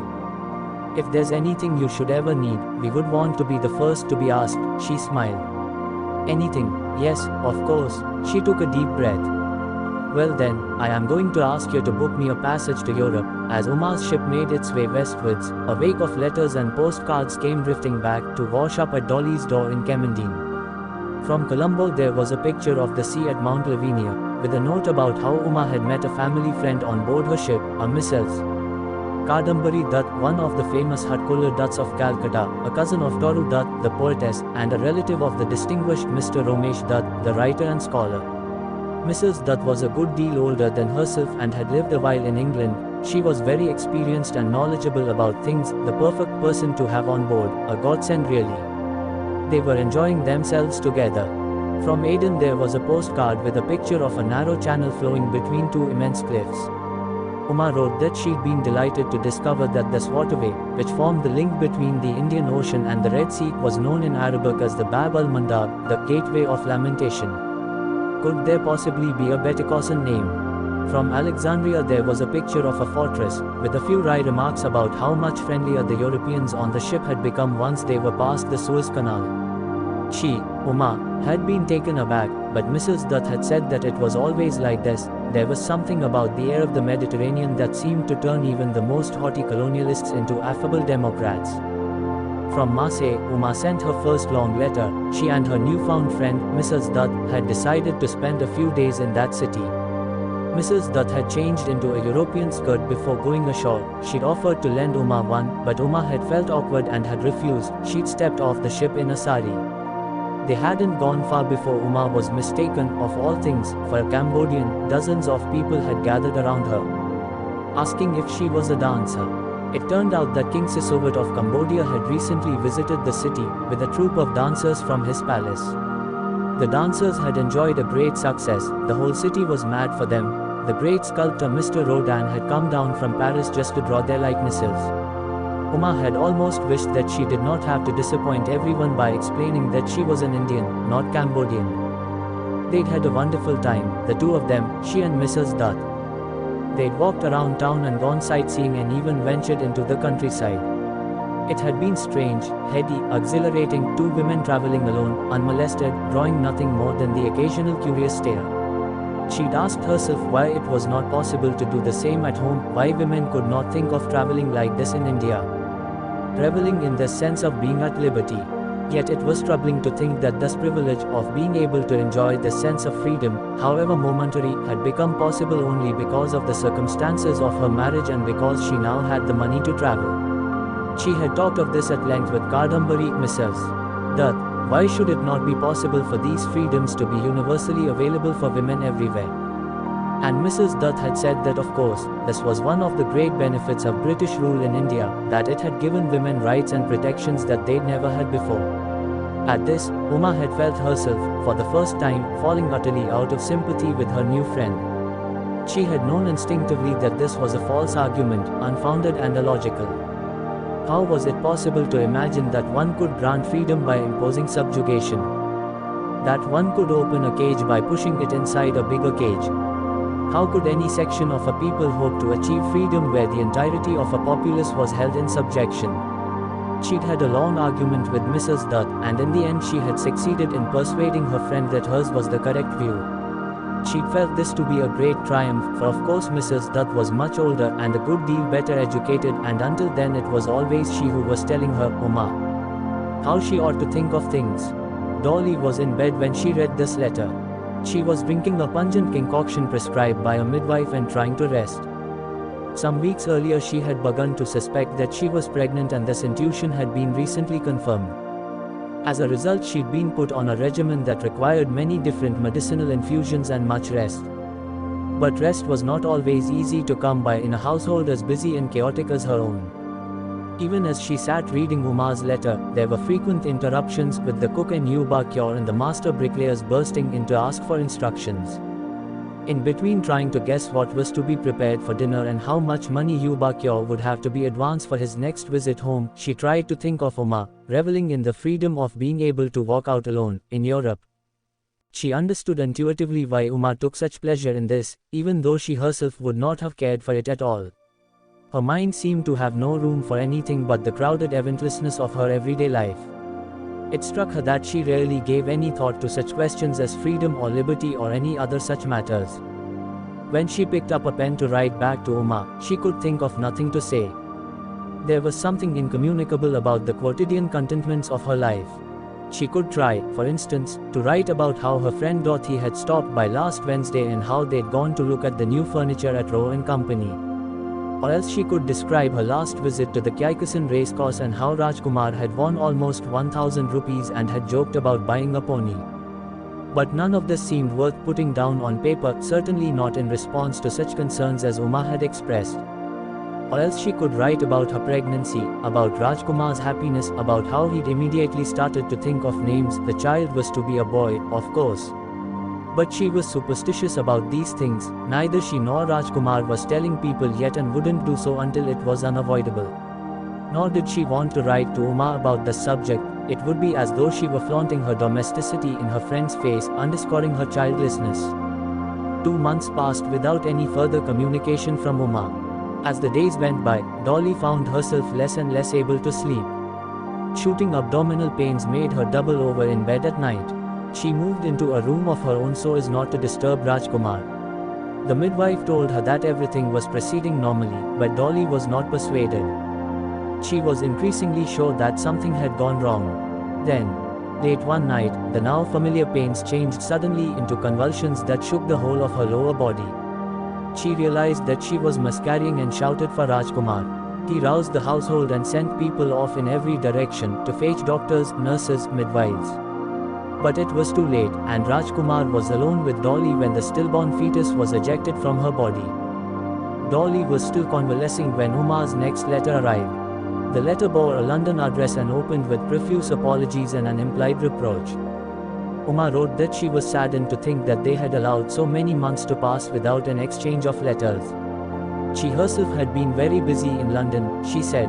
Mrs. Dutt had helped her find accommodation as the paying guest of an elderly missionary lady who'd spent much of her life in India.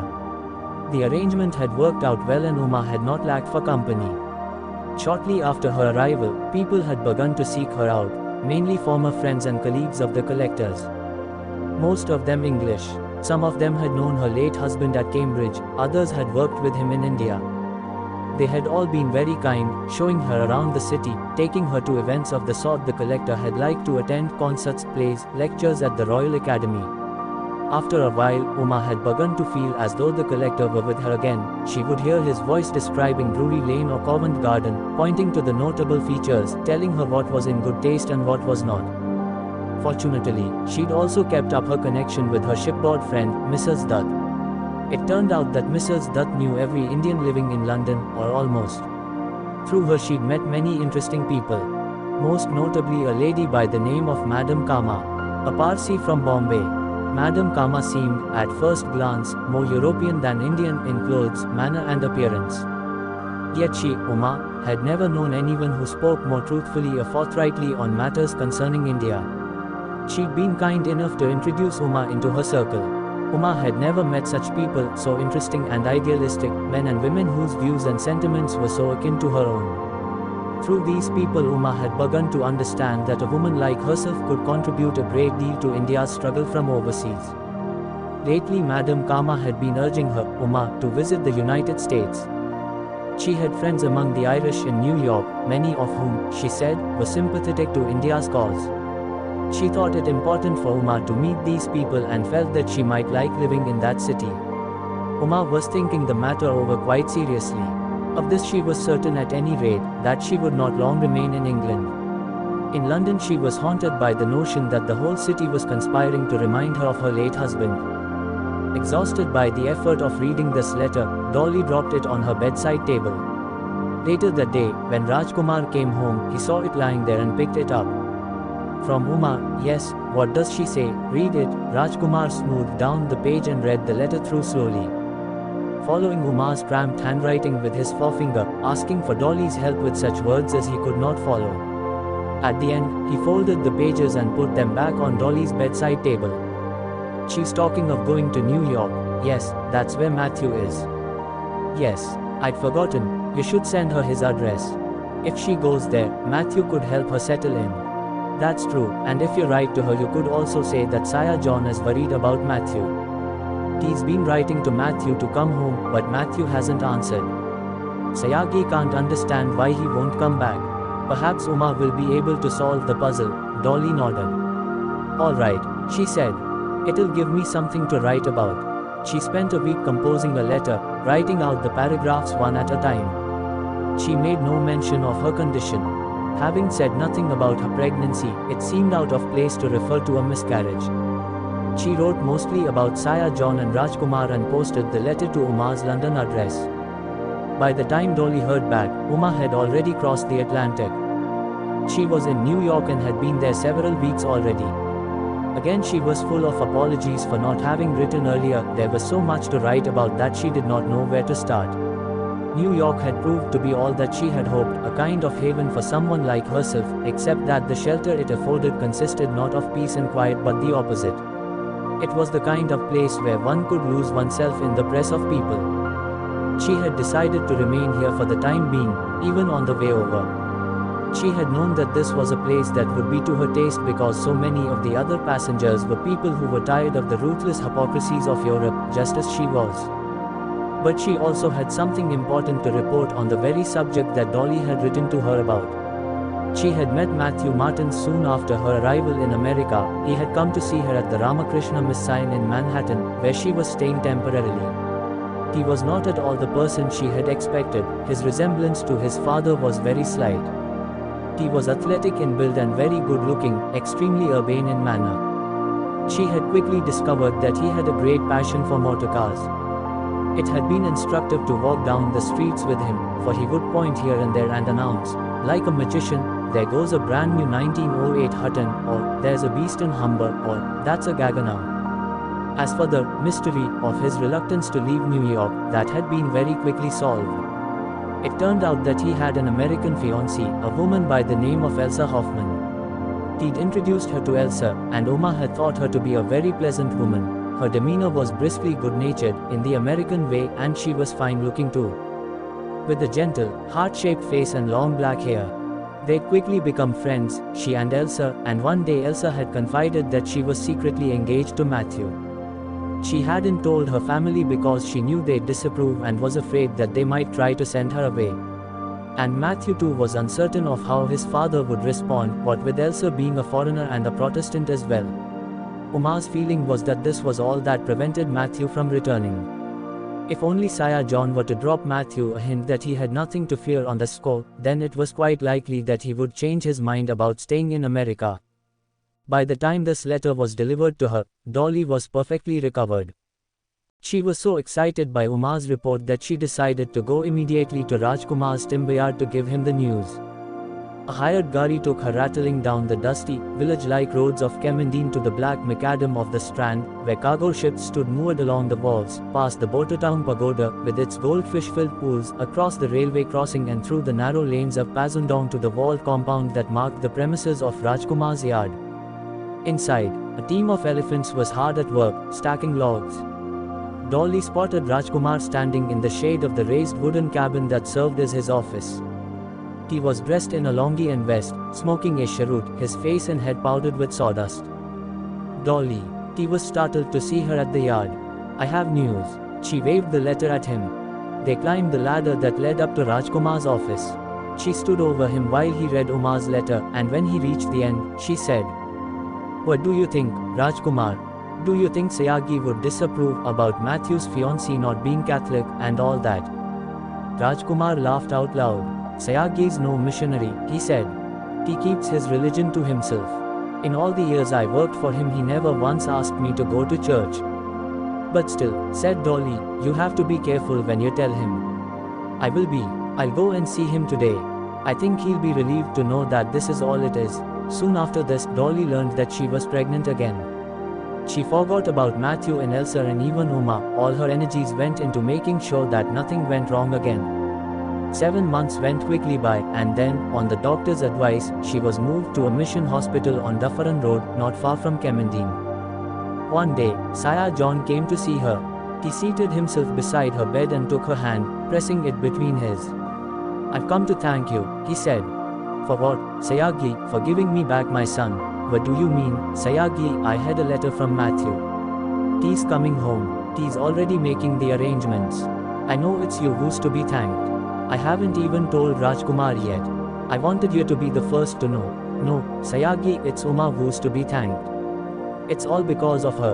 Because of the both of you, and Matthew." "Is he coming alone?" Sire John smiled, his eyes shining. "No, he's bringing home a bride. They're going to be married by special license just before they leave, so that they can travel together." "So what will this mean, Sayagi?" "It means that it's time for me to move too. I'm going to sell my properties here. Then I'm going to go to Malaya to get things ready for them.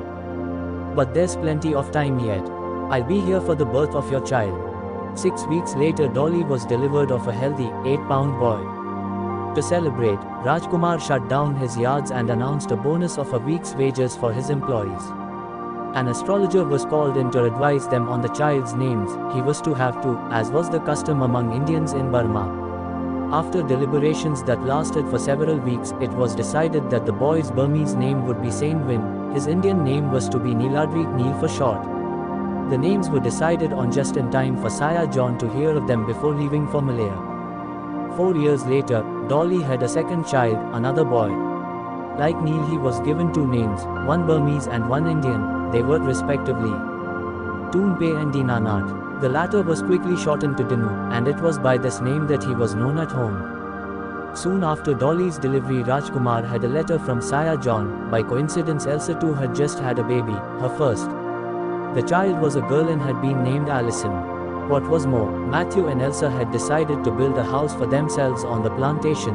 The land had already been cleared and a date fixed for the groundbreaking ceremony.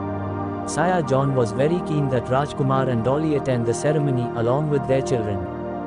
In the years since Sire John's departure from Rangoon, Rajkumar had spent a great deal of his time travelling between Burma, Malaya and India.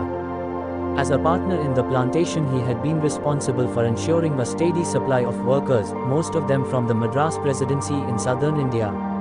Rajkumar had kept Dolly abreast of the plantation's progress, but despite his pleas, she had not accompanied him on any of his trips to Malaya. She was not a good traveller, she had said. It had been hard enough to leave Ratnagiri to come to Burma. She was not in a hurry to go anywhere else. As a result, Dolly had never met Matthew and Elsa.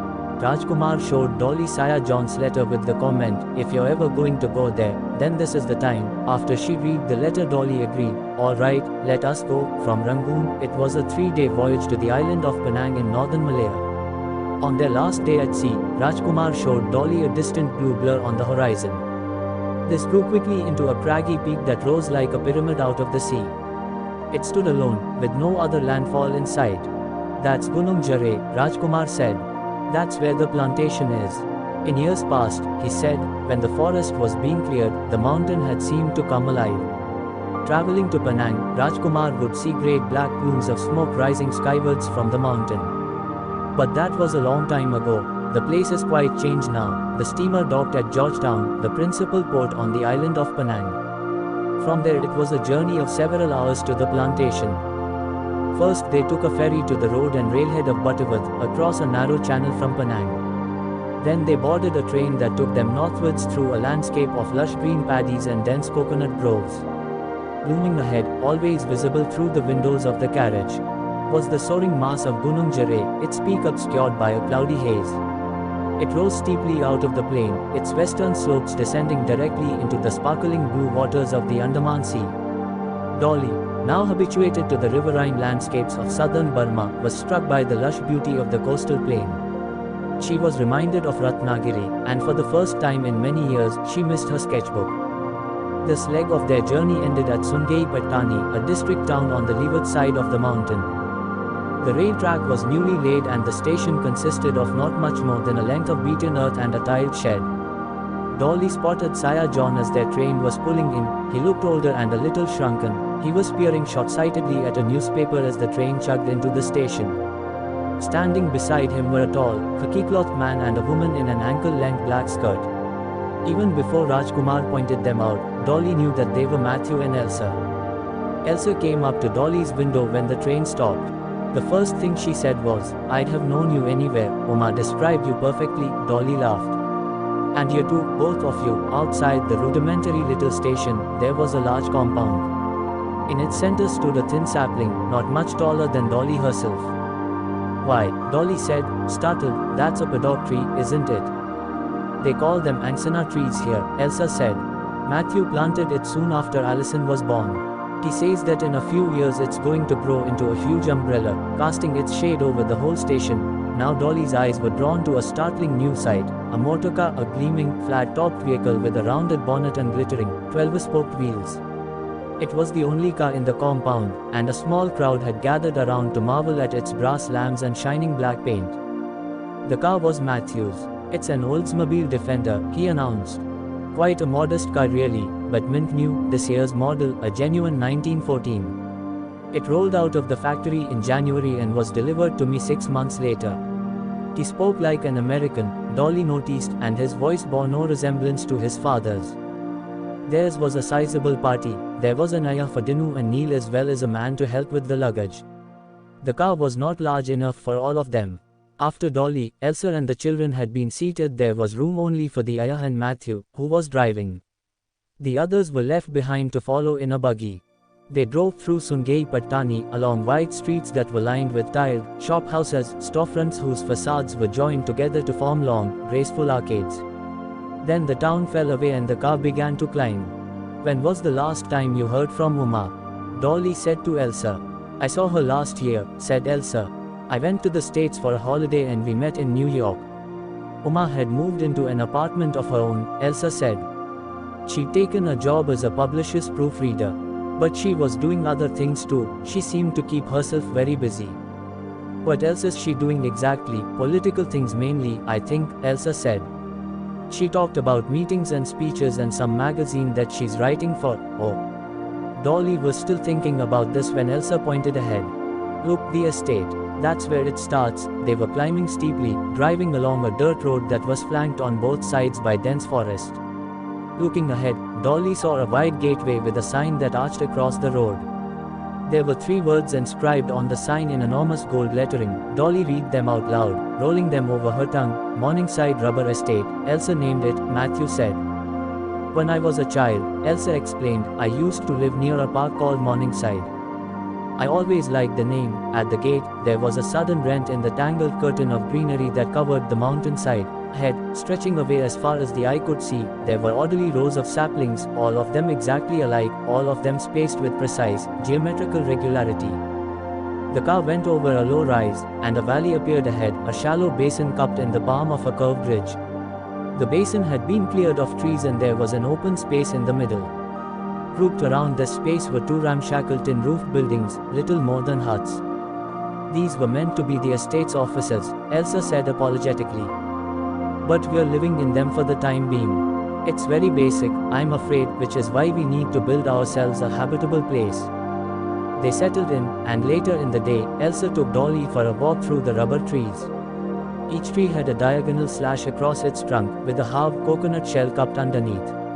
Elsa swirled her forefinger through one of these cups and dug out a hardened crescent of latex. "They call these cup lumps," Elsa said, handing the latex to Dolly.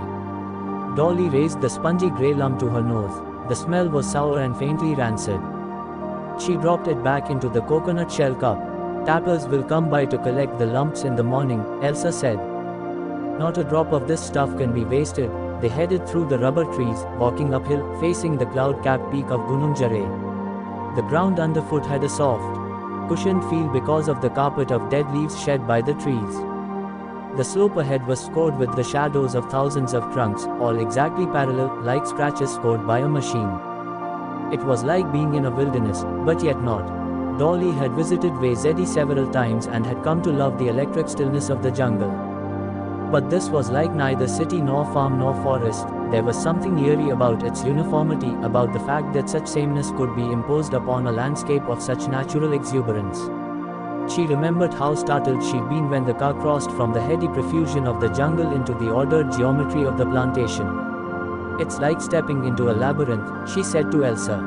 "Yes," said Elsa. "And you'd be amazed how easy it is to lose your way." They entered a large clearing and Elsa came to a stop. "This," she said, "is where Morningside House is going to be." Turning around, Dolly saw that the spot offered spectacular views on every side. To the west the mountains sloped gently into the reddening sunset sea, to the north rose the forested peak of Gunung Jare, looking directly down on them. "It's a wonderful spot," Dolly said. But even as she was saying the words, it struck her that she would not have wanted to live there under the scowling gaze of the mountain, in a house that was marooned in a tree-filled maze. "It's beautiful, isn't it?" Elsa said. "But you should have seen what it looked like before it was clear." She'd been horrified, she said, when she first came out to Gunung Jare. The place was beautiful beyond imagining, but it was jungle, dense, towering. Tangled, unpassable jungle. Matthew had led her a little way in on foot. And it was like walking up a carpeted nave, with the tops of the trees meeting far above, forming an endless fan-vaulted ceiling. It was hard, almost impossible, to imagine that these slopes could be laid bare, made habitable. Once the clearing of the forest had started, Matthew had moved out to the land and built himself a small cabin, where the estate office now stood. She had lived away from him in a rented house in Penang. She would have preferred to be with Matthew, but he wouldn't let her stay. It was too dangerous, he said, like a battlefield, with the jungle fighting back every inch of the way. For a while Sire John had stayed with Matthew too, but then he'd fallen ill and had had to move to Penang. Even though the plantation was his own idea, he'd had no conception of what would be involved in laying it out. Several months went by before Elsa had been allowed to visit the location again, and she understood then why Matthew had tried to keep her away. The hillside looked as though it had been racked by a series of disasters. Huge stretches of land were covered with ashes and blackened stumps. Matthew was thin and coughed incessantly. She caught a glimpse of the workers' shacks, tiny hovels with roofs made of branches and leaves. They were all Indians. From the south, Matthew had learned to speak their language, Tamil, but she couldn't understand a word they said. She'd looked into the mud-walled hut where they went to be treated when they fell ill. The squalor was unimaginable, the floors covered with filth. She'd wanted to stay and work as a nurse, but Matthew had refused to let her remain. She'd had to go back to Penang. But when she next returned, the transformation was again so great as to appear miraculous. The last time around she had felt as though she were entering a plague site, now the sensation was of walking into a freshly laid garden. The ashes had been washed away by the rain, the blackened tree stumps had been removed and the first saplings of rubber had begun to grow. For the first time, Matthew had allowed her to stay over, in his cabin. At daybreak she'd looked out of the window and seen the morning pouring down the side of the mountain, lying on their land like a sheet of gold. That was when I told Matthew, Elsa said, that there could only ever be one name for this place, Morningside. Later, back where they were staying, Elsa showed Dolly her sketches for Morningside House. She wanted it to look like the grand Long Island houses of her memory. It was to have a turret-like tower, steep gables and a veranda that went all the way around, to take advantage of the spectacular views. The one eastern touch was to be the roof, which would be red, with carved, upcurling eaves. While the women were poring over the sketches, Sire John was going through the newspaper that he had bought at the railway station. It was the previous day's edition of the Straits Times, published from Singapore. Suddenly he glanced up and beckoned to Matthew and Rajkumar from across the room. Look at this, he said. Folding the paper in half, he showed them a report about the assassination of the Grand Duke Franz Ferdinand in Sarajevo. Rajkumar and Matthew read through the first couple of paragraphs and then looked at each other and shrugged.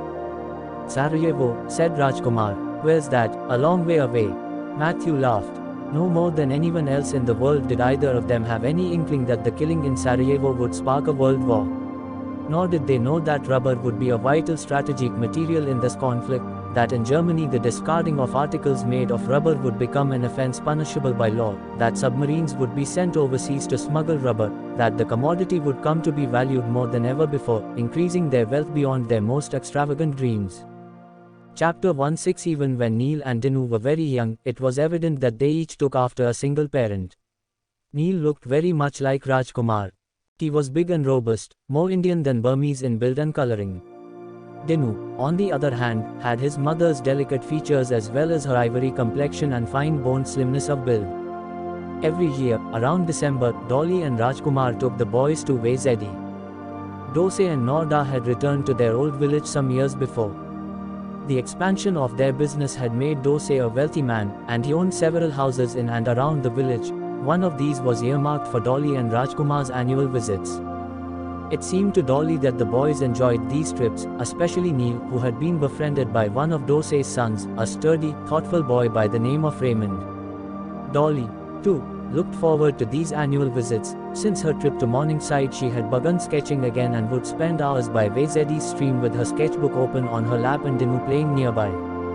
One year, while they were at Vezedi, Dinu fell suddenly ill. Dolly and Rajkumar were not particularly alarmed. Dinu was prone to bouts of sickness, and it was a rare week when he was entirely free of colds, coughs and fevers.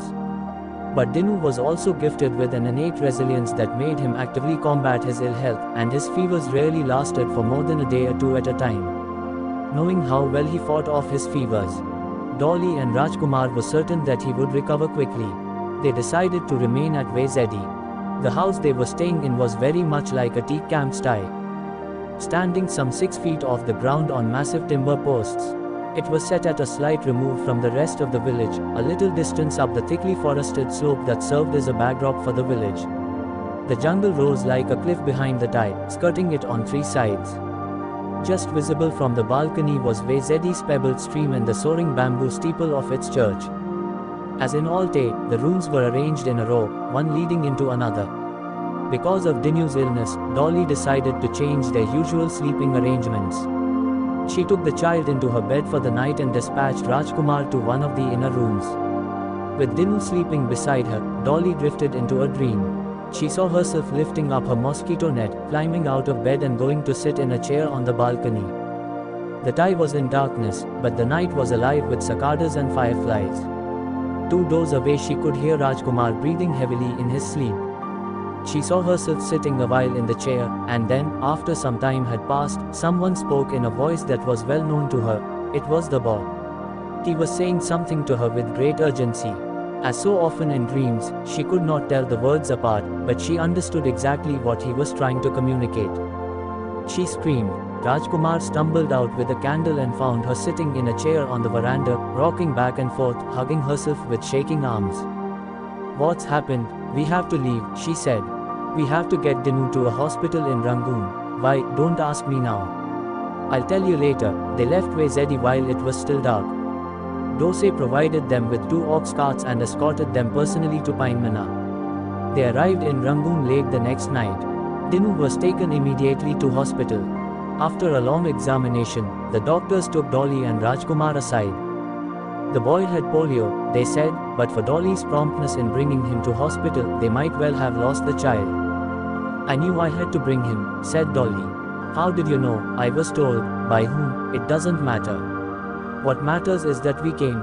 Dolly stayed the night in hospital, and next morning a nurse brought her breakfast on a tray. "Did you hear, Mom?" the nurse said. "The old king is dead. He died in India." The breakfast tray slipped from Dolly's lap. "When did it happen?" she asked the nurse. "Let's see. ... quote. The nurse counted off the dates on her fingers.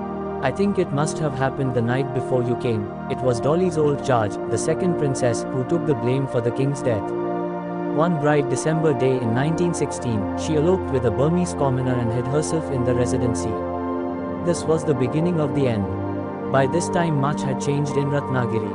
The first princess had had her baby, a girl. This was an event that Dolly had missed by only a few weeks. The child was nicknamed Basu, Fatty, and to everyone's surprise, she had quickly become a favorite of the queen's. Soon after the birth of the child, the district administration had discovered itself to be in possession of money sufficient to build the king his long-promised palace. A mansion had appeared on the hillside that faced the residency.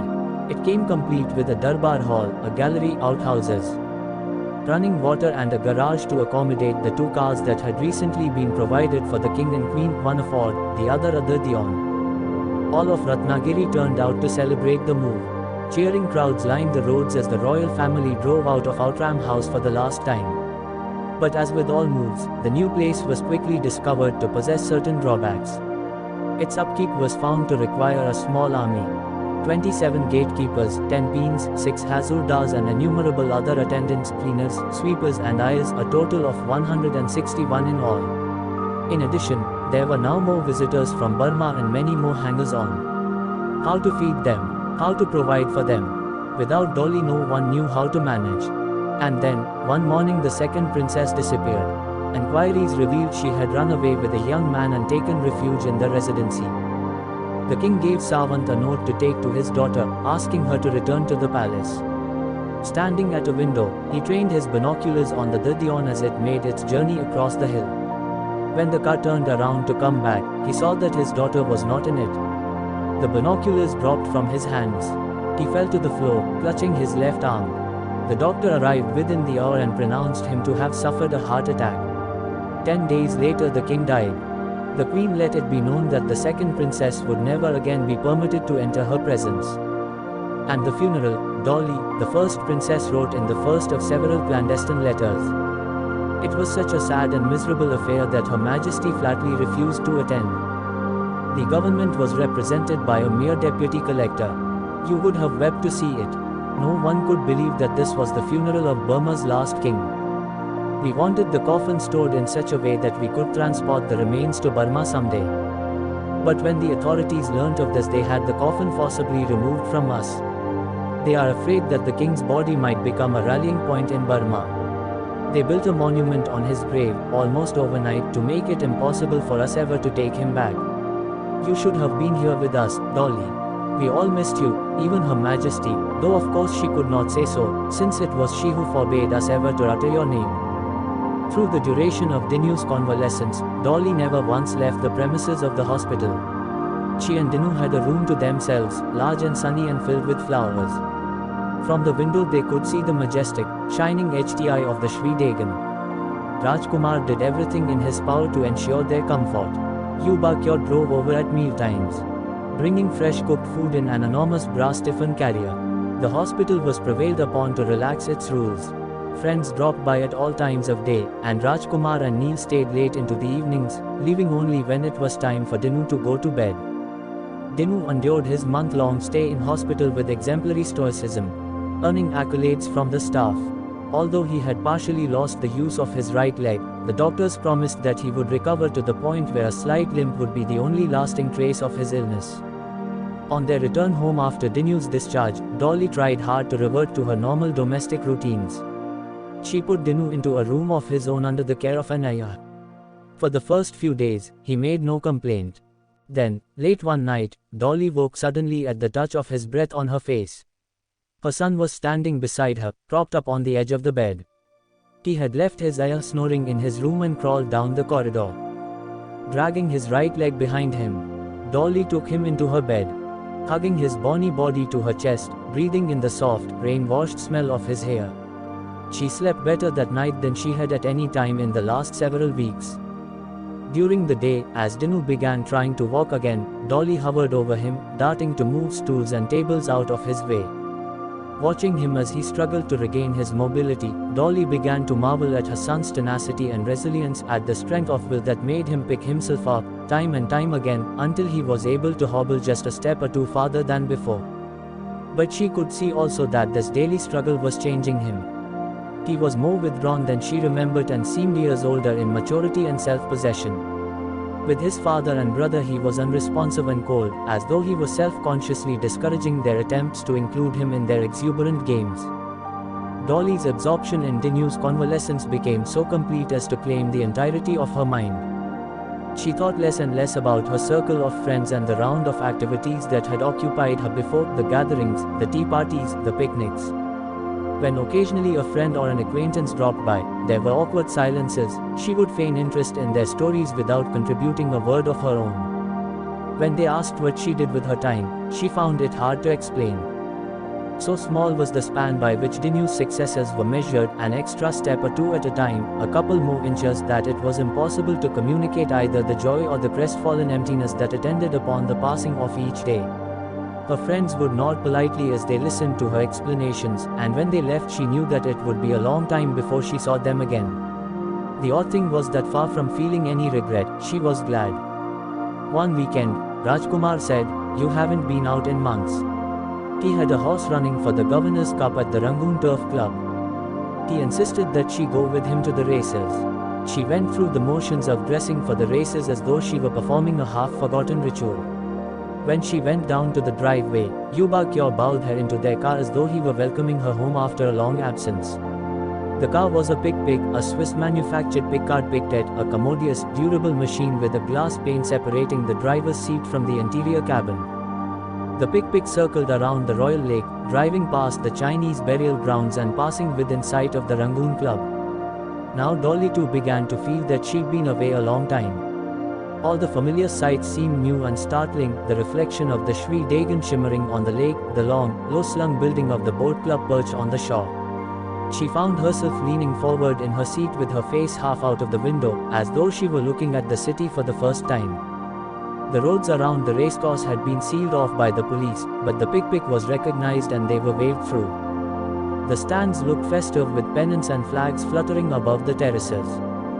On the way to Rajkumar's box, Dolly found herself waving to a great number of people whose names she had forgotten. Once they were seated, dozens of friends and acquaintances stopped by to welcome her back.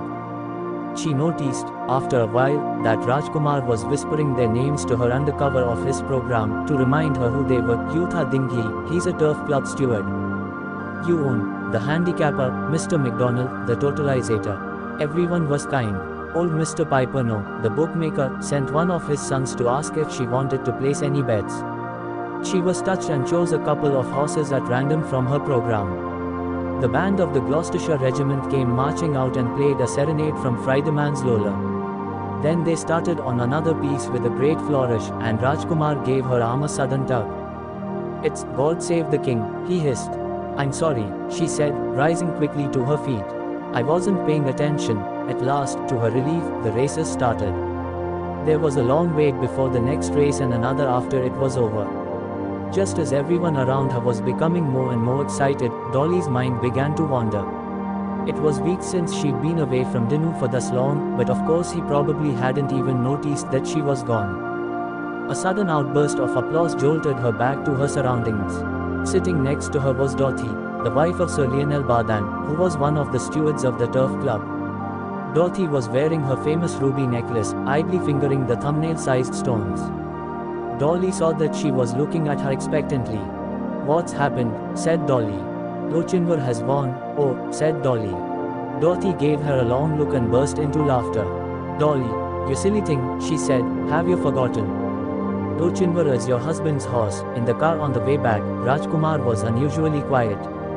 When they were almost home, he leant over to slam shut the window that separated the driver's seat from the rear. Then he turned to look at her a little unsteadily. He'd been plied with champagne after his visit to the winner's paddock and was slightly drunk. "Dolly," he said. "Yes, something's happened to you." "No." She shook her head. "No, nothing's happened, you're changing. You're leaving us behind." "Who, me?" "Neil." She flinched. She knew it was true that she'd neglected her elder son lately. But Neil was filled with energy, boisterousness and loud-voiced goodwill, and Rajkumar doted on him. With Dinu, on the other hand, he was nervous and tentative. Frailty and weakness worried him, puzzled him. He had never expected to encounter these in his own progeny. "Neil doesn't need me," Dolly said, "in the way that Dinu does." He reached for her hand. "Dolly, we all need you. You can't disappear into yourself. You can't leave us behind." "Of course not." She laughed uneasily. "Where would I go if I left you behind?" He dropped her hand and turned away. "Sometimes I can't help feeling that you've already gone away, shut yourself behind a glass wall." "What wall?" she cried. "What are you talking about?" She looked up to see you Bakyaw watching her in the Pickpick's rear view mirror. She bit her lip and said nothing more. This exchange came as a shock. She couldn't make sense of it at first. After a day or two she decided that Rajkumar was right. She ought to go out more, even if it was just to the spot market to look around the shops. Dinu was already more self-sufficient, soon it would be time for him to start school. She would have to get used to being without him, and besides, it wasn't healthy to be always shut away behind the walls of the house. She began to schedule little expeditions for herself. One morning she found herself stuck in one of the most crowded parts of the city, near Rangoon's town hall. Just ahead, at the intersection of Dalhousie Street and Shule Pagoda Street, there lay a busy roundabout. An ox cart had collided with a rickshaw. Someone was hurt. A crowd had gathered and the air was full of noise and dust. The Shule Pagoda was at the center of this roundabout. It had been freshly whitewashed, and it rose above the busy streets like a rock rearing out of the sea. Dolly had driven past the pagoda countless times but had never been inside. She told Yu Bakyaw to wait nearby and stepped out of the car. She made her way carefully across the crowded roundabout and climbed a flight of stairs. Removing her shoes, she found herself standing on a cool, marble-paved floor. The noise of the street had fallen away and the air seemed clean, free of dust. She spotted a group of saffron-robed monks chanting in one of the small shrines that ringed the pagoda's circular nave. She stepped in and knelt behind them on a mat. In a raised niche directly ahead, there was a small gilded image of the Buddha, seated in the Bhumasparsha mudra, with the middle finger of his right hand touching the earth. Flowers lay heaped below, roses, jasmine, pink lotuses, and the air was heady with their scent. Dolly closed her eyes, trying to listen to the monks, but instead it was Rajkumar's voice that echoed in her ears. "You're changing. Leaving us behind." In the tranquility of that place, those words had a different ring. She recognized that he was right, that the events of the recent past had changed her no less than they had Dinu. In hospital, at night, lying in bed with Dinu, she found herself listening to voices that were inaudible during the day, the murmurs of anxious relatives. Distant screams of pain, women keening in bereavement. It was as though the walls turned porous in the stillness of the night, flooding her room with an unseen tide of defeat and suffering.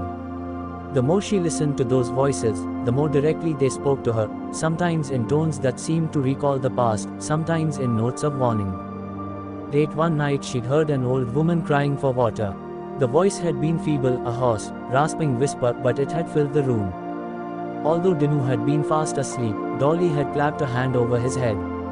For a while she'd lain rigid on her side, clutching her child, using his sleeping body to shut out the sound. Then she'd slipped out of bed and walked quickly down the corridor.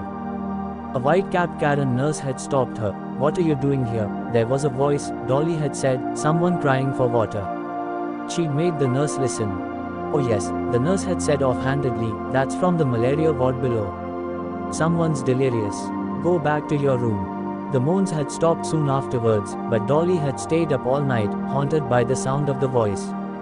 Another time she had stepped out of the room to find a stretcher in the corridor. A child's body had been lying on it, covered with a white hospital sheet. Although Dinu had been no more than a few feet away, sleeping peacefully, Dolly had not been able to quell the panic that surged through her at the sight of the shrouded stretcher. Falling to her knees in the corridor, she had torn away the sheet that covered the corpse. The child had been a boy, of Dinu's age and not unlike him in build. Dolly had begun to cry hysterically, overwhelmed as much by guilt as relief. A nurse and an orderly had had to lift her up to take her back to bed. Again that night, she had not been able to sleep. She thought of the child's body, she thought of what her life would be like in Dinu's absence. She thought of the dead boy's mother. She'd begun to cry. It was as though her voice had merged with that of the unknown woman, as though an invisible link had arisen between all of them, her, Dinu, the dead child, his mother. Now, kneeling on the floor of the Shule pagoda, she recalled the voice of King Dabor in Ratnagiri. In his later years the king had seemed more and more to dwell on the precepts he had learnt as a novice in the palace monastery. She remembered a word he'd often used, Karuna, one of the Buddha's words, Pali for compassion, for the immanence of all living things in each other, for the attraction of life for its likeness. A time will come, he had said to the girls, when you too will discover what this word Karuna means, and from that moment on, your lives will never again be the same. Shortly after King Dabor's funeral, the Queen wrote to her jailers asking for permission to move back to Burma. Her request was denied on grounds of security. Because of the war in Europe, it was felt that her presence might prove inflammatory at a delicate moment for the empire. It was only after the end of the war that the Queen and her daughters were allowed to return to their homeland. The first princess now occasioned a fresh crisis. Was she to leave Ratnagiri to go to Burma with her mother? Or was she to stay with Savant? The princess made a promise to her husband. She told him that she would travel with her mother to Burma and then return once Her Majesty had been safely installed in her new home. Savant took her at her word and made no objection. But it was with a heavy tread that he walked down to the jetty at Manvi on the day of the royal party's departure. For all he knew, this was the last time that he or his children would ever see the princess. The Queen's party made its way slowly across the subcontinent, traveling eastwards from Bombay by rail. In Calcutta the Queen's entourage stayed at the Grand Hotel. It so happened that the second princess was now also living in Calcutta with her husband. She could scarcely ignore the presence of her mother and sisters. One evening the disowned princess gathered her resolve and went over to the Grand Hotel to call on her mother. The Queen flatly refused to receive either her daughter or her son-in-law. The princess, knowing her mother all too well, retreated in good grace, not so her husband, who summoned the temerity to venture uninvited into Her Majesty's presence. This assault was quickly repulsed. With a single enraged shout the Queen sent her errant son-in-law fleeing down the Grand's marble staircase. It was his misfortune to be shod in smooth-soled leather pumps. His feet slipped and sent him flying into the lobby, where a chamber ensemble was serenading an audience of assembled guests. He flopped into their midst like a leaping trout. A cello splintered and a viola twanged. Seated nearby was the third princess, whose nerves had been sadly strained by her recent travels. She broke into hysterics and could not be calmed. A doctor had to be sent for. On April 16, 1919, the Queen and her party boarded the RMS Arankola. They arrived in Rangoon 4 days later and were spirited quietly off to a bungalow on Churchill Road. A fortnight went by in a flurry of activity. Then the first princess took everybody aback by announcing that she was ready to go back to Savant. The family's advisors wrung their hands. It was suggested that the princess, as the eldest daughter, had a duty to remain with her mother. Promises were, after all, frequently allowed to lapse in the interests of good sense and decency. No one doubted that a means could be found for discreetly closing the door on Savant. It was now that the first princess showed herself to be a true daughter of her dynasty. Every inch a Konbaung, her love for her family's former coachman proved just as unshakable as her mother's devotion to the late king. Defying her family, she went back to Savant and never left Ratnagiri again. She lived the rest of her life with her husband and her children in a small house on the outskirts of town. It was there that she died 28 years later. The second princess and her husband lived in Calcutta for several years before moving to the hill station of Kalimpong, near Darjeeling. There the princess and her husband opened a dairy business. So it happened that of the four princesses, the two who'd been born in Burma both chose to live on in India. Their younger sisters, on the other hand, both born in India, chose to settle in Burma, both married and had children. As for the queen, she spent her last years in her house on Rangoon's Churchill Road. Such money as she could extract from the colonial authorities, she spent on religious charities and on feeding monks. She never wore anything but white, the Burmese color of mourning. After the queen's arrival in Rangoon, Dolly wrote her several letters, entreating to be allowed to call at her residence. None was ever answered. The queen died in 1925, 6 years after her return from Ratnagiri. Even though she'd been cloistered for so many years, there was a sudden surge of sentiment in the city and people poured out to mourn. She was buried near the Shri Dagon Pagoda in Rangoon. Chapter 17. In 1929, after a gap of several years, Dolly received a letter from New York. It was from Uma, and she was writing to say that she was leaving America. Uma was 50 now and had been away from India for more than 20 years. In her absence, her parents had died, leaving her the ground floor of their house. Lankasuka, the upper floor, had gone to her brother, who was now married and the father of 3 children. She had decided to go home to Calcutta to settle. Because of various engagements in Tokyo, Shanghai and Singapore, Uma wrote, she would be sailing across the Pacific rather than the Atlantic. One of the advantages of this route was that it would also enable her to visit friends Matthew and Elsa in Malaya and, of course, Dolly and Rajkumar in Rangoon. She was writing now to propose that she and Dolly meet at Morningside and spend a fortnight there. It would be a pleasant holiday, and afterwards they could travel back to Burma together. After so many years, there was a lot of catching up to be done. What would be better still was if Dolly came with Neil and Dinu. It would give her an opportunity to get to know the boys. Dolly was oddly shaken by this letter. Although happy to hear from her friend, she was more than a little apprehensive. To resume a friendship that had been so long dormant was no easy matter. She could not help admiring Uma for her forthrightness. She knew that she herself had drawn away from the world, become increasingly reclusive, unwilling to travel or even go out. She was content leading the life she did, but it worried her that the boys had seen very little of the world, of India or Malaya or any other country. It wasn't right that they should never know any place other than Burma. No one could predict what lay ahead.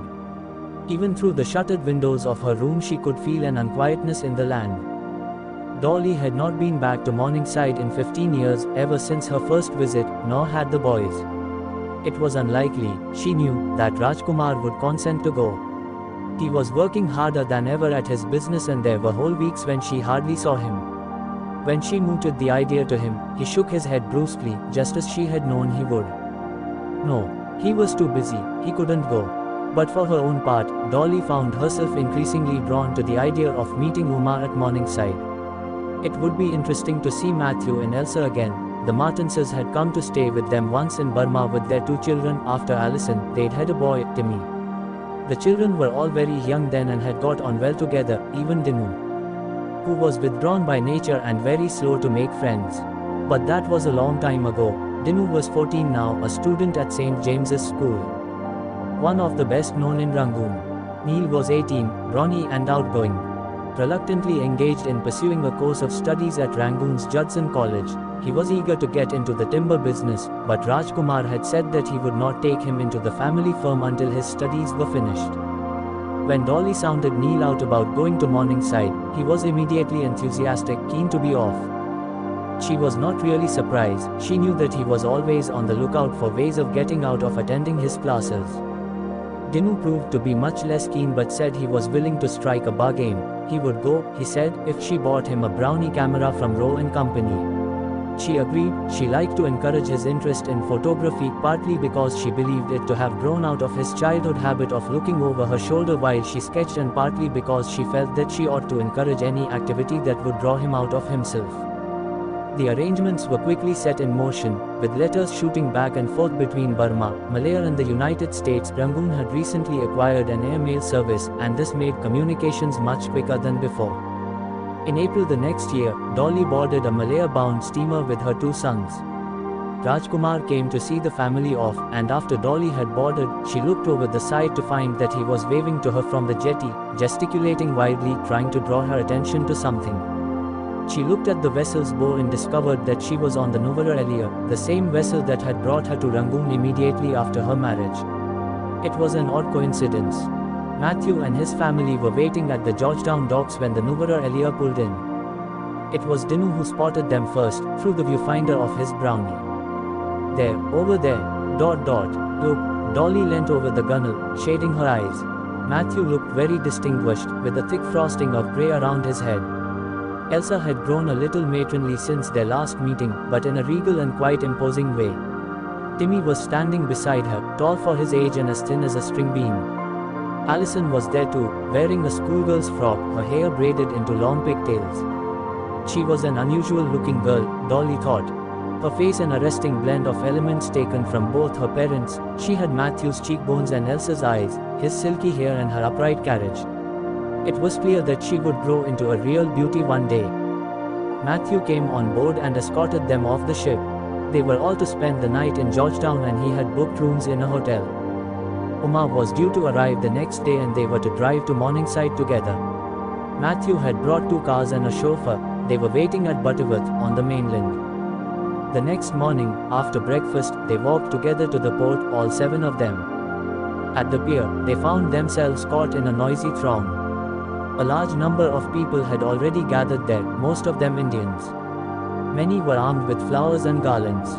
At the head of this crowd stood 2 flamboyant and colorful figures, one a saffron-robed sadhu and the other a Sikh Jiani, with a flowing beard and bushy white eyebrows.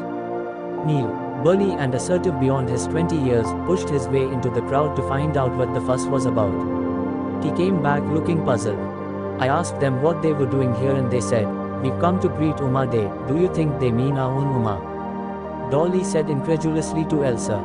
"Yes, of course. There can't be 2 Uma Ds on the same ship." Then the ship came into view, and a cheer erupted from the crowd. Uma Day Zindabad, Zindabad, long live Uma Day.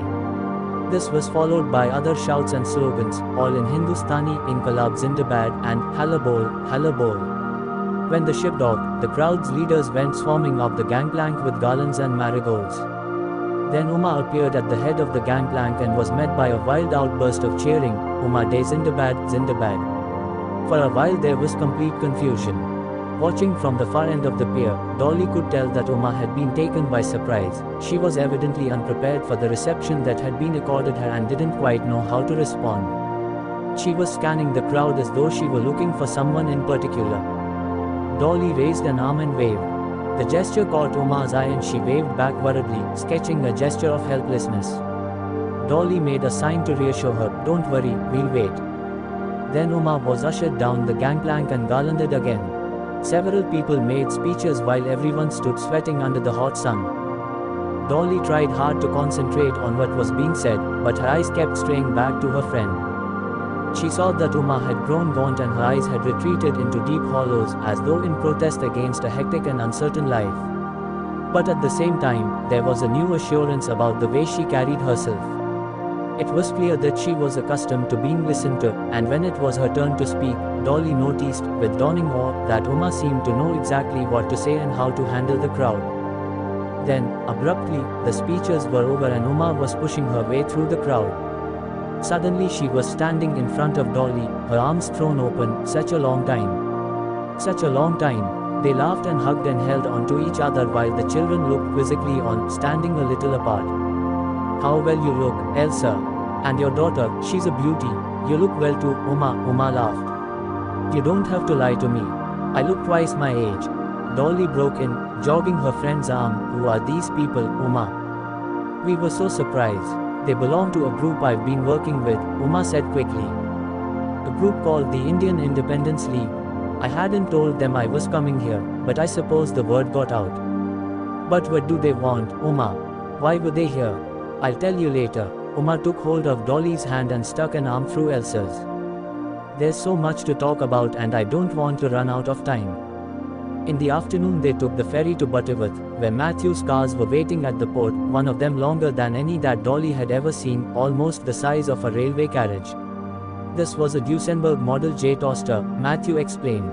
It had a hydraulic braking system and a 6.9-liter, straight-8 engine. It had chain-driven overhead camshafts and could do up to 90 miles per hour in second gear. In top gear it could cruise at 116. Matthew was keen to show the Duesenberg off to Neil and Dinu, so they rode with him, along with Timmy and Allison. Dolly and Elsa followed more sedately in the car that Matthew had given Elsa for her 50th birthday, a magnificent tan and gold Isotta Frascini Tipo 8A Berliner Transformabile with power-assisted brakes. The coachwork was by Castagna, and the upholstery was of Florentine leather. The Isotta Frascini headed north with the sun dipping low over the Andaman Sea, and by the time they reached Sungei Patani, it was almost dark. They began to climb the slopes of Gunung Jare with the Isotta Frascini's headlights shining into a fog of dust. Passing under the estate's arch gateway, they went speeding up a red dirt track. Then the car turned a corner, and a mansion appeared ahead, springing dramatically out of the slope with lamps blazing through its windows and doorways. A rounded turret formed the fulcrum of the house. Built around this were wide, sweeping verandas and a roof that curved gently upwards in the Chinese style. Morningside House, announced Elsa. Dolly was dazzled. In the inky darkness, it looked as though an unreal brightness were pouring out of the house, that the light was welling up from some interior source of illumination, spilling out of the mountain on which it stood. It's magnificent, Elsa, Uma said. There's no other word for it. I think it's possibly the most beautiful house I've ever seen.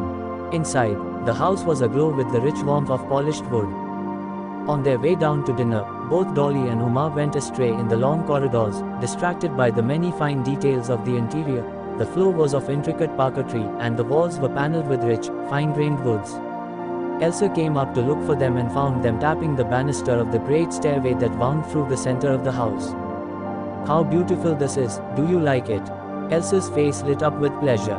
When we were building Morningside, Matthew said one day, everything I have, I owe to trees of one kind or another, teak, rubber. And I thought to myself, why, that's it, Morningside will be a monument to wood. I made Rajkumar send me the best teak from Burma. I sent people to the Celebes and Sumatra. You'll notice that each room has wood of a different kind. Elsa led them downstairs and ushered them into the dining room, which was very large, with a long, polished hardwood table running down the middle. The walls were lined with knitted bamboo, and the lights that hung from the ceiling were set inside glowing nests of rattan. As they stepped in, Sire John rose from the table and came up to Dolly and Uma. Walking slowly, with the help of a cane, he seemed smaller than before and more gnome-like, as though his body had shrunk in proportion to his head. Welcome, welcome. At dinner, Uma and Dolly sat between Matthew and Sire John. The men worked hard at keeping their plates filled with food. That's galitumus, fish cooked with pink ginger buds, bunga kuntan. And this, prawns roasted in pandanus leaves, peanut crumpets. 9-layered rice cakes, chicken with blue flowers, bunga telem. Pickled fish with turmeric leaves and lime leaves and leaves of purple mint. A salad of shredded squid and polygonum and duan kado, a creeper that smells like a spice garden. With every morsel their mouths were filled with new tastes, flavors that were as unfamiliar as they were delicious. Uma cried, "What is this food called? I thought I'd eaten everything in New York, but I've never tasted anything like this." Sire John smiled, "So you like Nania cooking? Then, I've never eaten anything so wonderful." "Where is it from?" "From Malacca and Penang," Elsa said, smiling. "One of the world's last great secrets." Replete at last, Uma pushed her plate away and sat back. She turned to Dolly, who was sitting beside her. "So many years, 23, almost to the day," said Dolly, "since I last saw you in Rangoon." After dinner, Dolly accompanied Uma to her bedroom. She sat on the bed cross-legged, while Uma combed her hair at the dressing table. Uma, Dolly said shyly, you know, I'm still wondering about what your reception at the port today, all those people. Oh, you mean the League? Uma put her comb down and smiled at Dolly in her mirror. Yes, tell me about it, it's such a long story, Dolly. I don't know where to begin. Never mind. Just start. It went back to New York, Uma said. That was where she had first joined the League, inducted by friends, other Indians living in the city. The Indians there were few in number but closely connected. Some had come to seek shelter from the surveillance of the empire's intelligence services, others had been drawn there because of the relative affordability of the education. Almost without exception they were passionately political. It was impossible, in that circumstance of exile, to remain aloof. At Columbia there was the brilliant and intense Dada Saheb Ambedkar, there was Taraknath Das, gentle in manner but stubborn in spirit. Midtown. There was the Ramakrishna Mission, housed in a tiny, loft-like apartment and manned by a single saffron-robed sant and scores of American sympathizers. Downtown, in a tenement south of Houston Street, there was an eccentric Raja who believed himself to be India's Bolivar. It was not that America was hospitable, either to them or to their enterprise. It was merely oblivious, uninterested, but indifferent to provided shelter of a certain kind. Soon Uma's apartment had become one of the nodes in this small but dense net of Indian connections. She and her compatriots were like explorers or castaways, watching, observing, picking apart the details of what they saw around them, trying to derive lessons for themselves and their country. Witnessing the nascency of the new century in America, they were able to watch at first hand the tides and currents of the new epoch. They went to visit mills and factories and the latest mechanized farms. They saw that new patterns of work were being invented, calling for new patterns of movement, new ways of thought. They saw that in the world ahead literacy would be crucial to survival. They saw that education had become a matter of such urgency as to prompt every modern nation to make it compulsory. From those of their peers who had traveled eastwards they learned that Japan had moved quickly in this direction. In Siam too education had become a dynastic crusade for the royal family. In India, on the other hand, it was the military that devoured the bulk of public monies. Although the army was small in number, it consumed more than 60% of the government's revenues, more even than was the case in countries that were castigated as militaristic. Lala Har Dayal, one of Uma's most brilliant contemporaries, never tired of pointing out that India was, in effect, a vast garrison and that it was the impoverished Indian peasant who paid both for the upkeep of the conquering army and for Britain's eastern campaigns. What would become of India's population when the future they had glimpsed in America had become the world's present condition? They could see that it was not they themselves nor even their children who would pay the true price of this empire, that the conditions being created in their homeland were such as to ensure that their descendants would enter the new epoch as cripples, lacking the most fundamental means of survival. That they would truly become in the future what they had never been in the past, a burden upon the world. They could see too that already time was running out, that it would soon become impossible to change the angle of their country's entry into the future, that a time was at hand when even the fall of the empire and the departure of their rulers would make little difference, that their homeland's trajectory was being set on an unbridgeable path that would thrust it inexorably in the direction of future catastrophe. What they saw and thought seared them, burned them, they were all to some degree mutilated by the knowledge of the evil that was their enemy. Some became a little unhinged, some went mad, others simply gave up. Some turned communist, some took to religion, searching the scriptures for imprecations and formulae to apply on themselves, like balm. Among Uma's Indian contemporaries in New York there were many who took their direction from a newsletter published from the University of California in Berkeley by Indian students. This publication was called Ghadar, after the Hindustani word for the uprising of 1857. The people who were involved with the magazine were known as the Ghadar Party. Much of their support came from the Indians who'd settled on the Pacific coast in the late 19th and early 20th centuries. Many of these immigrants were Sikhs, former soldiers of the British Indian Army. The experience of living in America and Canada had served to turn many of these former loyalists into revolutionaries. Perceiving a link between their treatment abroad and India's subject status, they had become dedicated enemies of the empire they had once served. Some of them concentrated their efforts on trying to convert such of their friends and relatives as were still serving in the British Indian Army. Others looked for allies abroad, developing links with the Irish resistance in America. The Indians were, comparatively, novices in the arts of sedition. It was the Irish who were their mentors and allies, schooling them in their methods of organization, teaching them the tricks of shopping for arms to send back home, giving them instruction in the techniques of fomenting mutiny among those of their countrymen who served the empire as soldiers. On St. Patrick's Day in New York, a small Indian contingent would sometimes march in the Irish parade with their own banners, dressed in sherwanis and turbans, dhotis and kurtas, angarkhas and angavas trams. After the start of the First World War, under pressure from the British intelligence services, the Ghadar party had gone underground, metamorphosing slowly into a number of different groups. Of these, the Indian Independence League was the most important, with thousands of partisans among overseas Indians. It was their offices that Uma had been visiting in Eastern Asia. Here, Dolly, who had been growing increasingly puzzled, broke in. "But, Uma," she said, "if what you're telling me is true, then why have I never heard of the League? The papers are always full of Mahatma Gandhi, but no one ever speaks of your group." "The reason for that, Dolly," said Uma, "is that Mr. Gandhi heads the loyal opposition. Like many other Indians, he's chosen to deal with the empire's velvet glove instead of striking at its iron fist. He cannot see that the empire will always remain secure while its Indian soldiers remain loyal. The Indian army will always put down opposition wherever it occurs, not just in India but also in Burma, Malaya, East Africa, no matter where.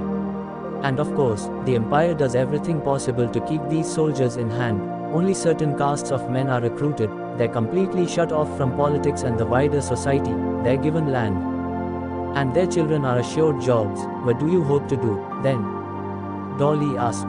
"To open the soldiers' eyes. It's not as difficult as you might think. Many of the League's leaders are old soldiers. Giani Amrik Singh, for instance, do you remember him? He was the distinguished Sikh Giani who came to the pier today, remember? Yes, I'll tell you a story about him. I first met him in California many years ago. He's an old military man himself. He'd risen to the rank of a junior NCO in the British Indian Army before deserting. The first time I heard him speak, he talked about the necessity of opening the eyes of Indian soldiers. After a while I said to him, 'But Janiji, you served in this army yourself, why did it take you so long to understand that you were being used to conquer others like yourself?' And what did he say?" Dolly asked. "He said, 'You don't understand. We never thought that we were being used to conquer people. Not at all, we thought the opposite. We were told that we were freeing those people. That is what they said, that we were going to set those people free from their bad kings or their evil customs or some such thing. We believed it because they believed it too. It took us a long time to understand that in their eyes freedom exists wherever they rule." Dolly acknowledged this with a smile and a nod. "But what else, Uma? Did you ever meet anyone? A man? Did you ever talk of anything but politics with your revolutionaries?" Uma gave her a wan smile. "I met many men, Dolly. But we were always like brothers and sisters, that's how we spoke to one another, bhai and bahin. As for me, because they knew that I was a widow, I think the men looked to me to be a kind of ideal woman, a symbol of purity, and to tell you the truth, I didn't much mind. That's the thing about politics, once you get involved in it, it pushes everything else out of your life." Chapter 18. Uma woke the next morning to find that breakfast had been served on a veranda that looked down the slope of the mountain towards the brilliant blue of the Andaman Sea. Neil and Timmy were leaning on the balcony's rail, talking about cars. Alison and Dinu were listening without joining in. Looking at them, it occurred to Uma that even until the day before, she would not have known them if she passed them in the street. Yet now, in their faces, she could see inscribed the history of her friendships and the lives of her friends, the stories and trajectories that had brought Elsa's life into conjunction with Matthew's, Dolly's with Rajkumar's, Malacca with New York, Burma with India. The children, here they were, standing in front of her. A day had gone by and she had not said a single word to any of them. In San Francisco, before boarding, she'd gone into a shop to buy presents and had ended up wandering off in the direction of the baby clothes and rattles and silver cups. It was with a jolt that she recalled that the children were almost adults now, that Neil was 20 or thereabouts, that Dinu and Alison were 16 and Timmy just 2 years younger. It occurred to her that if she'd had children of her own, they would have been of the same age, they would all have been friends, the canvas of a lifetime's connections would have acquired the patina of another generation. But that was not to be, and now, listening to her friends' children as they bantered in the shorthand of their youth, Uma felt oddly shy, trying to think of things to say to them. She realized that she had no idea what they did with their time, the things they thought about, the books they read. She felt herself slipping into a silence that would become, she knew, irremediable if it were allowed to persist. So, because she was the kind of person she was, she did exactly what she would have done at a political meeting. Rising to her feet, she called them to order. I have something to say, so please listen. I feel I must talk to each of you on your own, or I'll never know what to say to any of you. Their eyes widened as they turned to look at her. She thought to herself, what have I done? I've scared them off, I've lost them forever. But then, as the meaning of what she'd said dawned on them, they began to smile. She had the impression that no adult had ever spoken to them like this before, no grown-up had ever thought to seek them out for their company. All right, then, Allison, let's go for a walk. From then on it was easy. They seemed to want to show her around the estate, to go with her for walks. They called her Auntie, and this was oddly pleasing too. Soon they were not just the children anymore, each was someone she could recognize. Timmy was the confident one, who knew exactly what he intended to do. He wanted to go to America to study, just as Matthew had, and then he wanted to go into business on his own. Neil was a blunter and softer version of Rajkumar. She could see his father in him quite clearly, but overlaid by a generation of wealth and comfort. Allison was a bit of an enigma, sometimes quiet and moody but on occasion wildly exuberant, full of laughter and sharp, intelligent conversation. Dinu was the only one who left Uma feeling at a complete loss. Every time she tried to talk to him he seemed sullen, dour, and such observations as he occasionally had to offer were usually tart to the point of soreness.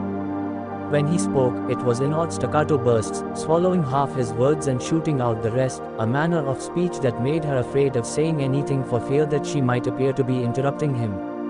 It was only when Dinu had a camera in his hands that he seemed to relax a little, but of course it was impossible to talk to someone who had no mind for anything but his viewfinder. One morning, Allison said to Uma, there's something I want to show you.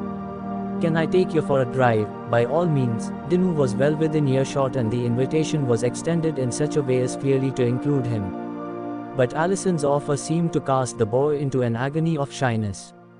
He began to back away, making a great show of dragging his right foot behind him. Dinu, won't you come with us? Allison said. I don't know. He went pale and began to mumble in confusion. Uma was watching him closely and she knew suddenly that the boy was secretly infatuated with Allison. She was tempted to smile. Nothing would come of it, she could tell. They were as different as could be, he a creature of the shadows, she an animal that craved the spotlight. He would spend his life nurturing unuttered yearnings. Uma was tempted to grip him by the shoulders, to shake him awake. Come on, Dinu, she ordered in a sharp, peremptory voice. Don't be a child. Yes, do come, Allison said brightly. I think you'll enjoy it. Can I bring my camera? Of course. They went down the sweeping mahogany staircase, out into the gravel driveway where a small, cherry-red roadster stood parked under the porch. The car was a 6-liter Page Daytona, a 3-seater with a single rear seat that pulled out like a drawer, resting on the running board. Allison pulled the rear seat out for Dinu and then clicked open the passenger door for Uma. Allison. Uma's voice rose in surprise. Does your father let you drive his cars? Allison grinned. Only this one, she said. He won't hear of us driving the Doozy or the Isota. She gunned the engine and the car rocketed forward, shooting a shower of pebbles back into the porch. Allison. Uma cried, clinging to her door. You're going far too fast. This isn't half as fast as I'd like to go. Allison laughed and tossed her head. The wind caught her hair and carried it out behind her like a sail. Roaring through the gate at the bottom of the garden, they plunged abruptly into the hushed gloom of the plantation, with slender, long-leafed trees arching high above them on either side. The trees were ranged in lines that stretched as far as the eye could follow, dwindling into long, straight tunnels. The effect was giddying as they flashed past, thousands upon thousands of them. It was like staring at stripes on a fast-moving screen. Uma felt herself growing dizzy and had to lower her eyes. Suddenly the trees ended and a small shantytown appeared, with rows of shacks lining the road, hutches of brick and mortar sheltered under steepled sheets of tin. The shacks were exactly similar in design and yet each was defiantly distinctive in appearance. Some were neat, with little curtains fluttering at their front windows, while others were hovels, with pyramids of filth piled at their doors. "The coolie lines," said Allison, slowing briefly. In a moment they were past and then the car picked up speed again. Once again, a tunnel of arched tree trunks closed around them, and they disappeared into a tube of kaleidoscopic lines. The road ended at a stream. A ribbon of water was flowing down the face of a tilted sheet of rock, its surface braided with tiny ripples. On the far side, the mountain climbed steeply upwards, blanketed in a dense tangle of forest. Allison ran the car into a sheltered clearing and snapped her door open. "The estate ends here," she said. "Now we have to walk." Taking Uma's hand, Allison helped her pick her way slowly over the stream. On the other side was a path that led directly into the jungle, heading up the slope of Gunung Jere. The climb was steep and Uma soon ran out of breath. "Do we have a long way to go?" she called ahead to Allison. "No, we're almost there," where, suddenly Dinu came up to stand beside her. "Look," following the direction of his pointing finger, Uma glanced up. Through a tangle of vines and bamboo, she caught a glimpse of a line of red masonry. "Why," she said, "it appears to be a ruin of some kind." Dinu went ahead, hurrying in excitement after Allison. Uma caught up with them at a spot where the slope leveled out into a flat, rocky ledge. Directly ahead of her were two cenotaph-like structures placed on square plinths, walled chambers of simple design, each with a doorway that led into a small enclosure. Their stone walls were mossy with age and their roofs had caved in. "I was hoping you'd be able to tell us what they are, Auntie Uma." "Why me?" "Well, your father was an archaeologist, wasn't he?" "Yes, but, quote. Uma shook her head slowly. "I didn't learn much from him." The sight was as evocative as any she'd ever seen, the crumbling red stone juxtaposed against the tangled greenery of the jungle, with the mountain rising serenely above, a halo of cloud around its peak. Dinu was absorbed in photographing the ruins, moving round the structures as fast as his foot would let him. Uma felt a sudden pang of envy. "If I were his age, this would have taken hold of me too, it would have changed my life. I would have come back here again and again. I wouldn't rest until I'd had my fill of it. I'd want to dig them up and take them with me." "Auntie Uma," Dinu called to her across the clearing, "what are these ruins?" She ran the edge of her thumb over the spongy stone. "I think these were what my father used to call chandas," she said softly. "Shrines." "What sort of shrine?" said Dinu. "Who built them?" "I'd say they're either Hindu or Buddhist shrines." She threw up her hands in frustration at her own ignorance. "I wish I could tell you more. Do you think they're old?" Dinu said. "Yes," said Uma. "I'm sure of that. Just look how weathered the stone is. I would say these chandas are very old indeed." "I knew they were old," Allison said triumphantly. "I knew it. Daddy doesn't believe me. He says nothing here can be old because there was only jungle when he first came." Dinu turned to Allison in his abrupt way. "And how did you find this place?" "My father sometimes takes us shooting in the jungle," Allison said. "One day we stumbled upon this place." She took Dinu's hand. "Let me show you something," she said. "Come." She led him into the larger of the two structures. Stopping at the plinth, she pointed to an image on a pedestal, a weathered Ganesh carved in moss-covered stone. "We found the image lying on the floor," said Allison, "and we put it back. It seemed to belong there." Uma caught a glimpse of Dinu and Allison, standing framed in the ruined doorway, next to each other. They looked very young, more children than adolescents. "Give me your camera," she called out to Dinu. "I'll take a picture of the two of you together." She took the brownie from him and stepped back, with her eye to the viewfinder. It gave her a start to see them framed together. Suddenly she understood why people arranged marriages for their children. It was a way of shaping the future to the past, of cementing one's ties to one's memories and to one's friends. Dinu and Allison, if only they were better suited to each other, how wonderful it might be, the bringing together of so many stories. Then she recollected what she was supposed to be doing and was annoyed with herself for thinking about things that were none of her business. She clicked the shutter and handed the camera back to Dinu. The day began very early at the plantation. Every morning, well before dawn, Uma was woken by Matthew's footsteps, going down the grand staircase and out to his car.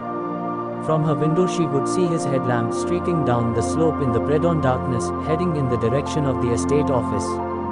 One day she said to Matthew, "Where do you go so early in the morning?" "To muster." "What's that?" We have an assembly ground near the estate office. The tappers come there in the morning and the contractors give them their jobs for the day. She was intrigued by the jargon, muster, contractors, tappers. Can I come? Certainly. The next morning Uma drove down to the office with Matthew, along shortcuts that went corkscrewing down the slope. Scores of tappers were converging in front of the plantation's tin-roofed offices by the light of blazing kerosene lamps. They were all Indians, mainly Tamils. The women were dressed in saris and the men in sarongs. The ceremony that followed was part military parade and part school assembly. It was presided over by the estate's manager, Mr. Trimble, a portly Eurasian. The tappers fell into straight lines, facing a tall flagpole that stood at the far corner of the assembly ground. Mr. Trimble hoisted the Union Jack and then stood at attention beneath the flagpole, saluting stiffly, with 2 rows of Indian overseers lining up behind him. These were the conductors. Mr. Trimble kept attentive watch as the conductors took attendance. His manner varied between that of a strict headmaster and a snappish sergeant. Occasionally he would dart into the ranks with his rattan cane tucked under his arm.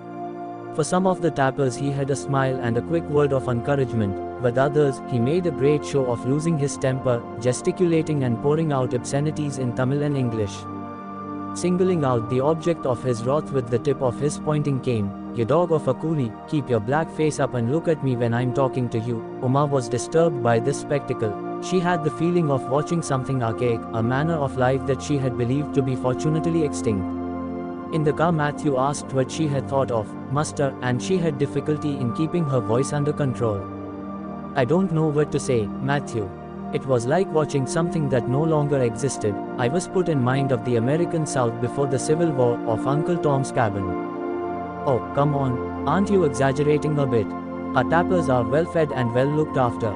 And they're a lot better off than they would be if they were back where they came from.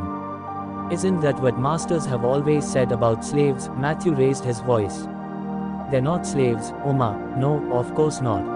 Uma reached out to touch his arm in apology. "No. But did you see the terror on their faces when that man, the manager, shouted at them? He's just doing his job, Uma. It's a very hard job and he does it very well.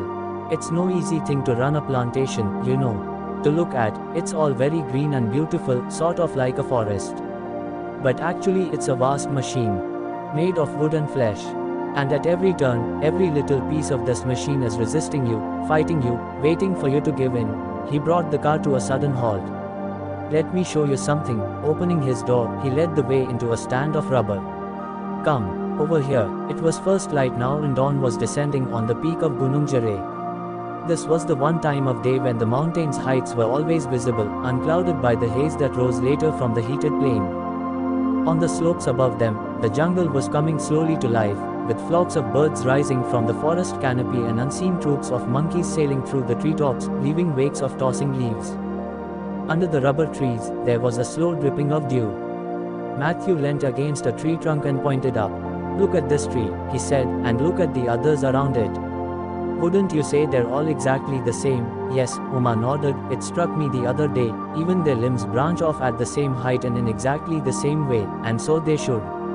An enormous amount of human ingenuity has been invested in making these trees exactly similar. They're called clones, you know, and scientists have been working on them for years. Most of our trees are of a clonal variety called Avros, developed by the Dutch in Sumatra in the 20s. We pay a lot of money to make sure that we get reliable clonal seed. But let me show you something." He pointed into a coconut shell cup that was fastened in the tree's trunk, beneath a long spiral slash in the bark. "See how much latex this tree has produced overnight. The cup is half full, which is about right. If you walk down this row of trees, you'd find that most of them had yielded roughly the same amount of latex. But now look over here." He led the way to another tree. "Look at this cup." Uma looked in and saw that the cup he was pointing to was almost empty. She asked, "Is something wrong with this tree?" "Then, not that I can tell," Matthew said. "It looks all right, no different from the others. Think of all the human effort that has gone into making it the same as the rest. And yet," he pointed into the almost empty cup. There you are. So what do you think the matter is? Botanists will tell you one thing and geologists will tell you another and soil specialists will tell you something else again. But if you ask me, the truth is quite simple. What is it? It's fighting back. Uma gave an astonished laugh. You can't really believe that. I planted this tree, Uma. I've heard what all the experts say. But the tappers know better. They have a saying, you know, every rubber tree in Malaya was paid for with an Indian life. They know that there are trees that won't do what the others do, and that's what they say. Thus one is fighting back. Through the surrounding tree trunks, the plantation's offices were visible in the distance on the slope below. Matthew pointed to them, making a sweeping gesture with his hand. This is my little empire, Uma. I made it. I took it from the jungle and molded it into what I wanted it to be. Now that it's mine, I take good care of it. There's law, there's order, everything is well run. Looking at it, you would think everything here is tame, domesticated, that all the parts have been fitted carefully together. But it's when you try to make the whole machine work that you discover that every bit of it is fighting back. It has nothing to do with me or with rights and wrongs. I could make this the best run little kingdom in the world and it would still fight back. And what's the reason for that? It's nature, the nature that made these trees and the nature that made us. So are you saying, then, Uma began to laugh, that some of your trees are rebels by instinct, not in so many words, but, Matthew. Uma laughed again. What on earth are you going to do if your tappers decide to take a lesson from your trees? Now it was Matthew's turn to laugh. Let's hope it never comes to that. Unable to sleep past daybreak, Uma began to go for long walks in the rubber groves. It was years now since she had risen this early. Dawn was a discovery. There were days when teams of rubber tappers would loom suddenly out of the golden early morning mist, with tendrils of fog clinging to their saris and sarongs. They would pass within inches of her, oblivious of her presence, utterly absorbed in keeping pace with each other. Their side-like knives glinting in the half-light as they peeled slivers of bark from the tree trunks. On one of these early morning walks, Uma became aware that she was being followed. She looked over her shoulder and saw a figure slipping out of view. It was either a boy or a man, she couldn't tell. It was easy to lose sight of things in the rubber groves, especially in the half-light of dawn. The arrangement of the trees was such that things would slip away from one line of sight into another, and you'd have no idea where they were in relation to yourself. The next day, hearing the crackle of leaves behind her, it was she who hid herself. This time she was able to catch a glimpse of him in the distance. It was a boy, thin, lanky and dark. He was dressed in a shirt and checked sarong. She took him to be one of the workers' children. You, there, ... quote, she called out, her voice echoing through the tunnels of foliage. Who are you? Come here. She caught a glimpse of the whites of his eyes, flaring suddenly in the darkness. Then he disappeared. Back at the house, Uma described the boy to Alison. Do you know who he might be? Yes. Alison nodded. His name is Ilongo. He's from the coolie lines. Was he following you? Yes, he does that sometimes. Don't worry, he's completely harmless. We call him Morningside's village idiot. Uma decided to befriend the boy. She set about it carefully, taking little gifts with her each morning, usually fruit, rambutans, mangoes or mangosteens. On catching sight of him she'd stop and call out, Ilongo. Ilongo, come here. Then she'd put her offering down on the ground and walk away. Soon he became confident enough to approach her. The first few times, she made no attempt to talk. She set down her gifts and watched him retrieve them from a distance. He was about 10 but tall for his age and very thin. His eyes were large and very expressive, looking into them. She could not believe that he was a simpleton. Ilongo, she said to him one day in English, why do you follow me around? When he didn't answer, she switched to Hindustani, asking the same question again. This produced an immediate effect. Spitting out an orange seed, he suddenly began to speak. After my mother leaves for muster, I don't like to stay in the house all by myself. Are you alone at home? Then, yes. What about your father? My father isn't here. Why? Where is he? I don't know. Have you ever met him? No. Do you know where he lives? No. But my mother has a picture of him. He's an important man, my mother says. Can I see the picture? I'll have to ask my mother. Then something startled him and he vanished into the trees. A couple of days later, walking past a line of rubber tappers, Ilongo pointed to a woman with a strong square face and a silver nose ring. That's my mother, he said. Uma made as though to approach her and the boy panicked. No, she's working now. The conductor will find her, but I'd like to talk to her later. At our house. Come here at 5, and I'll take you. That evening, Uma walked with Ilongo to the line of shacks where he lived. Their dwelling was small but neat and bare. Ilongo's mother had changed into a bright, peacock green sari in anticipation of Uma's visit. She sent the boy out to play and set a pot of water on the fire for tea. Ilongo said, "You had a picture of his father." "Yes." She handed over a piece of fading newsprint. Uma recognized the face at first glance. She realized now that she'd known all along, without wanting to acknowledge it to herself. She shut her eyes and turned the picture over so that she wouldn't have to look at it. It was Rajkumar. "Do you know who this man is?" she said at last. "Yes." "Do you know that he's married?" "Yes." "How did it happen?" "Between you and him, they sent me to him. On the ship, when I was coming over. They called me out of the hold and took me up to his cabin. There was nothing I could do, that was the only time. No, for years afterwards, whenever he was here he'd send for me. He wasn't so bad, better than some others. One time, I saw a picture of his wife and I said to him, 'She's so beautiful, like a princess. What do you want with a woman like me?' What did he say? He told me that his wife had turned away from the world. That she'd lost interest in her home and her family, in him." "And when was the last time you saw him?" "Many years ago. He stopped coming after I told him I was pregnant." "Did he not want to have anything to do with the boy, with Ilongo?" "No. But he sends money. Why haven't you spoken to his wife? Or to Mr. or Mrs. Martins? They could do something. What he's done is very wrong. He can't be allowed to abandon you like this." Ilongo's mother glanced at her visitor and saw that her face was flushed with indignation on her behalf. Now a note of anxiety entered the matter-of-fact tone of her voice. "Madam, you won't speak of this to anyone." "You can be sure that I will," Uma retorted. "This is a shameful business. I'll go to the police if I need to." At this the woman panicked.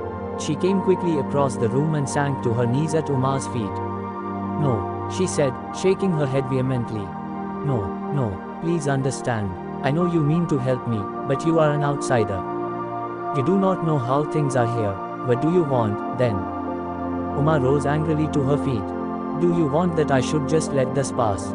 That he should get away with it? This is my business. You have no right to speak of this to anyone."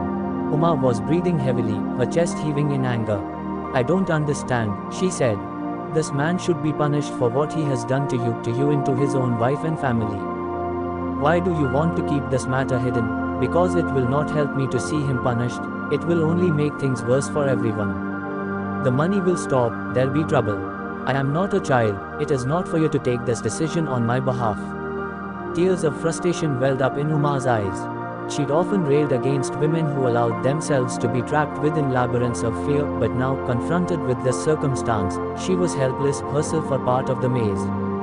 "Madam, I want you to give me your word that you will not speak of this. I will not let you leave until you have." There was nothing Uma could do but produce a forced nod of assent. Chapter 19. From that point on, Uma's journey began to acquire an involuntary, dreamlike quality, with impressions and events following scattershot on each other, like hailstones battering against a netted screen. At Morningside, on the last day of her stay, Uma had a conversation with Dinu that took her completely by surprise. She'd noticed that Dolly spent an inordinate amount of time on her own, staying in her room all morning and rarely making an appearance downstairs before noon.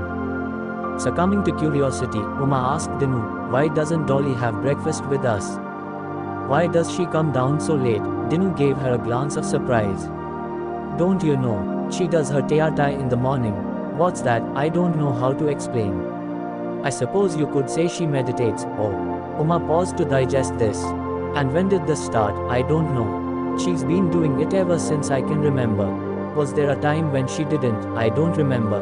Uma changed the subject abruptly and didn't touch on it again. The next stop on Uma's itinerary was none other than Rangoon. Her trip had been so planned as to allow her to make the journey over from Malaya in the company of Dolly, Neil and Dinu. She was to stay with Dolly and Rajkumar for 1 month before sailing on to Calcutta.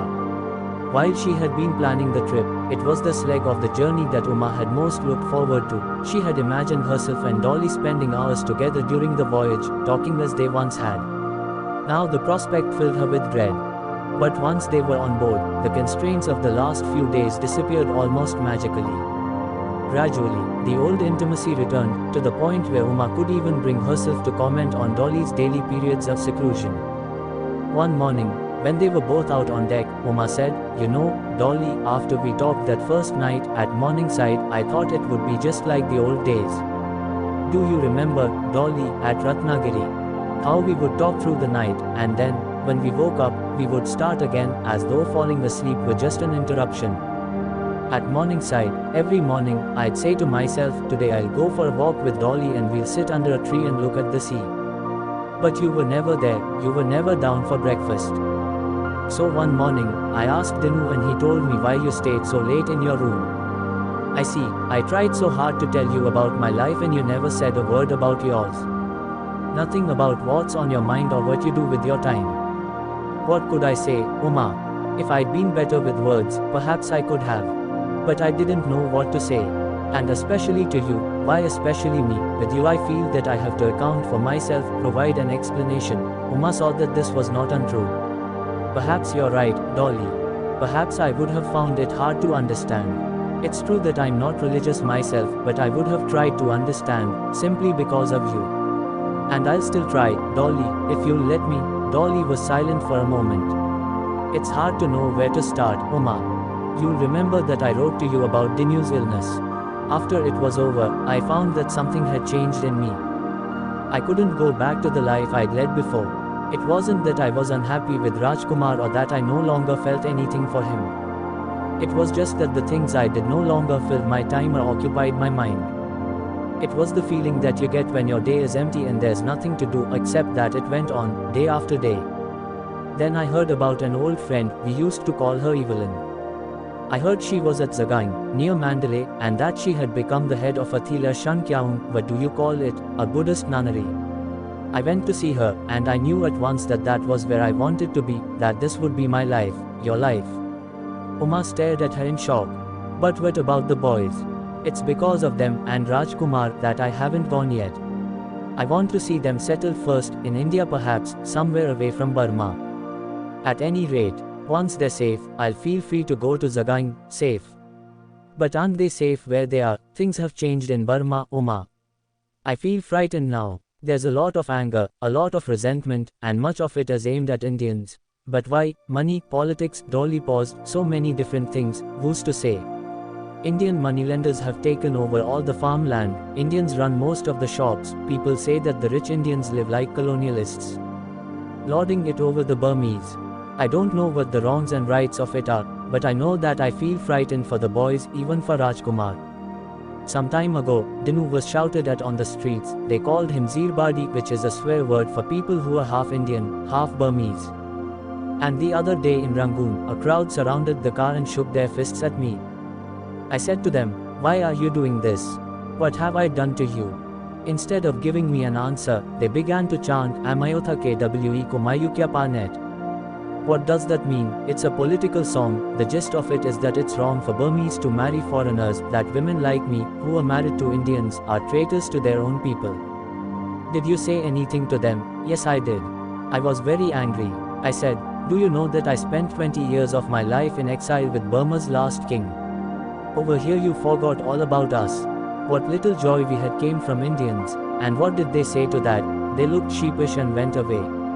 But another time, who knows what they would do? Have you told Rajkumar that you want the family to leave Burma? Yes. But of course, he won't listen. He tells me, you don't understand. The economy wouldn't work without Indian businessmen. The country would collapse. These protests about Indians are the work of agitators and troublemakers who are just trying to incite the public. I've tried to tell him that it's he who doesn't understand. That the Burma of today is not the Burma he came to when he was 11. But of course he pays no attention. ... She broke off. You'll see what it's like when we get there. The next day, they reached Rangoon. The steamer was maneuvering itself into position beside the floating pavilion of the Bar Street passenger jetty when Uma spotted Rajkumar standing in the shade of the ornamental leaves. He gave her a broad smile and waved. His hair was graying brightly at the temples and he seemed larger and bulkier than ever, with an immense, bellows-like chest. Uma gritted her teeth and forced a smile onto her face. They drove to Kemendine in Rajkumar's new car, a grey 1929 Packard saloon. On the way, Rajkumar pointed out the changes in their surroundings. The city seemed transformed beyond recognition to Uma. There were stately hotels, enormous banks, fashionable restaurants, arcaded department stores and even nightclubs. The one landmark that seemed to be proof against these changes was the Shri Dagon Pagoda. It was exactly as Umar remembered, its graceful, gilded HTI rising above the city like a benediction. The Kemendine house had changed too. It still had its haphazard improvised look, but it was much larger now, with added-on floors above and sprawling wings at its side. Everywhere Umar looked there were caretakers, gardeners, chowkidars. "How much your house has grown," Umar said to Dolly. "You could have an army in here if you wanted." "Rajkumar wants it to be large enough for the boys to live in," Dolly said. "They're each to have a floor of their own. He sees himself ruling over one of those vast joint families, growing larger with every generation." "It doesn't look," said Umar, "as if you're going to have a very easy time persuading him to leave." "No.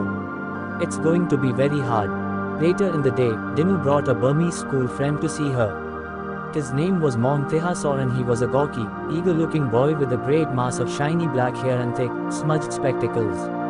He was as talkative as Dinu was reserved, and he peppered Umar with unexpected questions about America and the Depression.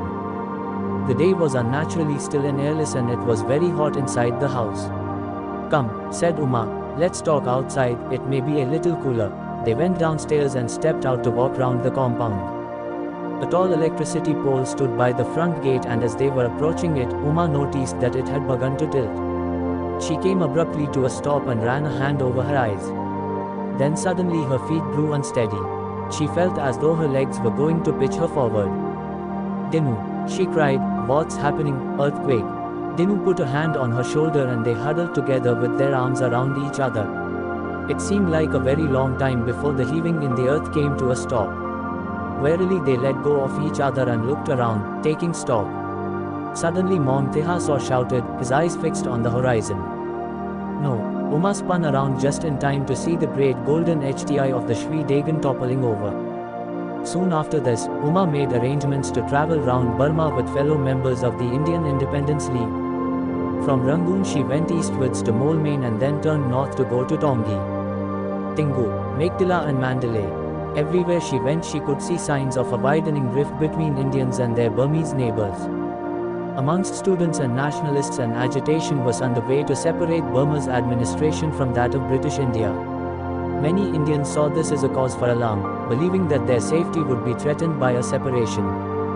Umar was riven by this controversy. She sympathized with the fears of the Indian minority and yet it troubled her that they believed their safety lay in what she saw as the root cause of the problem, the pattern of imperial rule and its policy of ensuring its necessity through the division of its subjects. On returning to Rangoon, Umar was quick to offer Dolly an apology. "Dolly, I hope you'll forgive me for treating your fears so lightly. I can see now that there's a lot to worry about. Frankly, I feel utterly confused." A few days before her departure for Calcutta, Umar went for an early morning drive with Dolly in the grey Packard. They went first to Rangoon's Churchill Road, to look at the house where Queen Supailat had died a few years before. "Did you ever see her again, Dolly?" Umar asked. "No." Dolly slowly shook her head. "As far as she was concerned, I was in the same boat as the second princess, banished forever from her presence." On the way back, they drove past the Shule Pagoda and found the streets unusually quiet for that time of day. "I wonder why there are no rickshaws. No hawkers. .. Dolly paused to look around. "How odd. I can't see a single Indian on the street." In the distance, at a street corner there was a long line of men. As the Packard rolled past, they saw that the men were queuing to have tattoo-like designs painted on their chests. Dolly's reaction was instantaneous. She leant over to shake Yubakyo's shoulder. "Dolly, what's the matter? What's happening? We have to turn around. We have to go back to the house, because of those men." "Why? Does it have something to do with those tattoos?" "Those weren't tattoos, Umar. Those designs were for soldiers who were going to war." Dolly began to drum her fist distractedly on her knees. "I think there's going to be some kind of trouble. We have to find out where the boys are, where Rajkumar is.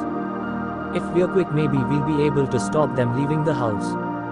Some 20 yards ahead of the Packard, a man leapt off a footpath and ran into the street. Umar and Dolly noticed him when he appeared in one corner of the Packard's wide curved windscreen. He was an Indian, a rickshaw puller, dressed in a tattered vest and a longi. He was running hard and beads of sweat were flying off his arms. One of his hands was clawing the air, and the other was holding up his longi, keeping it from getting entangled in his legs.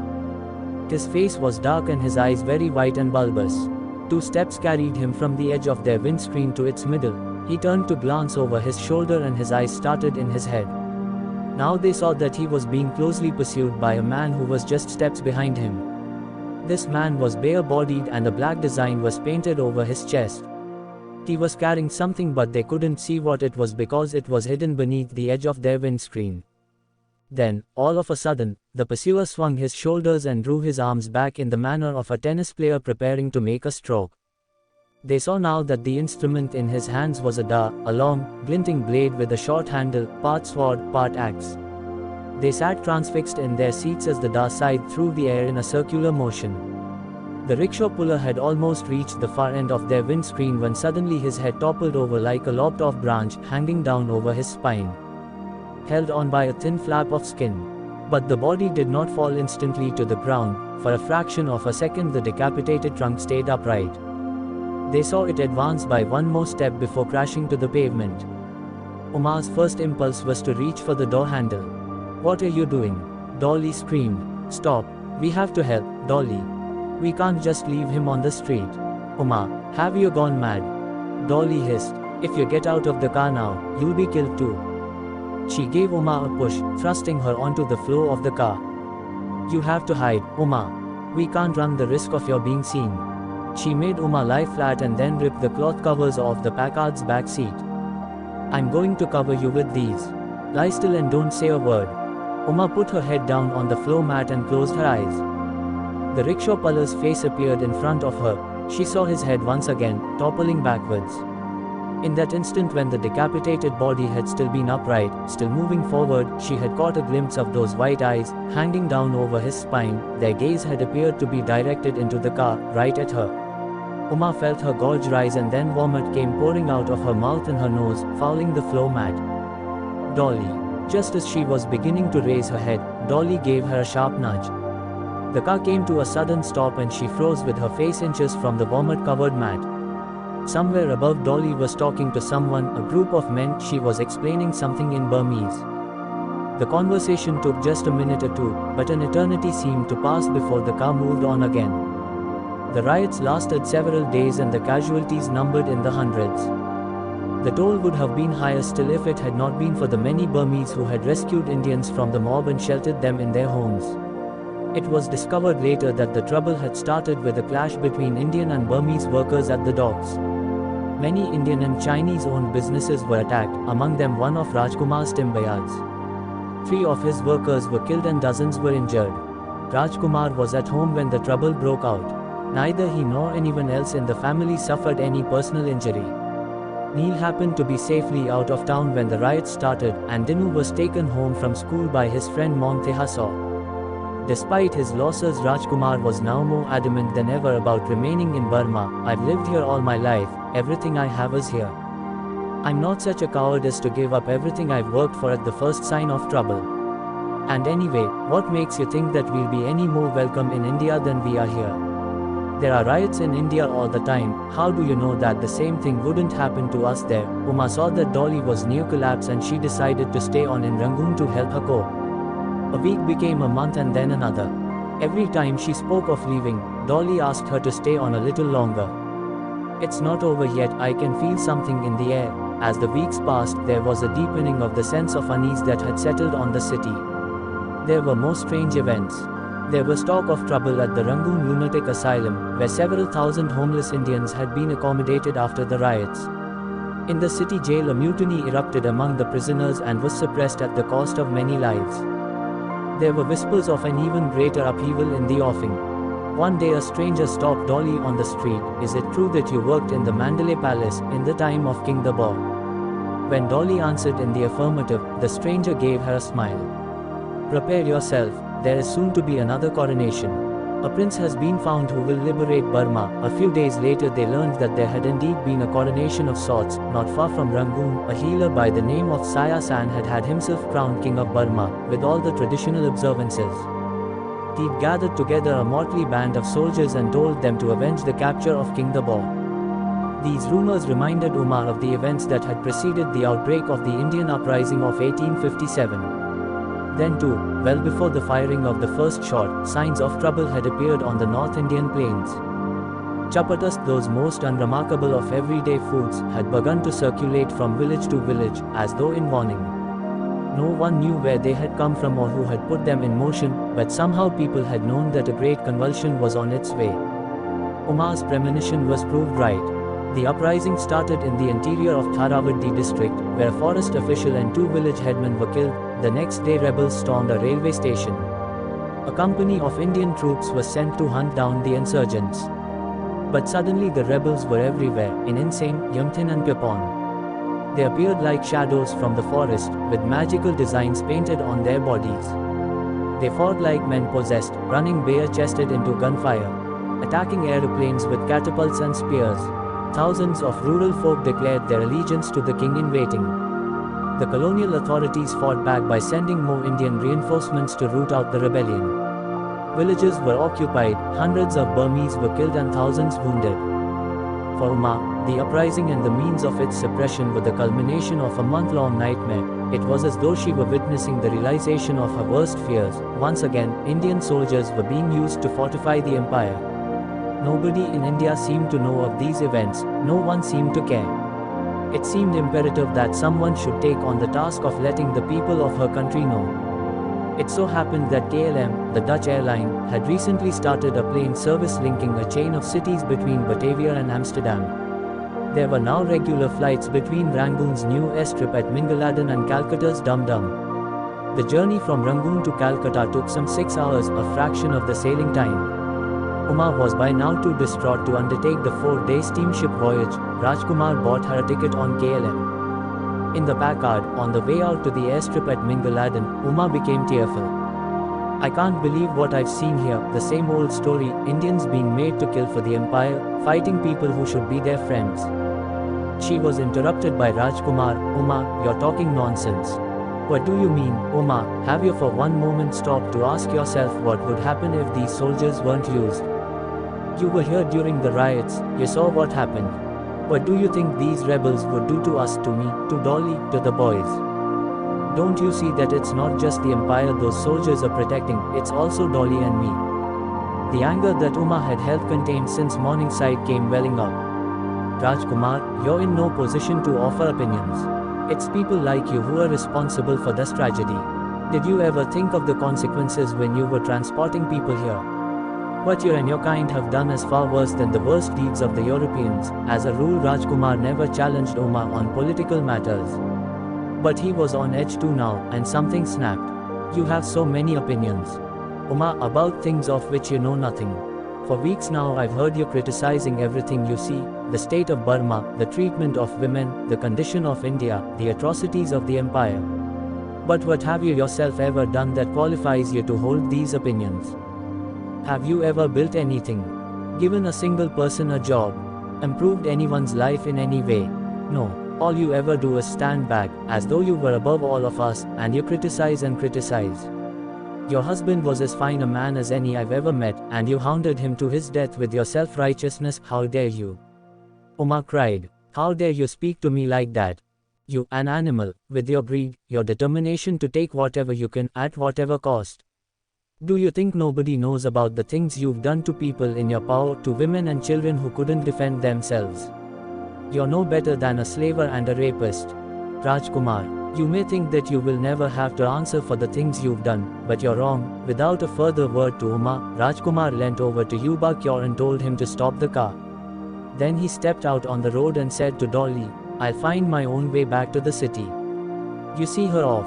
I don't want anything to do with her." At Mingaladon, Umar and Dolly found the plane waiting on the airstrip. It was a Trimotor Fokker F-8 with a silver fuselage and wings that were held up by struts. Once they were out of the car, Dolly said in a hushed voice, "Umar, you're very angry with Rajkumar and I suspect I know why. But you should not judge him too harshly, you must remember that I too bear some of the guilt." They were at the gates. Umar held Dolly fast. "Dolly, will this change everything for us, you and me?" "No. Of course not. I'll come to see you in Calcutta whenever I can. It'll be all right, you'll see." The wedding. Chapter 20. At the other end of the Bay of Bengal, in Calcutta, Uma's brother and his family were waiting to receive her at the Dum Dum airstrip. Her brother was a quiet and somewhat colorless man who worked in the accounts department of a shipping company. His wife was a severe asthmatic who rarely left the house. Of their children, Bela, a girl, was the youngest, at 6. Her siblings were twins and they were a full 7 years older. The older twin was a boy, Arjun, the younger was a girl and she went by her family nickname, Manju. Her given name, marvelous to recount, was Brihannala, which proved obdurately resistant to everyday use. For the twins, Uma's arrival in Calcutta was an event of unparalleled significance. This was not just because of who she was, it was at least partly because no one in the family had ever had occasion to go to Dum Dum before. It was just 10 years since an aeroplane had first been seen in Calcutta. In 1920, a Handley Page had been received at the racecourse by cheering crowds. Since then, planes belonging to Imperial Airways and Air France had also touched down in the city. But it was KLM that had started the first regular passenger service, and the drama of its recently instituted comings and goings had held the city in thrall for months. On the day of Uma's arrival, the excitement in the house was such that the family went to the unprecedented step of hiring a car, a new 1930 Austin Chummy. But the twins' expectations were dashed on their arrival at the Dum Dum airstrip. There was nothing there but a stretch of tarmac, bordered by rice fields and coconut palms. This was too new a means of travel to have developed the trappings of ceremony. There was none of the pomp that accompanied an expedition to the docks, no uniformed sailors or peaked caps or beribboned harbour masters. The terminal was a tin-roofed shed and the personnel consisted of foul-mouthed mechanics in grease-blackened overalls. What there was of a sense of occasion derived from the presence of the crowd of supporters who'd come to welcome Uma. The waiting area consisted of a small, unroofed pen fenced in with wire.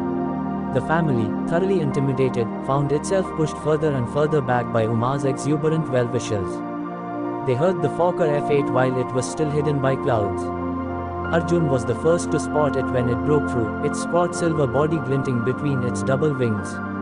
Its silver fuselage wobbled above the palm trees as it came into land.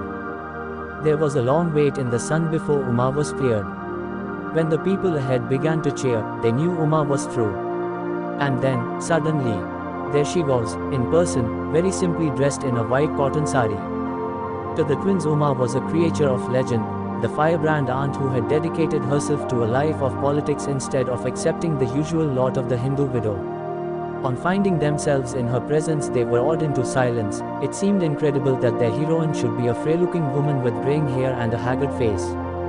On the way back to Lankasuka, they sat crowded together in the Austin, exchanging news, catching up. Then Uma did something that took her relatives completely by surprise. Unaccountably, for no reason that they could understand, she began to cry. They stared in horror as she sobbed into her sari. Intimidated by her legend, they could not bring themselves to reach out to her. They sat in silence, fidgeting, no one daring to say a word. When the ride was almost over, Uma collected herself. "I don't know what came over me," she said, addressing no one in particular. "These last few months have been very hard. I feel as if I'm waking from a terrible dream. In Rangoon, just before I left, there was a terrible quarrel.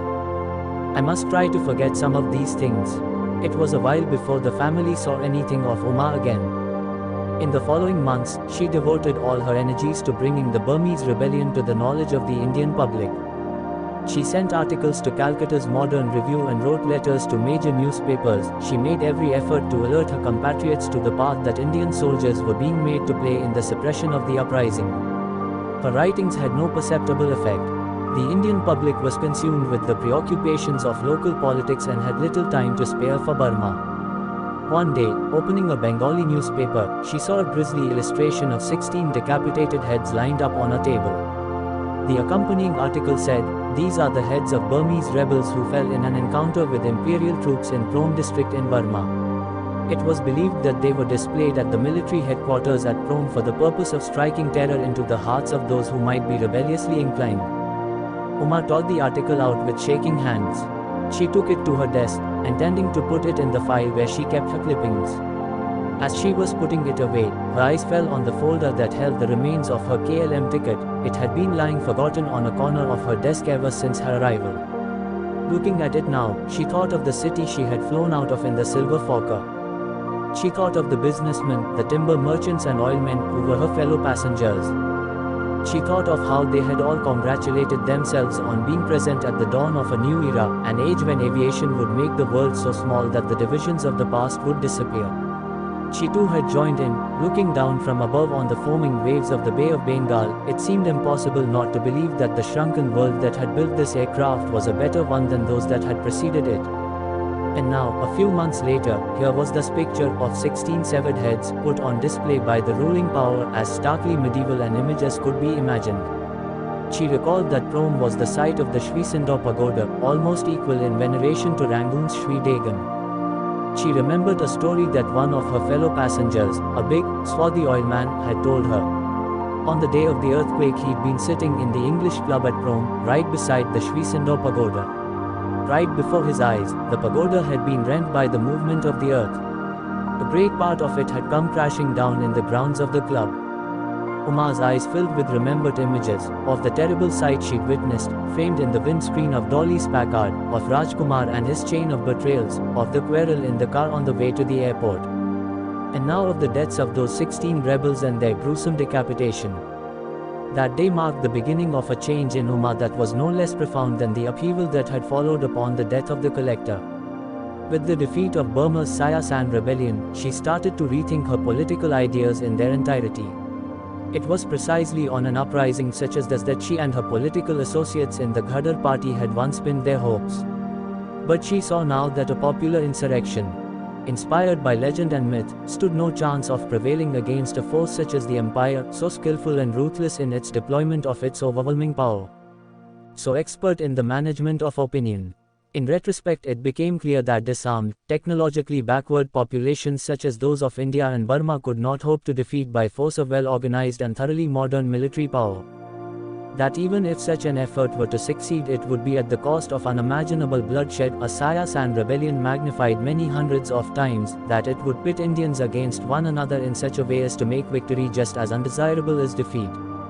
In the past, she had been dismissive of Mahatma Gandhi's political thinking. Non-violence, she had thought, was a philosophy of wish fulfillment. She saw now that the Mahatma had been decades ahead of her in his thinking. It was rather the romantic ideas of rebellion that she had nurtured in New York that were pipe dreams. She remembered the words of the Mahatma, which she had often read and always disregarded, that the movement against colonialism was an uprising of unarmed Indians against those who bore arms, both Indians and British, and that its chosen instruments were the weapons of the weaponless, its very weakness its source of strength. Once she had made up her mind, she was quick to act. She wrote to the Mahatma offering her services, and he, in return, invited her to his ashram at Wardha. Chapter 21. Even when they were very young, Uma's nephew and older niece, the twins, were celebrated for their good looks. Manju and Arjun shared a feature that gave them an unusual charm, a dimple that appeared when they smiled, but only on one cheek, the left for Manju and the right for Arjun. When they were together, it was as though a circuit had been completed, a symmetry restored. The attention that her looks brought her made Manju self-conscious about her appearance from an early age. She grew up with a keen awareness of the impression she made on people. In this one regard, Arjun was her opposite. He was easygoing to the point of slovenliness and liked nothing better than to lounge around the house in a threadbare vest with a longi knotted around his waist. Arjun was the kind of boy of whom teachers complained that their performance is incorrigibly below their potential. Everybody knew that he had the intelligence and ability to do well in school, but his interests appeared to be directed only towards ogling girls and reading novels. At mealtimes, long after everyone else was done, he would linger lazily over his plate, chewing on fish bones and sucking the last bits of dal-sodden rice from his fingers. As he grew older, Arjun became a cause of increasing concern to everyone in the family. People began to shake their heads, saying, "Is that boy ever going to make anything of himself?" Then, one hot April day, Lankasuka's afternoon topper was shattered by the sound of Arjun's voice uttering wild whoops and cries. Everyone in the house went running to the back balcony to look down into the courtyard. "Arjun, what do you think you're doing?" his mother said. I've got in. Arjun was dancing around the courtyard, dressed in his usual dirty vest and torn longi, waving a letter in one hand. "Got into what?" "The Indian Military Academy in Dehradun." Idiot boy, what are you talking about? Yes, it's true. Arjun came running up the stairs, his face flushed, his hair falling over his eyes. They've accepted me as an officer cadet, but how could this happen? How did they even know who you are? I sat for an examination, Ma. I went with, he named a school friend, and I didn't tell you because I didn't think I'd get in. But it's impossible. Look, they passed the letter from hand to hand, marveling at the fine stiff notepaper and the embossed emblem in the top right-hand corner. They could not have been more astonished if he'd announced that he'd sprouted wings or grown a tail. In Calcutta at that time, to join the army was almost unheard of. For generations, recruitment into the British Indian Army had been ruled by racial policies that excluded most men in the country, including those from Bengal. Nor had it been possible, until quite recently, for Indians to enter the army as commissioned officers. The founding of the Indian Military Academy in Dehradun dated back only 5 years, and the fact that some of its seats were open to public examination had gone largely unnoticed. How could you do this, Arjun? And without saying anything to us, I'm telling you, I never thought I'd get in. Besides, everyone's always saying that I'll never amount to anything, so I thought, alright, let's see, you wait till your father gets home. But Arjun's father was not at all displeased by the news, on the contrary. He was so glad that he immediately organized an expedition of thanksgiving to the temple at Kalighat. The boys settled now and there's nothing more for us to worry about. ... Relief was plainly visible on his face. This is a ready-made career. Whether he does well or not, he'll be pushed up the ladder. At the end, there'll be an excellent pension. So long as he makes it through the academy, he's taken care of for the rest of his life. But he's just a boy, and what if he gets injured? Or worse still, nonsense. The chances are very slight. It's just a job like any other. Besides, think of the status, the prestige.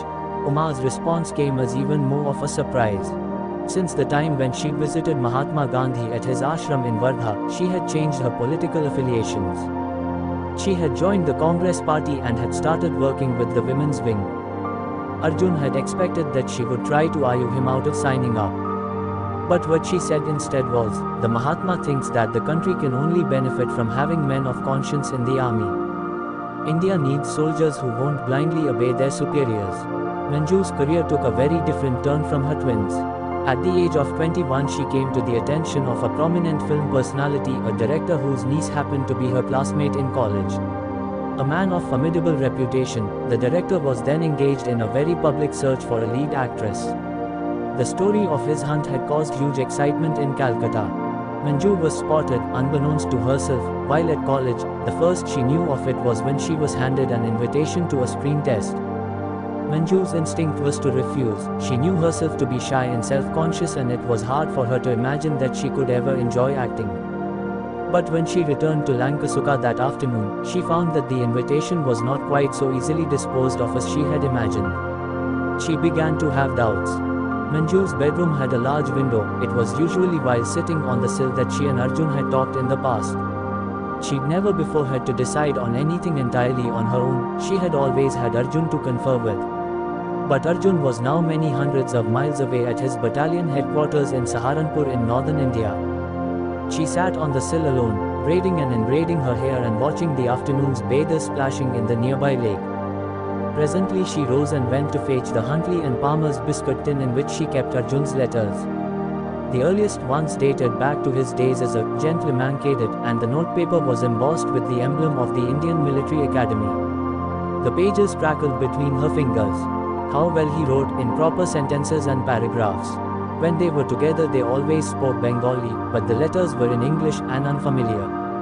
Idiomatic English, with words of slang that she didn't recognize and couldn't find in the dictionary. He'd gone to a restaurant in town with another cadet, Hardayal Singh, known as Hardy, to his friends, and they'd eaten lashings of sandwiches and drunk oodles of beer.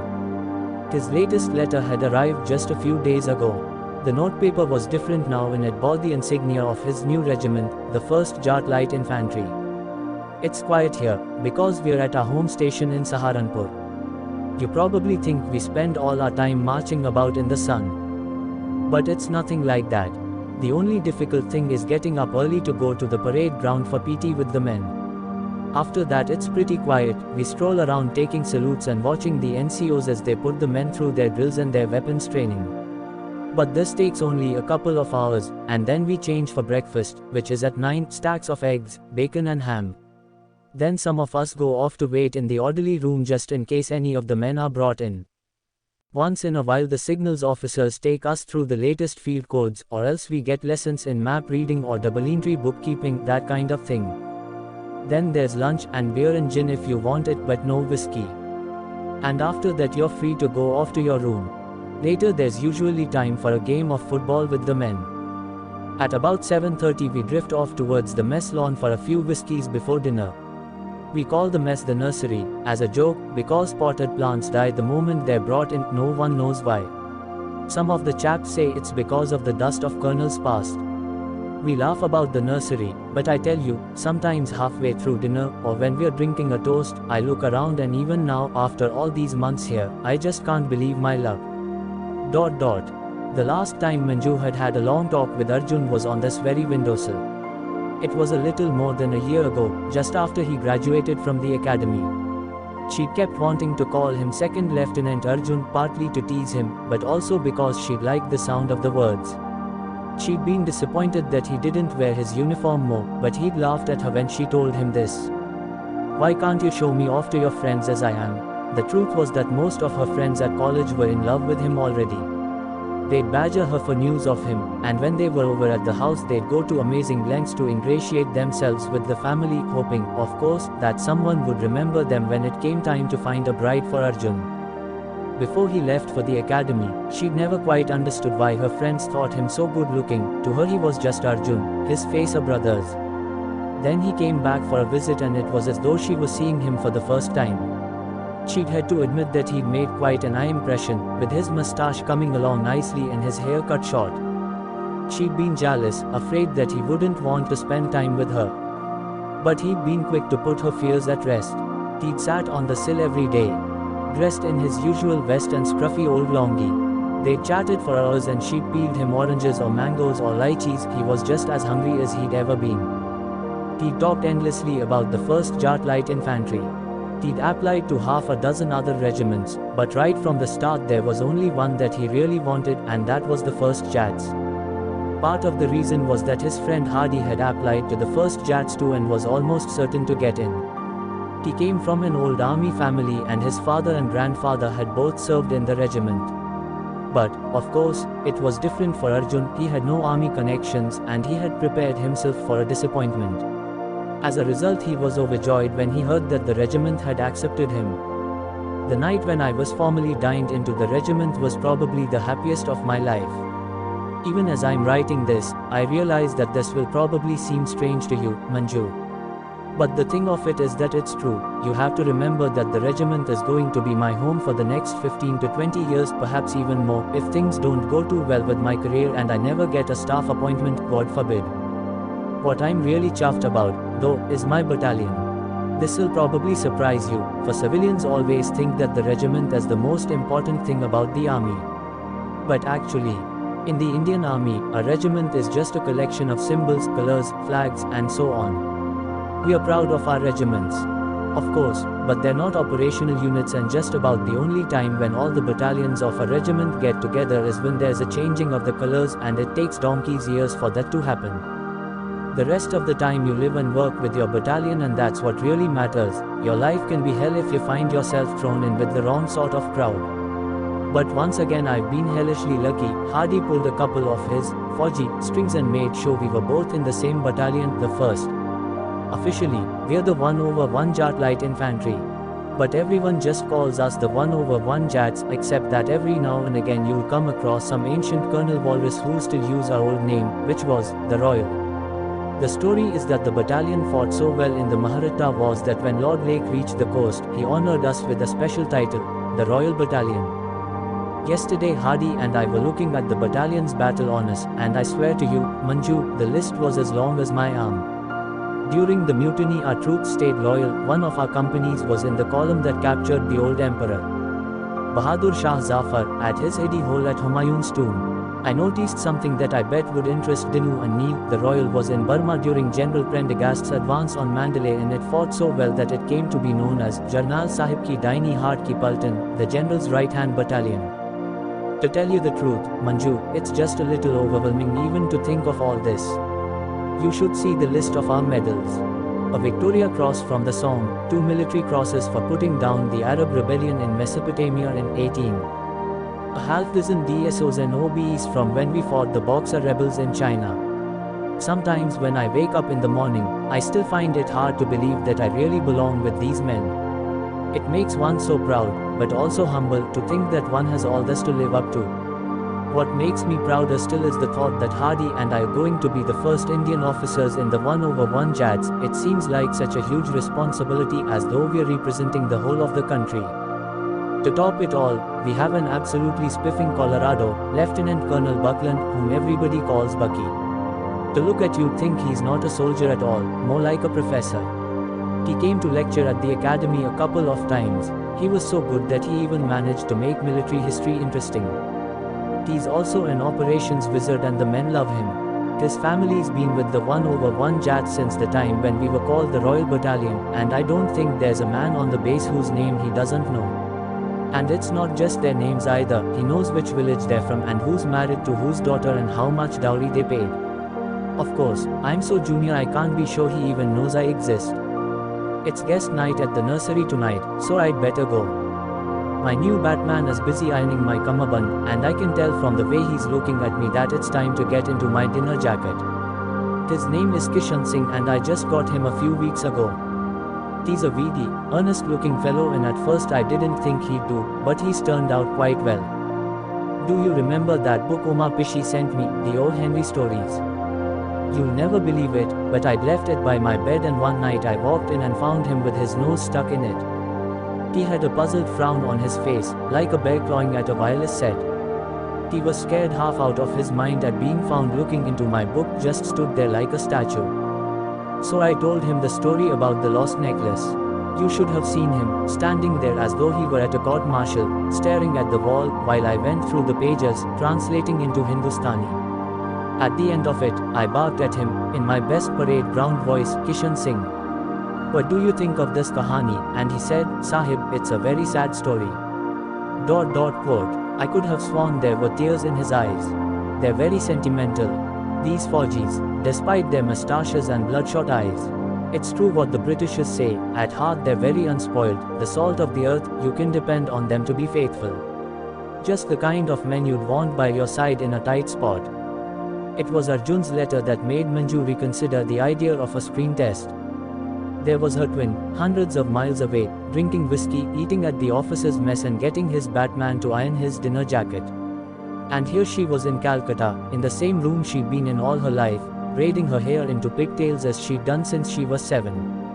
The awful thing was that he hadn't even made a pretense of missing home. She was on her own now, and she would have to think about what she was going to do with herself.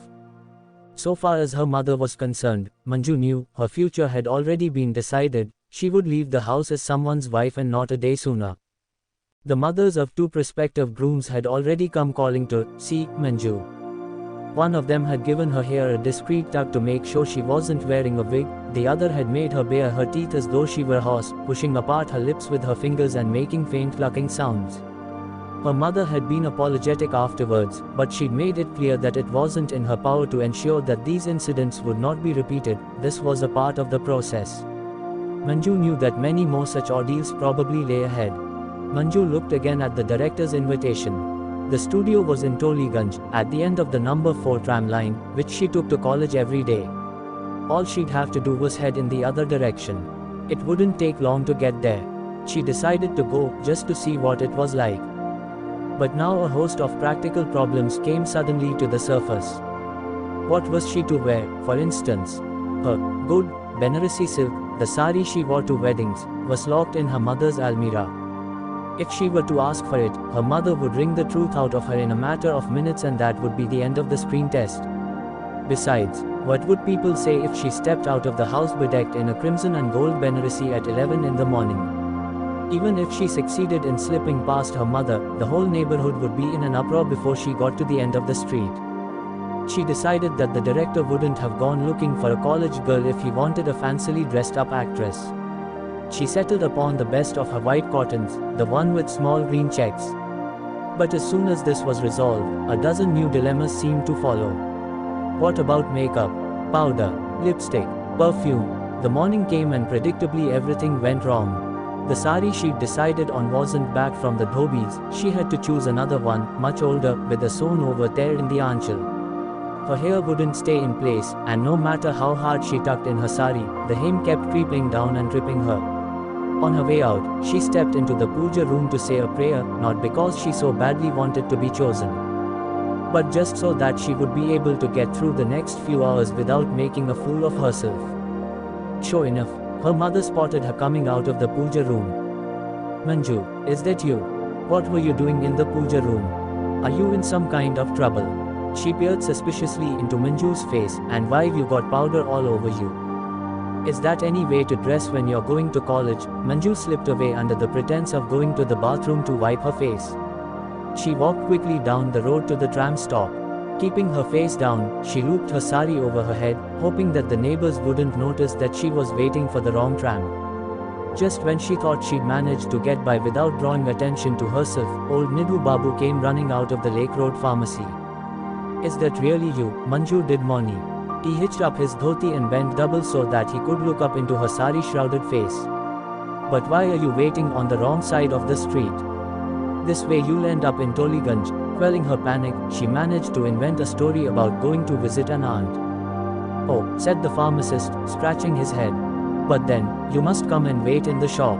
You shouldn't be standing out in the sun." "I'm all right, really," she pleaded. "Don't worry about me. I'll be all right. You should go back to your shop, as you say."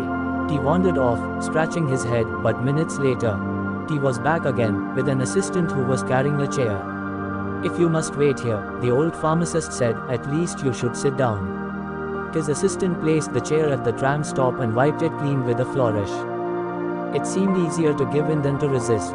Manju allowed herself to be enthroned on the chair, right beside the dusty tram stop. But within minutes, her worst fears were realized. A crowd gathered round to stare at her. "The Roy's daughter," she heard the pharmacist explaining to the crowd, "lives down the road in that house over there. Going to visit her aunt in Toliganj. Skipping college." Then, to her relief, the tram finally arrived.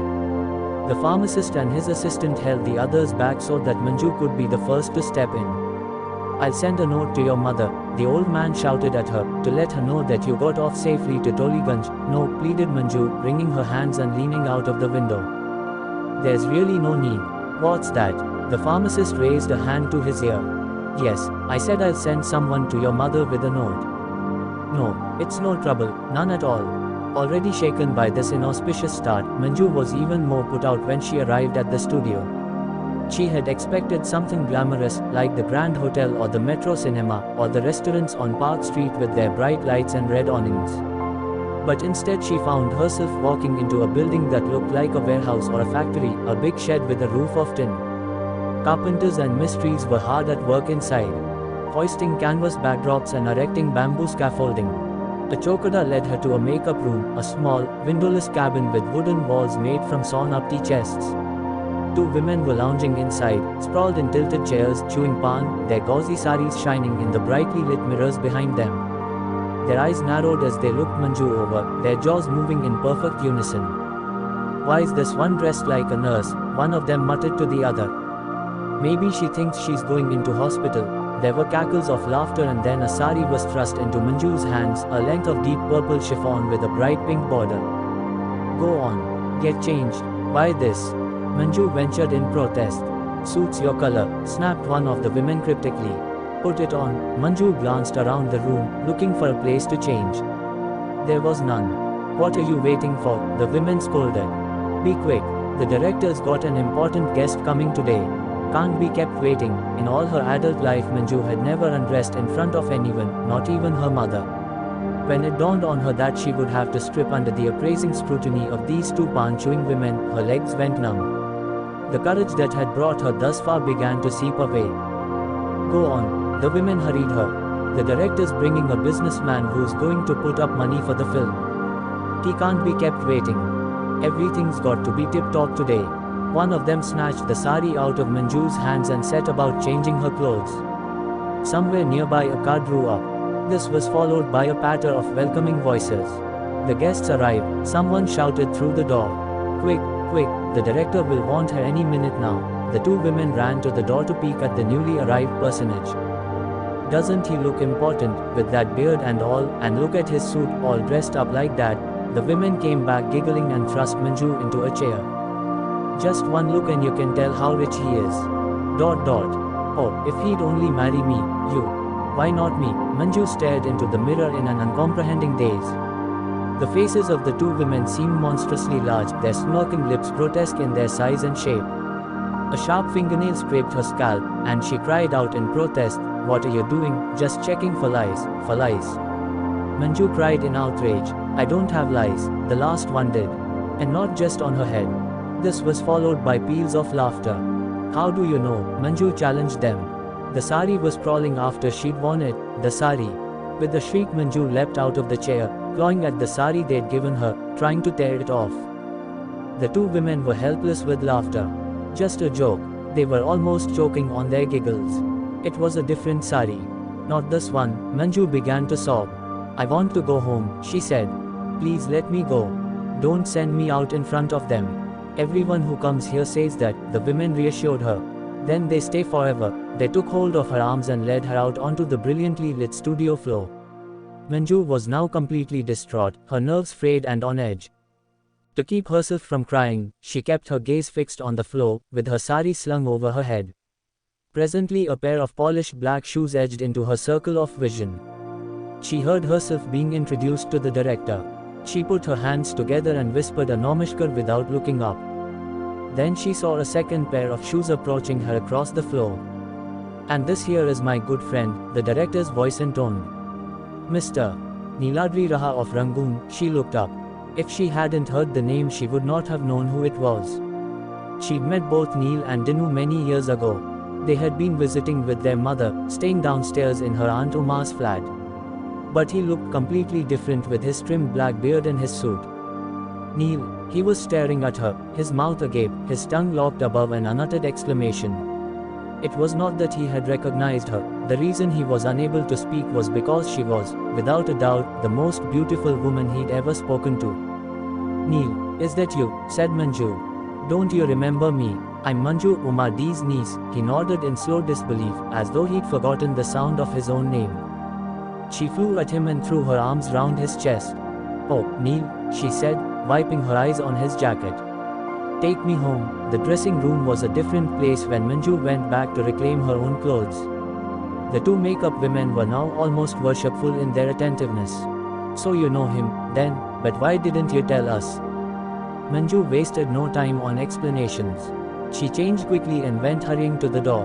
Neil was outside, waiting beside the passenger side door of a new 1938 Delage D8 drophead. He opened the door for her and she stepped in. The car smelt of chrome and new leather. "What a beautiful car," she said. "Is it yours?" "No."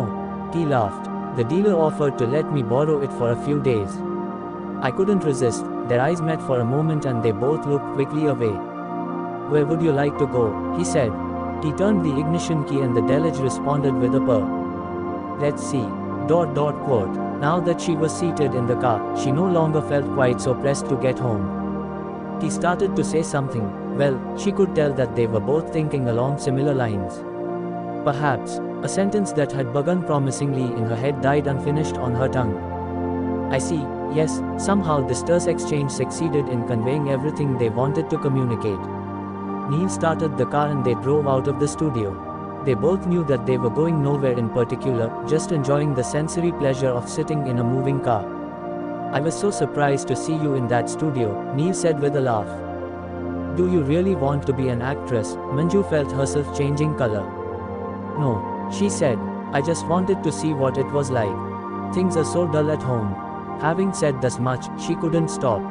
She found herself telling him things she hadn't told anyone else, how much she missed Arjun, how his letters from the military academy had filled her with despair about her own future, about what a curse it was for a woman to live vicariously through a male twin. She even told him about the matches her mother had tried to arrange for her, about the mothers of the prospective grooms and how they had tugged her hair and inspected her teeth.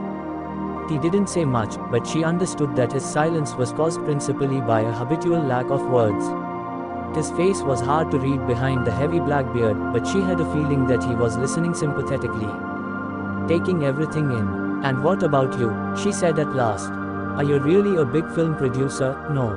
The word burst out of his mouth with the force of an expletive. "No, it wasn't my idea at all. It was Abe, my father, who suggested it. What he really wanted," he said, "was to work in the timber trade. He'd asked to be allowed to join the family business only to be turned down by his father. Rajkumar had suggested that he think of other lines of work.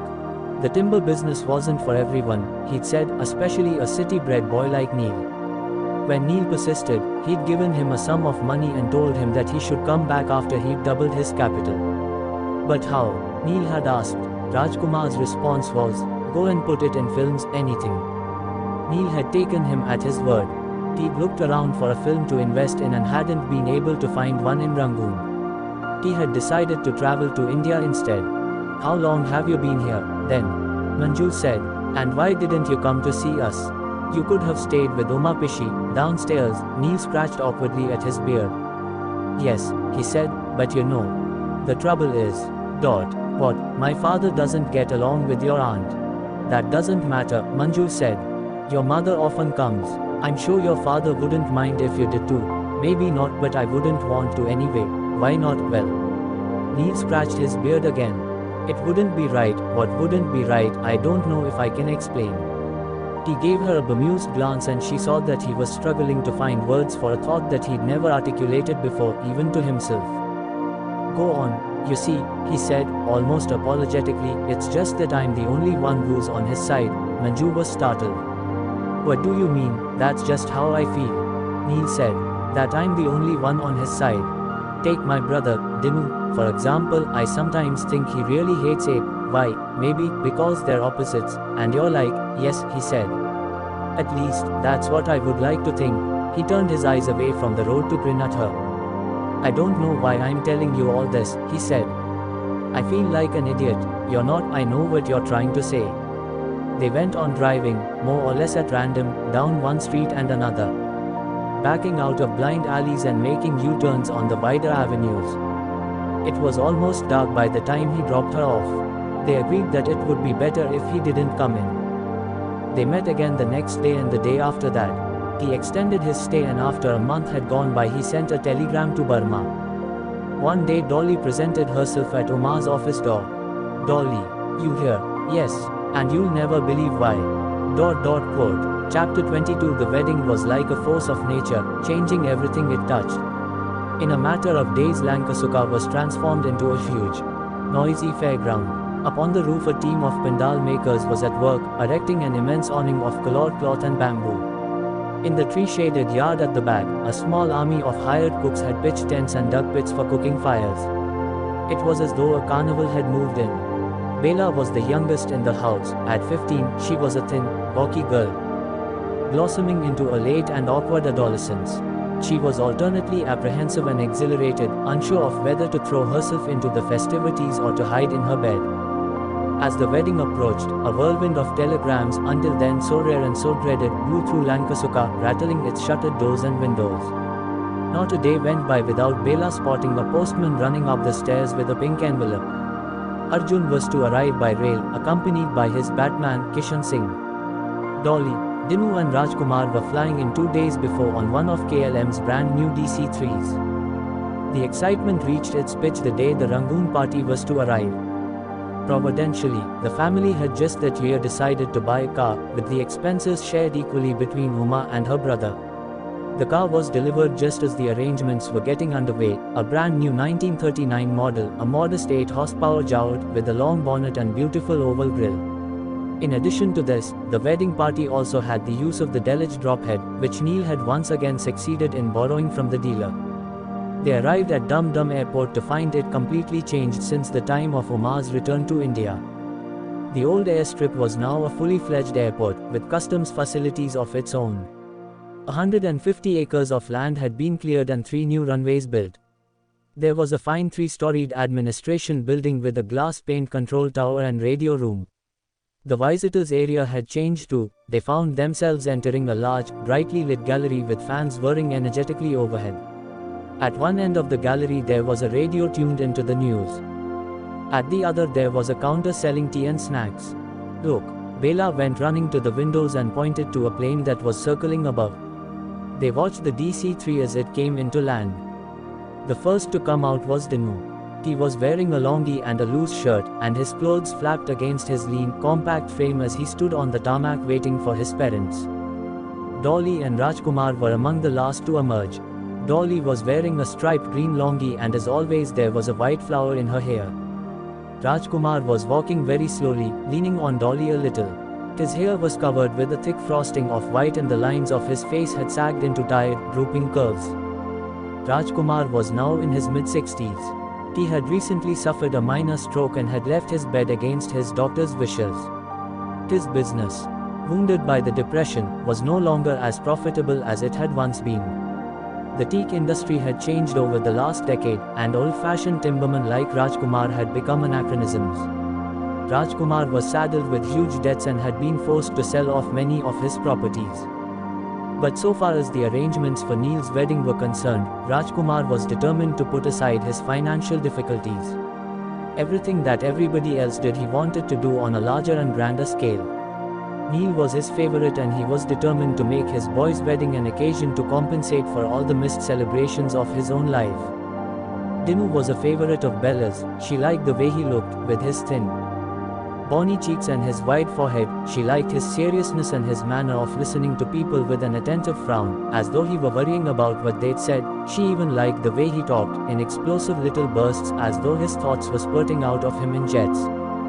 The day they went to Howrah station to get Arjun, Bela made sure that she was sitting next to Dinu. She noticed that he had a leather bag in his lap.